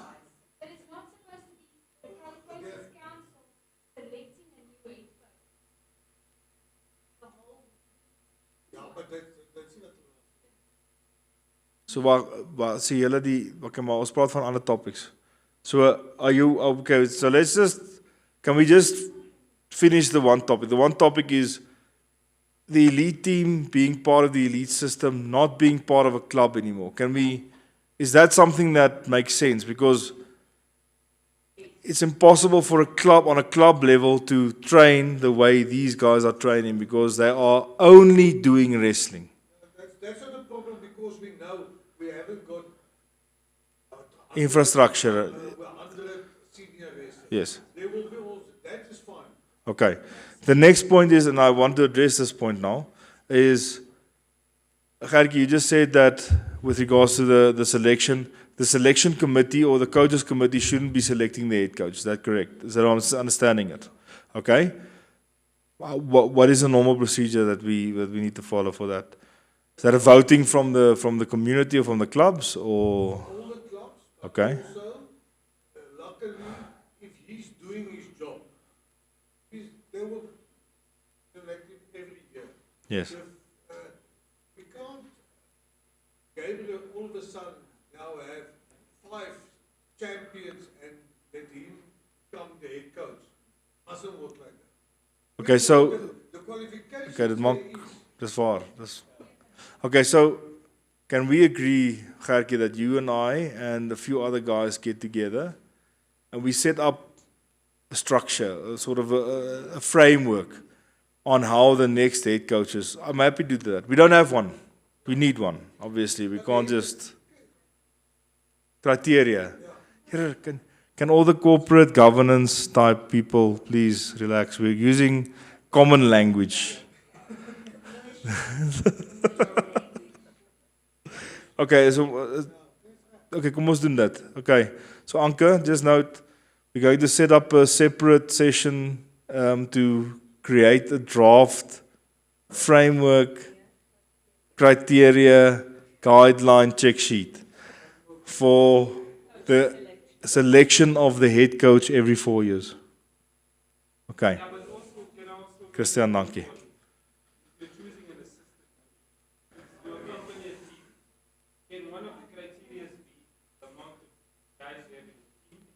So the current criteria is that the head coach remains the head coach for 4 years. The assistant coach going is based on the amount of wrestlers in that team.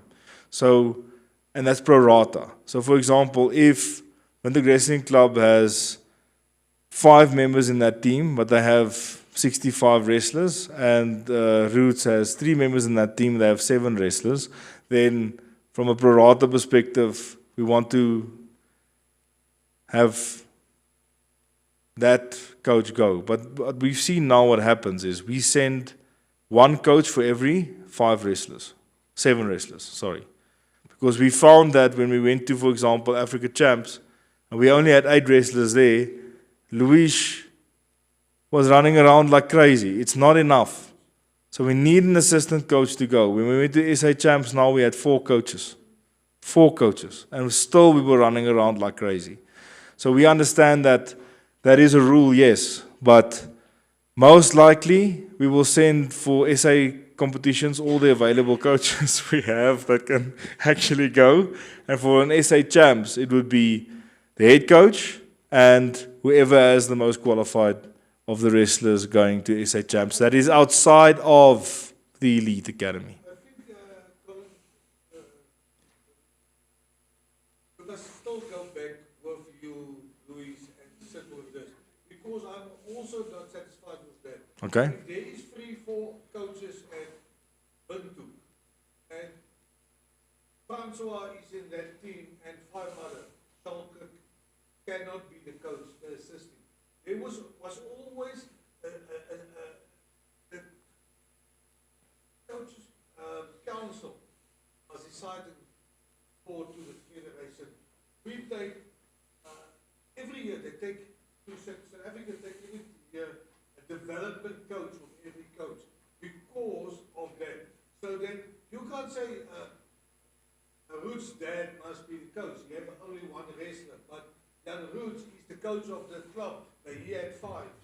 So all that perspective. So you must go to it, but the thing is, it's not the right way. Okay, so what you're saying from a process perspective, together with the selection of the team by the coaches committee or the selection committee, the coaches going is also selected out of that process.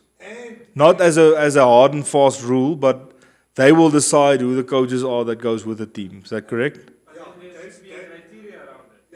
But the thing is also, they must be nominated by their clubs to the federation, and the coaches council will see, and then come back to the committee and say, we think Romeo because this, and that's the right way. Not about you have 10 medals there, 10 medals, and then 5 of them is only one in the way. Okay, so can I suggest that we have this as a subcategory under this discussion that we will have with the 4-year selection of coaches? So we just put 1, 2, 3 guiding principles down for the selection committee as to how to decide upon the assistant coaches. Makes sense? Yes.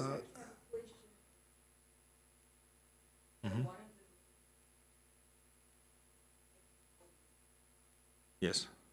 I think there will be a lot of wrestlers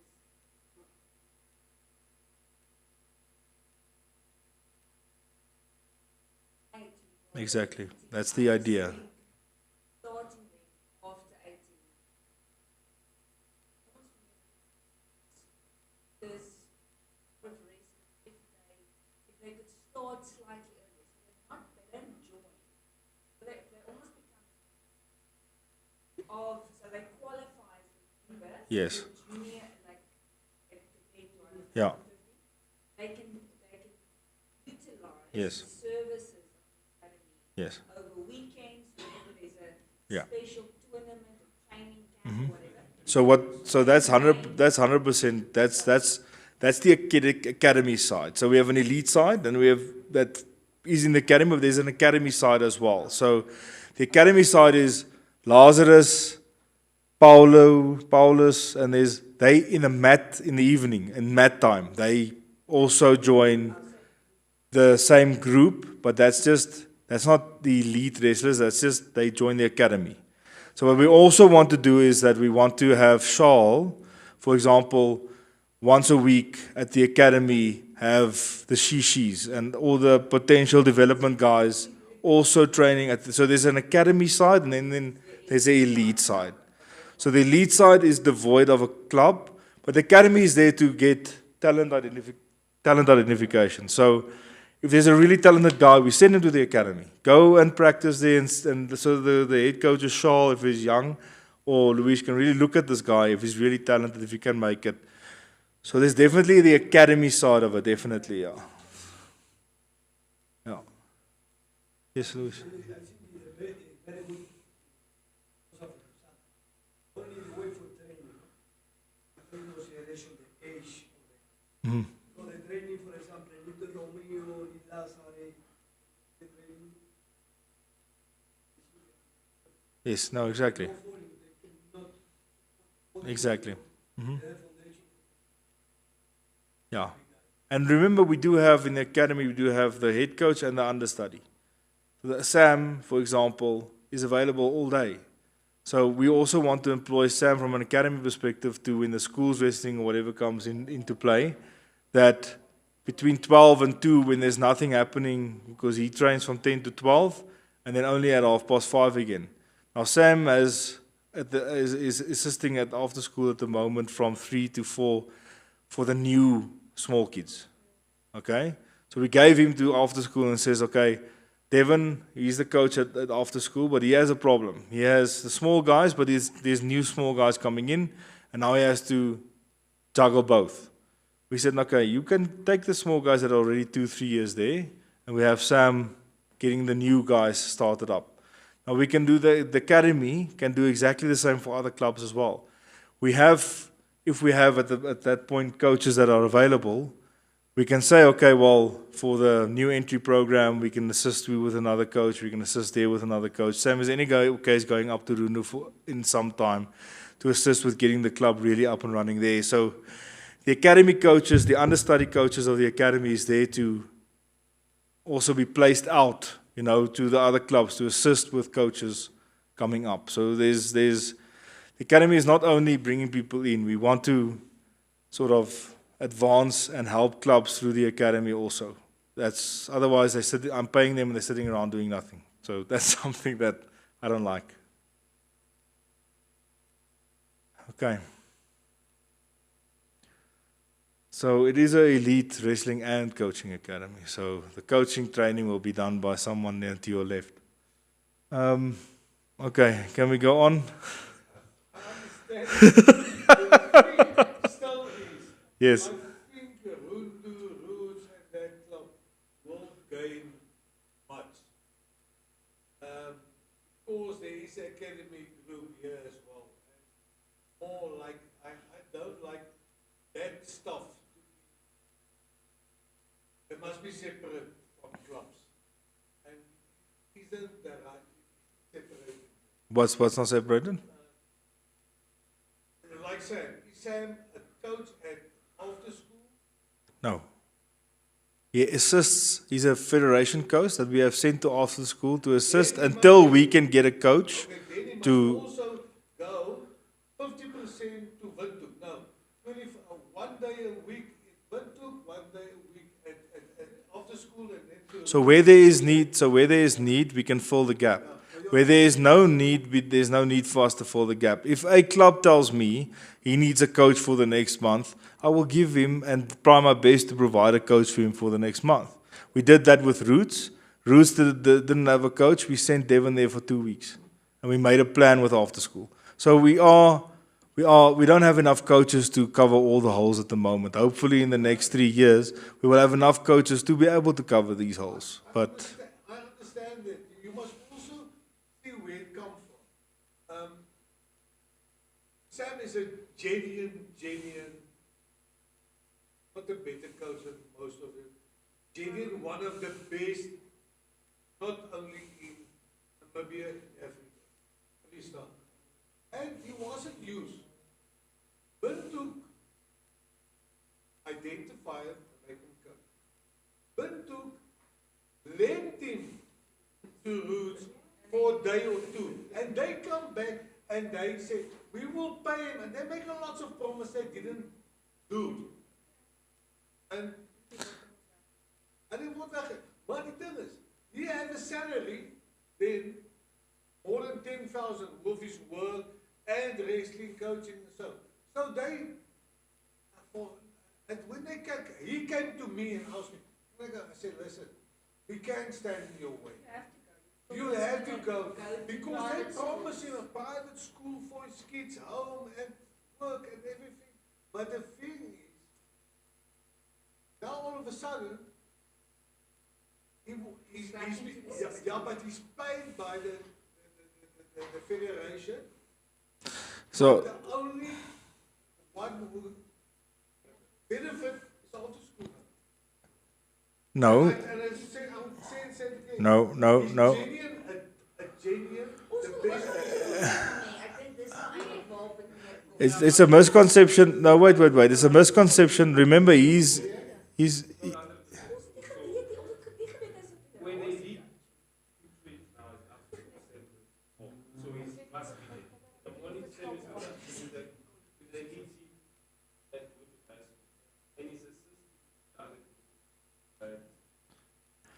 assisting after school until we can train up a coach to take it over from him. He's not an after school coach. If you want some time from him, he has time. I think what we have to do is to separate the elite from a club. Yes, we are, but it is separate. The whole point of the academy is it's a elite wrestling and coaching academy.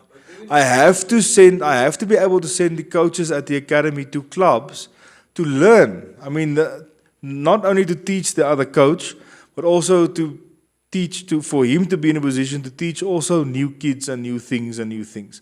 So the opportunity from after school came up, and I agreed. Okay, he came to me and he said they really struggle, but they need to.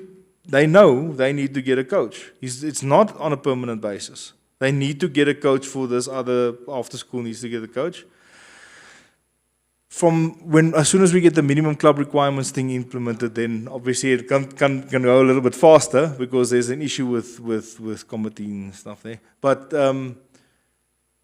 I need to be able to train coaches at the academy, but I also need to be able to send coaches out. So if I, for example, send Luis out I'm just saying Luis, someone there at the academy, one of the coaches at the academy, Marcus asked me he needs a Greco-Roman coach for a camp for the next 2 weeks. I'm sending that guy. If I ask Marcus, I need for the next 3 weeks, I need a freestyle coach for a freestyle training camp, then, it's in that sense, international is easier to understand, but in the same sense, it is locally. If a club tells me as a federation, my coach is going in for a surgery for the next 3 weeks, he's not going to be able to train, I must be able to make a plan and send a coach there. It's not because I'm trying to be unfair to other clubs. It's just because I need that club is in need now. So the idea is not to farm the guys out on a periodic basis to clubs, to assist clubs. It's really if there's a void, then There must still be competition. The thing is, I understand. So, but to have 3-4 coaches, there is 3-4 coaches. You can't block Romeo, of course. He's also a good wrestler, so he can also coach. The thing is, we can't say he's in the elite group. He can't train after school. That's not the problem. He can do all the training, that isn't the problem. The thing is, it's not a hidden agenda. Ek wil JDN hê, ons moet op dieselfde bladsy wees. I don't want to do it here, but I'll do it now. Feels like every club is not getting it. Let me make it another point. Ja, Afrikaans. Het voel vir my soos die afterschool word gerang deur die federasie. Die federasie is afterschool se komitee. Ja. And but it feels from the outside. It's like for our people also. If Colin is on the phone or Anke, what did Godly do? He didn't ask, but he once did something like that. But it very gedoen. But always it was Lucius, same of Anke. We want he's the president. We want he must love every club the same. It doesn't feel for you like that. But for us it feels like the federation runs. Let me answer clear about that. I'm coaching from the Namibia Wrestling Federation. I'm not coaching after. Now we select the elite team, the academic wrestling. Where is the wrestlers of the country?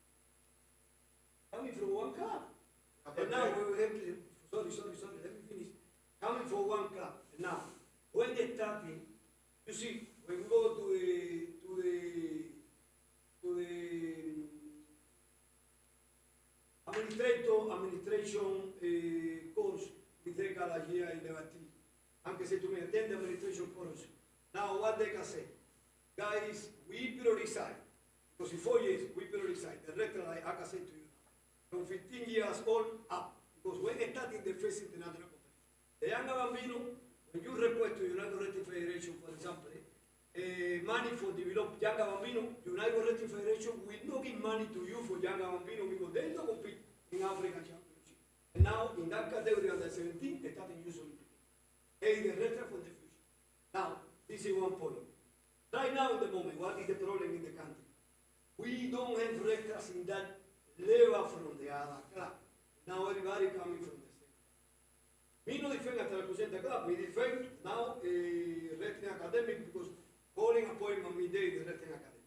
But all the rectors with the high level in the country, that's away no medal in African Championship. It's themselves. Yes, this is what we done a point. Okay. The thing is, Luis, I'm not complaining. You're the head coach. Because you are the head coach. We selected you there. And you do your job. That's not I wasn't talking about it. I was talking feel. I feel. Colin is a member of the club. But if you go, he only fight for after school. It feels. It's not, I'm not your head. What is the needs of No, just to address that point.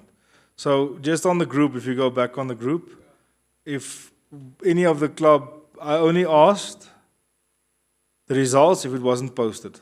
So normally it will say this guy must be on that mat at this time, so the group, and then right after that it says, oh, Varys lost or Varys won, yay, or whatever. I only ask, okay, maar wat het daar gebeur? Wat het daar gebeur? Wat het daar gebeur? Want elke keer, om een of ander rede, is dit die afterskoolkinders wat nie gepost word op daai klub nie. So ons kan albei kante toe gaan met hierdie gesprek. Ek het net gevra,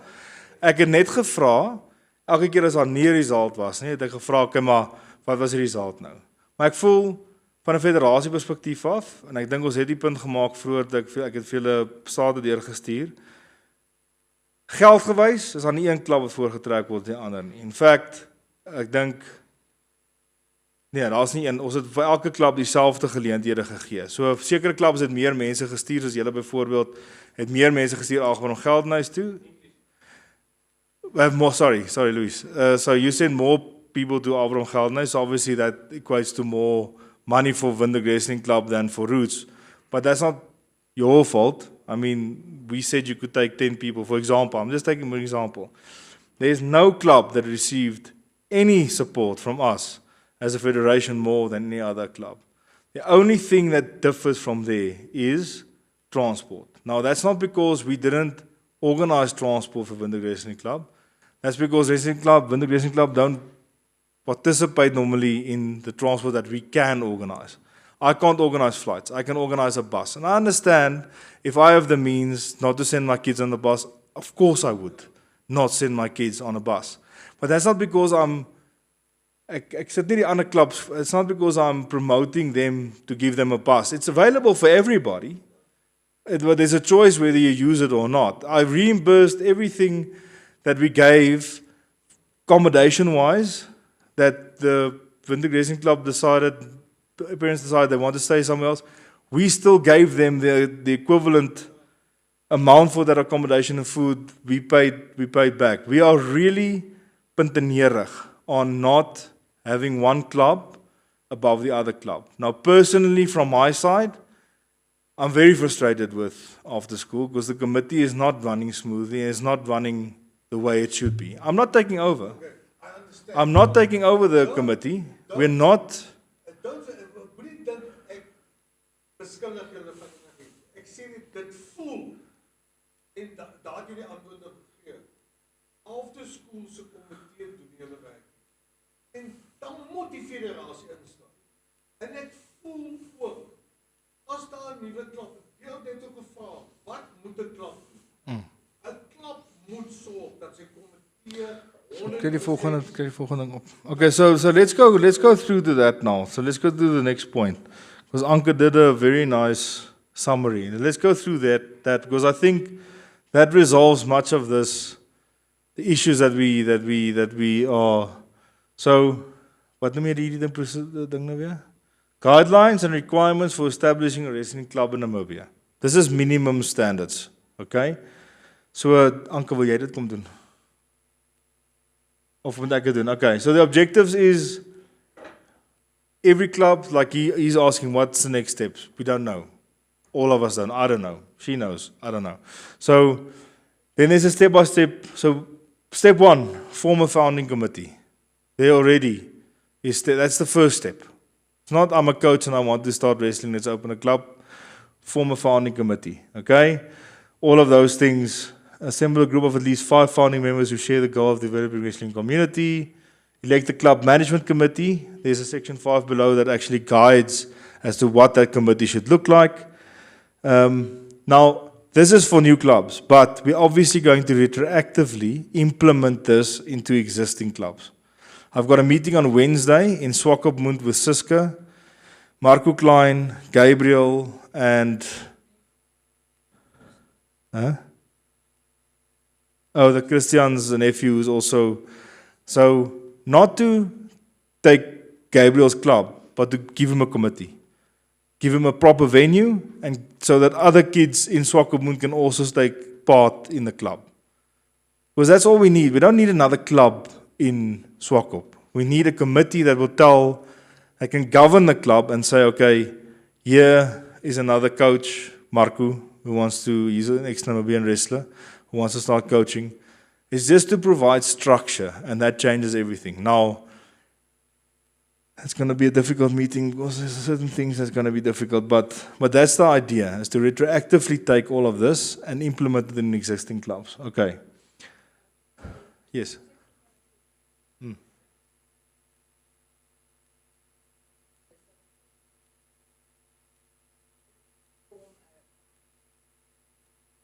Yes.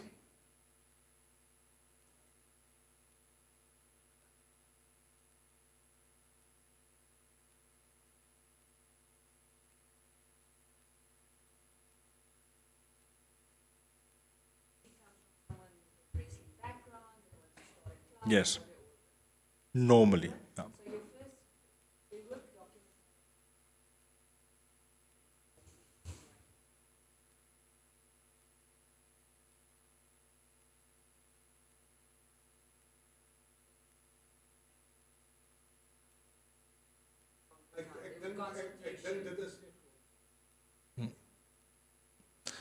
Nee, ek dink dit is in die grondwet nie, maar ek meen dit is hierdie Words like adopt the club name, like register club with federation, like you're stubborn. All I'm saying is that this could be confusing. Register your name. Step 2, develop, write your own constitution based off the federation. Vir 'n nuwe ou gaan stuur. Kan ek nou vir julle sê, hulle gaan julle ore op dan hulle gaan nie weet. Ek dink nie so nie. Ek dink if someone wants to start a new club, he will apply at the federation. Federation, no, yeah, but the federation will tell him that's the first thing. He must give institution, his committee, where the club is based, what is the all that stuff. Okay, so we have feedback on wording. Is that what I'm? Okay, so we can refine the document. That's fine. Can we ask that you just review it and just provide us? That's fine, because I think it's a wording thing, and maybe it's also a. Yeah. Okay. That's fine. That's fine. But at the end of the day, when you say you don't want someone to call Anker. That's 100% correct. Yeah. You've got clubs. Yeah. Sure. 100%. Existing for 5 years and they still don't know. So I don't want to go back to my previous things, but there's a club and something committee that we want to establish that will also assist with all of these things. Okay, no, 100%. So so just as an action item, just send it to Razan, and she can assist us with a review. I think let's do another review, maybe 2 reviews I don't know, select someone else to also, and I think this is the best. Let's do the one review and then send it to Christian and say, register your club. And if he has to phone us 70 times, we know, okay, it's not good enough. Okay, let's do that. Okay, but just as an overview, so step 2, draft and approve the club constitution. Now, I believe we should, from a federation perspective, do a base one. Just a basic one that they can adopt and maybe just read through. Otherwise, I mean, for them to draft something from scratch is never going to happen, I think. It's really difficult. Yeah. Okay. All right, dankie Alex. Alex sal vir ons doen. Ja.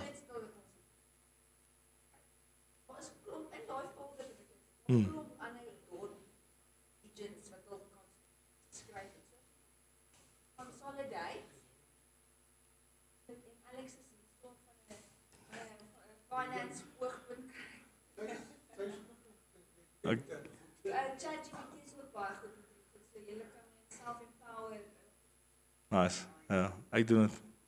Ja. Okay, so elect the club management committee. This is the base committee that you need. Ja, gaan maar af. Okay.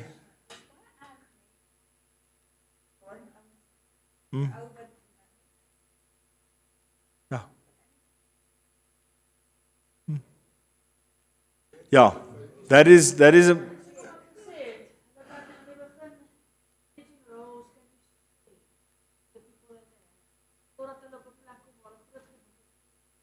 So dis 'n groei proses. Ons sê net this is the committee that you need. So for example, if I go to Roots, they don't have this. They've got a head coach and Gonda is the SG and she's brilliant, but without Gonda there's nothing. She's everything, and that's fine because she can do it because she's very good. But not everybody is as good, so we do need the structure to be able to. For example, in the NWF, treasurer and technical. I don't need a treasurer separately for why? It's not. So even at the NWF level, because we don't always have all of the committees, as long as the role is covered. And then you can grow into it. Exactly. But it is in the bottom there. So Christian, for example, his wife will probably be the SG and he will be the coach and the guy through it. Yeah. That's what in Rundu. You've got a coach and the coach's wife basically runs the club. And she also coaches. She's a ref also, yeah. And then appoint qualified coaches. Now this is a sticky one, so we will.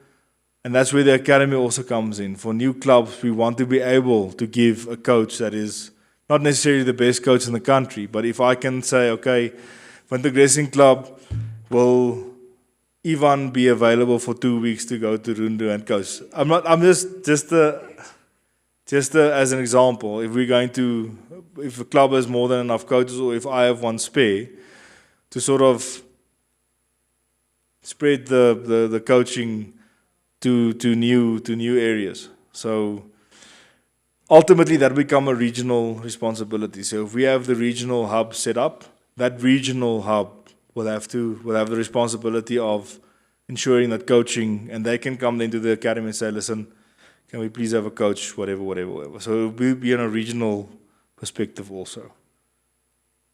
Okay. Additional requirements, okay, all that stuff is the police clearance certificate is a must. Code of conduct signing, all that stuff is a must. And then obviously from level 0 to level 4, coaching, structures and training, they have to go through all of that. There's no getting around this. Okay.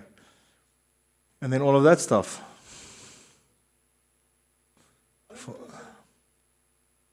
But I think we must make it as user friendly as possible.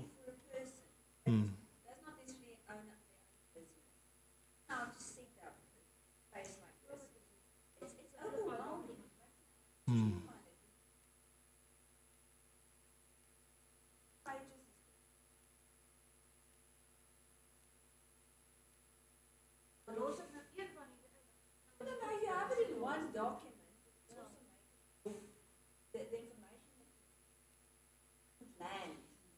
Mm. Take copy. Okay. Like you almost want a bit more. 100%. I think do the review and then we test it with the new clubs, with Christian. We test it with him and see if we can understand that. Then affiliation fees and levies, that's all constitutional based. All of that stuff is in the constitution. And then conclusion, the conclusion basically is we will retroactively go and do that. So this document I will take like it is for the moment to Wednesday's meeting to give to Siska. I think she can decipher. Yeah, she will at least understand this because she needs to put this in place. So I'll give that to Siska so that she can continue with that. Yeah, exactly. Okay. All right, so let's go back to Gertjie, what you were saying. I just want to conclude that conversation. What you were saying with regards to the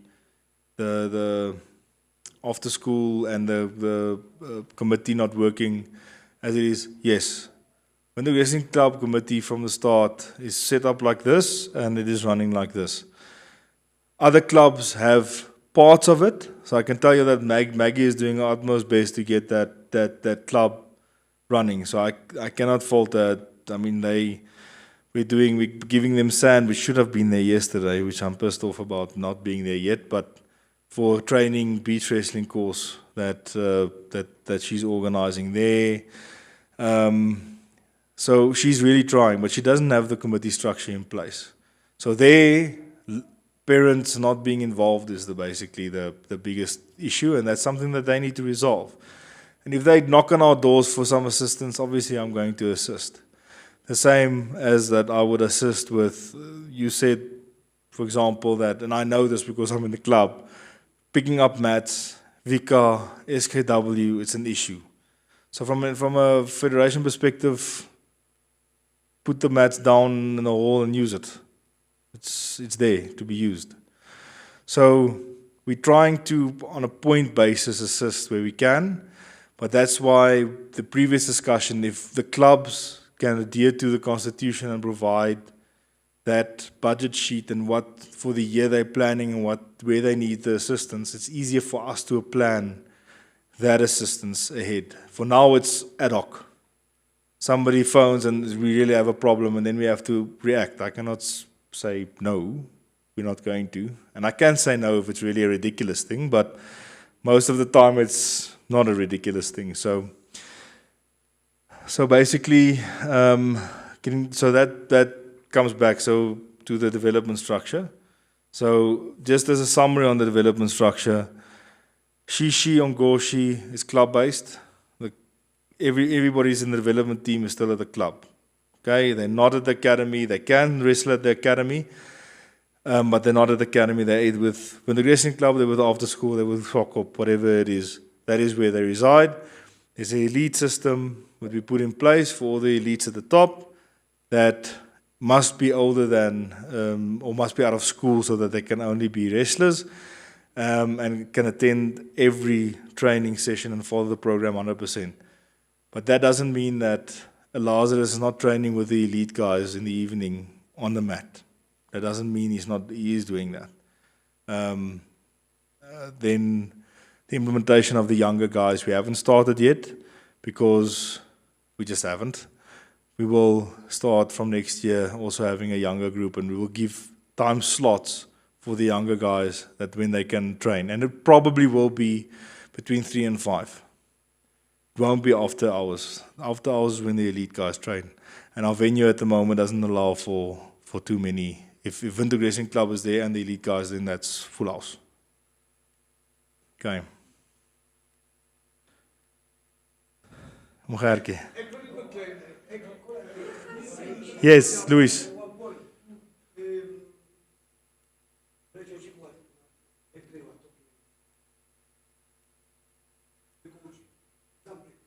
What is the view we can say? Now I'm talking, for example, the coach from the topic. What is the point we taking for example? Romeo, good coach, Bender, good coach. My view is this. I'm not saying Mafia, how I say. For example, time ago, Colin coming to me and say, when, put on example, I think Kiale coming very good from the Tampri, when Christian from but here for Tush, that boy, the guy from Ale was doing very good in the national champion. And you propose to me, like Ale, maybe like the grass, you know, coach motivating that. Yes. Okay. That we decide in Mago to Ajetian. But now, for example, I was coaching Ale for how many years? I coaching Ben also for how many years? I love the two guys. But now, for example, we need to decide. We must look in the result of the coaching in the national.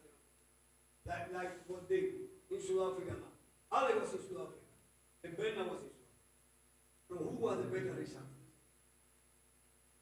Now in the moment we cannot say now, for example, Ale was better than Benna. Now right now in the moment, in that category, and the 15 Roma or whatever, he Benna. Because that I think he would identify the coach in the result.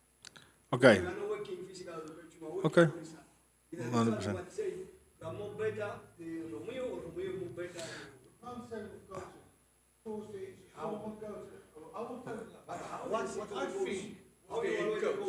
But I think this the discussion, Luis, is not for what we said is we're going to have a separate discussion where the selection committee has guidelines specific and what you're talking about now. Yeah, exactly. So one of the guidelines will I don't know if it is, but maybe result only, or whatever. But that's a separate discussion. We're not going to resolve here. I hear what you're saying. I hear what you're saying. We can't resolve this here. I can say I believe you're correct or not. It doesn't matter. What we said is we're going to have a separate meeting in the next few weeks where Gerkie, you, probably, I don't know, who's the president of the Fruits Club? Jan Ray.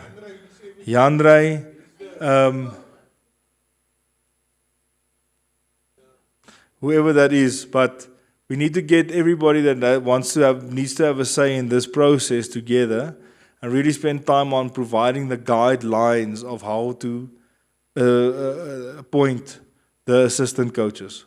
That's the point. I want to close that point now because that's something we can discuss at that next meeting. Is that okay, Luis? And I hear what you're saying. You're probably correct, but let's look at that. I have a suggestion. Then Louis will also understand. The thing is, I've always feel that committee, the staff, they can choose who's the president, head coach. That's a negotiable. I think they must put in for the federation. And then the committee will say, because you don't understand, I pick you, I choose you, 100% more than other coach to be a head coach. But that mustn't be always a reason. If they appoint you to head coach, like Rassi Erasmus, skill of coaching, and listen, well, there's lots of Amsuka, and they must also of the books now. Ackerman or Smith. If they choose him, it's not a 4-year fee. The head coach must be there. I feel if they do it, they did it 5 years ago, 10 years ago, there would be a problem. Of course, you know, Marcus isn't, there's 5,000 coaches, 100 coaches in South Africa, Marcus will be perhaps 90. You know he's not a coach. But if they say give your CV and the committee said they will no one compare it to you. You have the qualifications. You can't put a genre from Roots against you. But if we go with our constitution and all the clubs is there, no. Then they will. Example. It's an example. Then they will vote for genre. And genre, he can't coach even rugby. What about the rest? I think if the CV is there, the most qualified person must do the job. And if you're the most qualified person sitting in Calgary, there's only 5 people living there, 2 dogs and 7 chickens. If you're the best,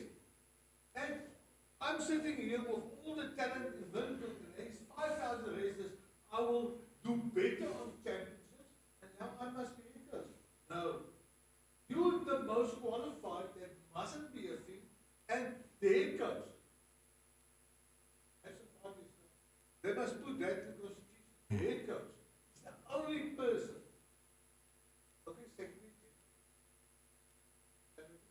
but that must be like a CV. Because it mustn't be every year. And I going for the next 4 years? It mustn't be a worry. If you don't understand, I'm fighting the whole time for you because it's sometimes that can be. But just Gargi, just on the constitution, the first constitutional change that was made, the first constitutional change that was probably at the AGM last year, was that the head coach and the chief coach, when it was still the chief coach, is not the same person anymore. The chief coach is an administrative role underneath the committee. It's not the head coach of the country, and the head coach is someone else. The head coach is not selected by the AGM. The head coach is selected by the selection committee. That's in the constitution now.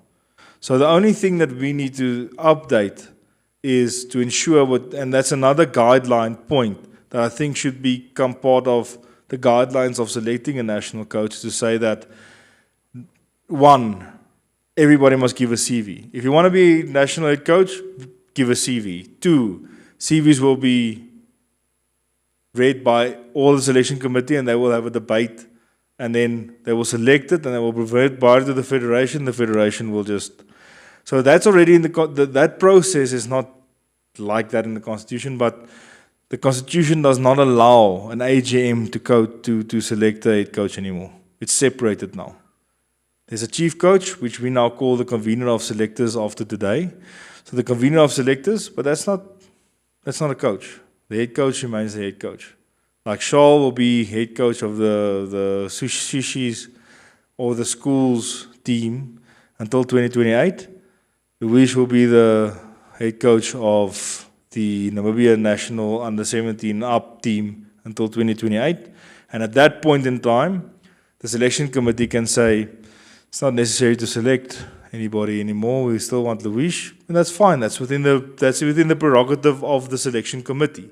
But who is the representative then on the federation? For? Coach. For the coaches. The convener of selectors. According to the current structure. Okay, so now Louis don't have say more on the committee. What committee? The federation. No. He's the head coach. He just needs to be the head coach. If he wants anything changed, he needs to speak to Stefan, and Stefan will, in our committee meetings, he will bring it up. At the moment, practically it doesn't work like that. I mean, he phones me, you phone me, everybody phone. So, but that's okay. I mean, I can still delineate between what I can decide for my own or what I need to have a vote on. I can. Exactly. So, but the framework is in place in the Constitution to actually. I don't want the head coach to be on the committee. I don't want that. There must be there's a subcommittee, coaches committee, which is headed by the convener of selectors at this stage. Now we can use it, we can call it another name. The previous name was administrator coaches committee. But I want to make clear that the coaches committee, the main thing of the coaches committee at this stage is selection and coaching. But the convener of selectors is basically that role that pulls all the coaches together. And if it's not a selection thing and it's a policy thing, same thing. We can call him another name, but I just like the name convener of selectors because it sort of forces all the coaches committee to say that, okay, well, he has the ultimate guardian of what is happening on the coaches committee side. So Luis has no influence within the committee with regards to what the committee must do or not do. None. He's just the head coach of the country. That's not just, it's a honorable role, but he's the head coach of the country. His main focus is the wrestlers. And the athlete representative, which is Romeo on the committee, his main role is that the athletes has a say in the committee if there's anything. So both on the coaches level and from an athlete's level, we have someone that can give feedback to the committee if there's any issues. If there's nothing else from the floor, we're done. Okay. My voice. Okay. Meeting closed. Thank you very much for your time, everybody. And I'll see you in the next 2 weeks. There's a lot of work to do.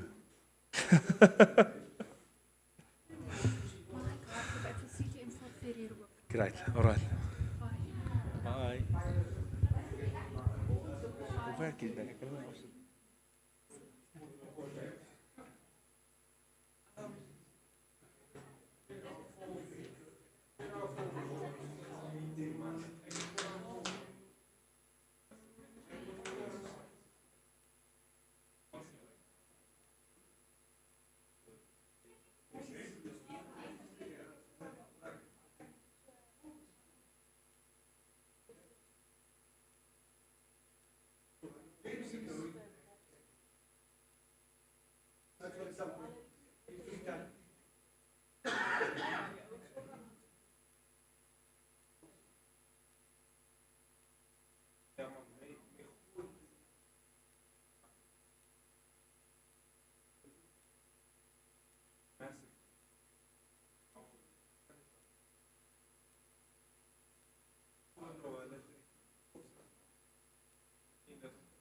Wat beteken dat mense nie meer wil stoei nie, maar wil gaan soldaat?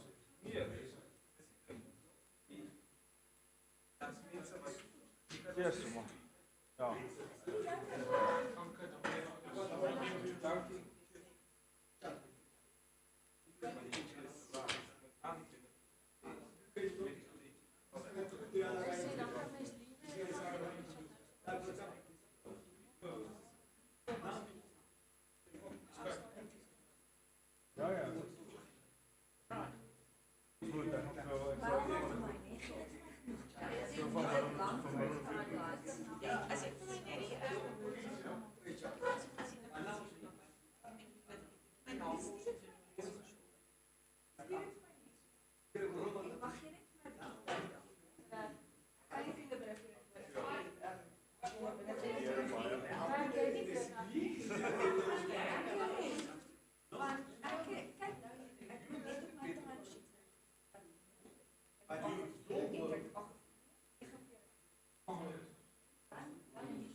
Want hy het 'n storie aan sy vrou al lank of hy wou vertel het.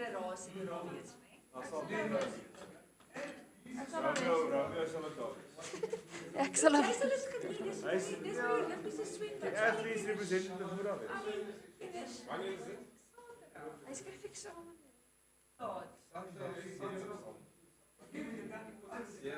Wanneer skryf jy?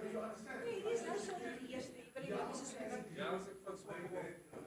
Dis eers tussen 12, dis 12 uur. Nou dan kan jy 12 tot 6. Dis ons uitgevoer. Die award, die IGL, die kinders swem. So, in die loopbaan.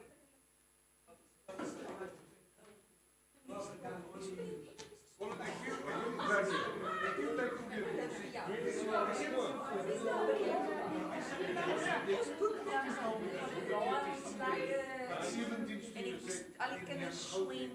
Al kan shop wees. Jy moet hulle Jy wil die kindertjies kom rondgooi so met 'n halfuur. Dit was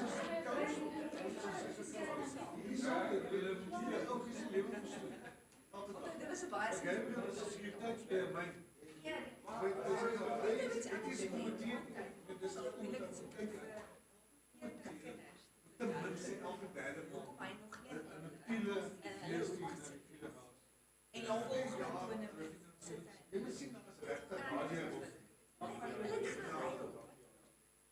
Dieselfde met 'n sip. Want elke maand kry jy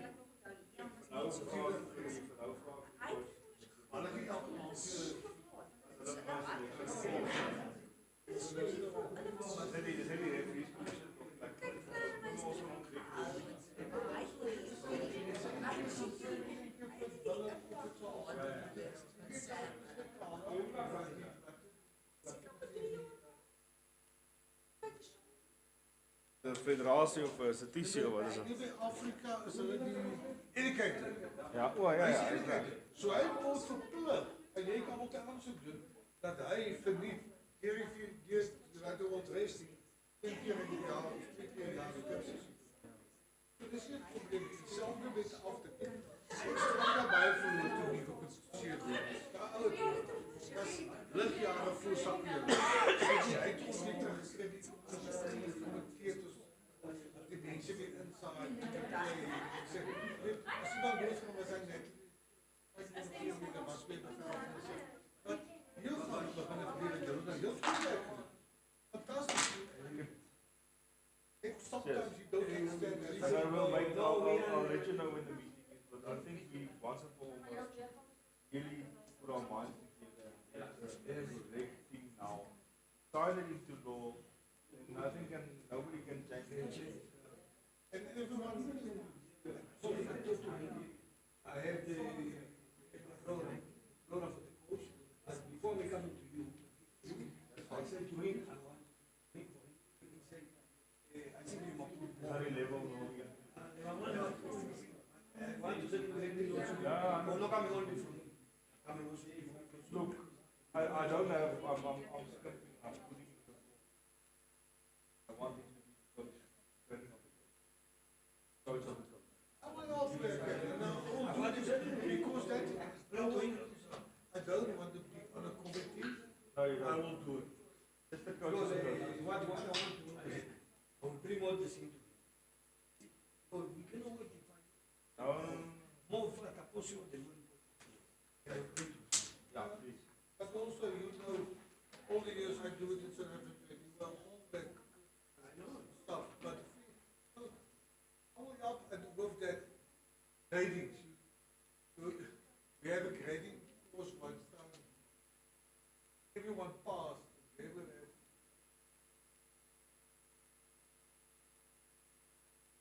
Stefan, I think Stefan had 98%. Remember, I in that question that I was. Ja, ek sal ons geraak. Ek sal die meeting start in die tyd. I think it is okay, Luis.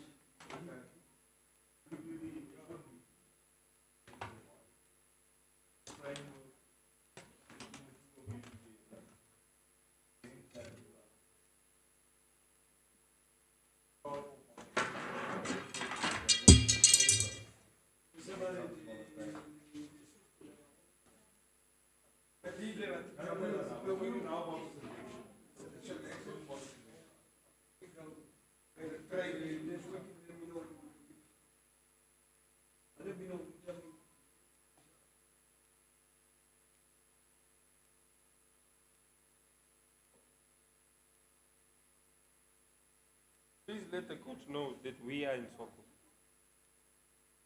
But how will you win when you only travel? How does it?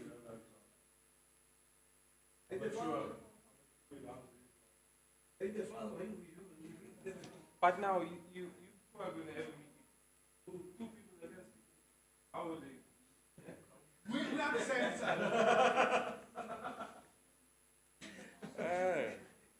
No, let me know.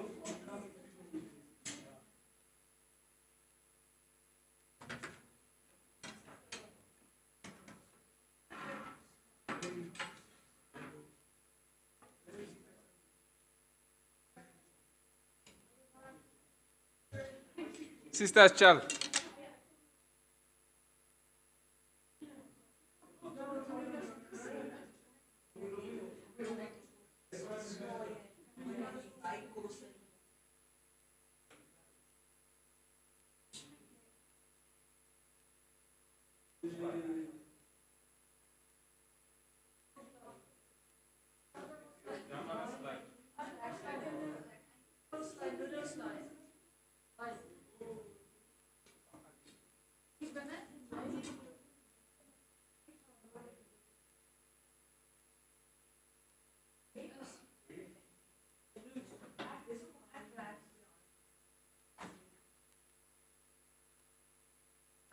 Welkom met die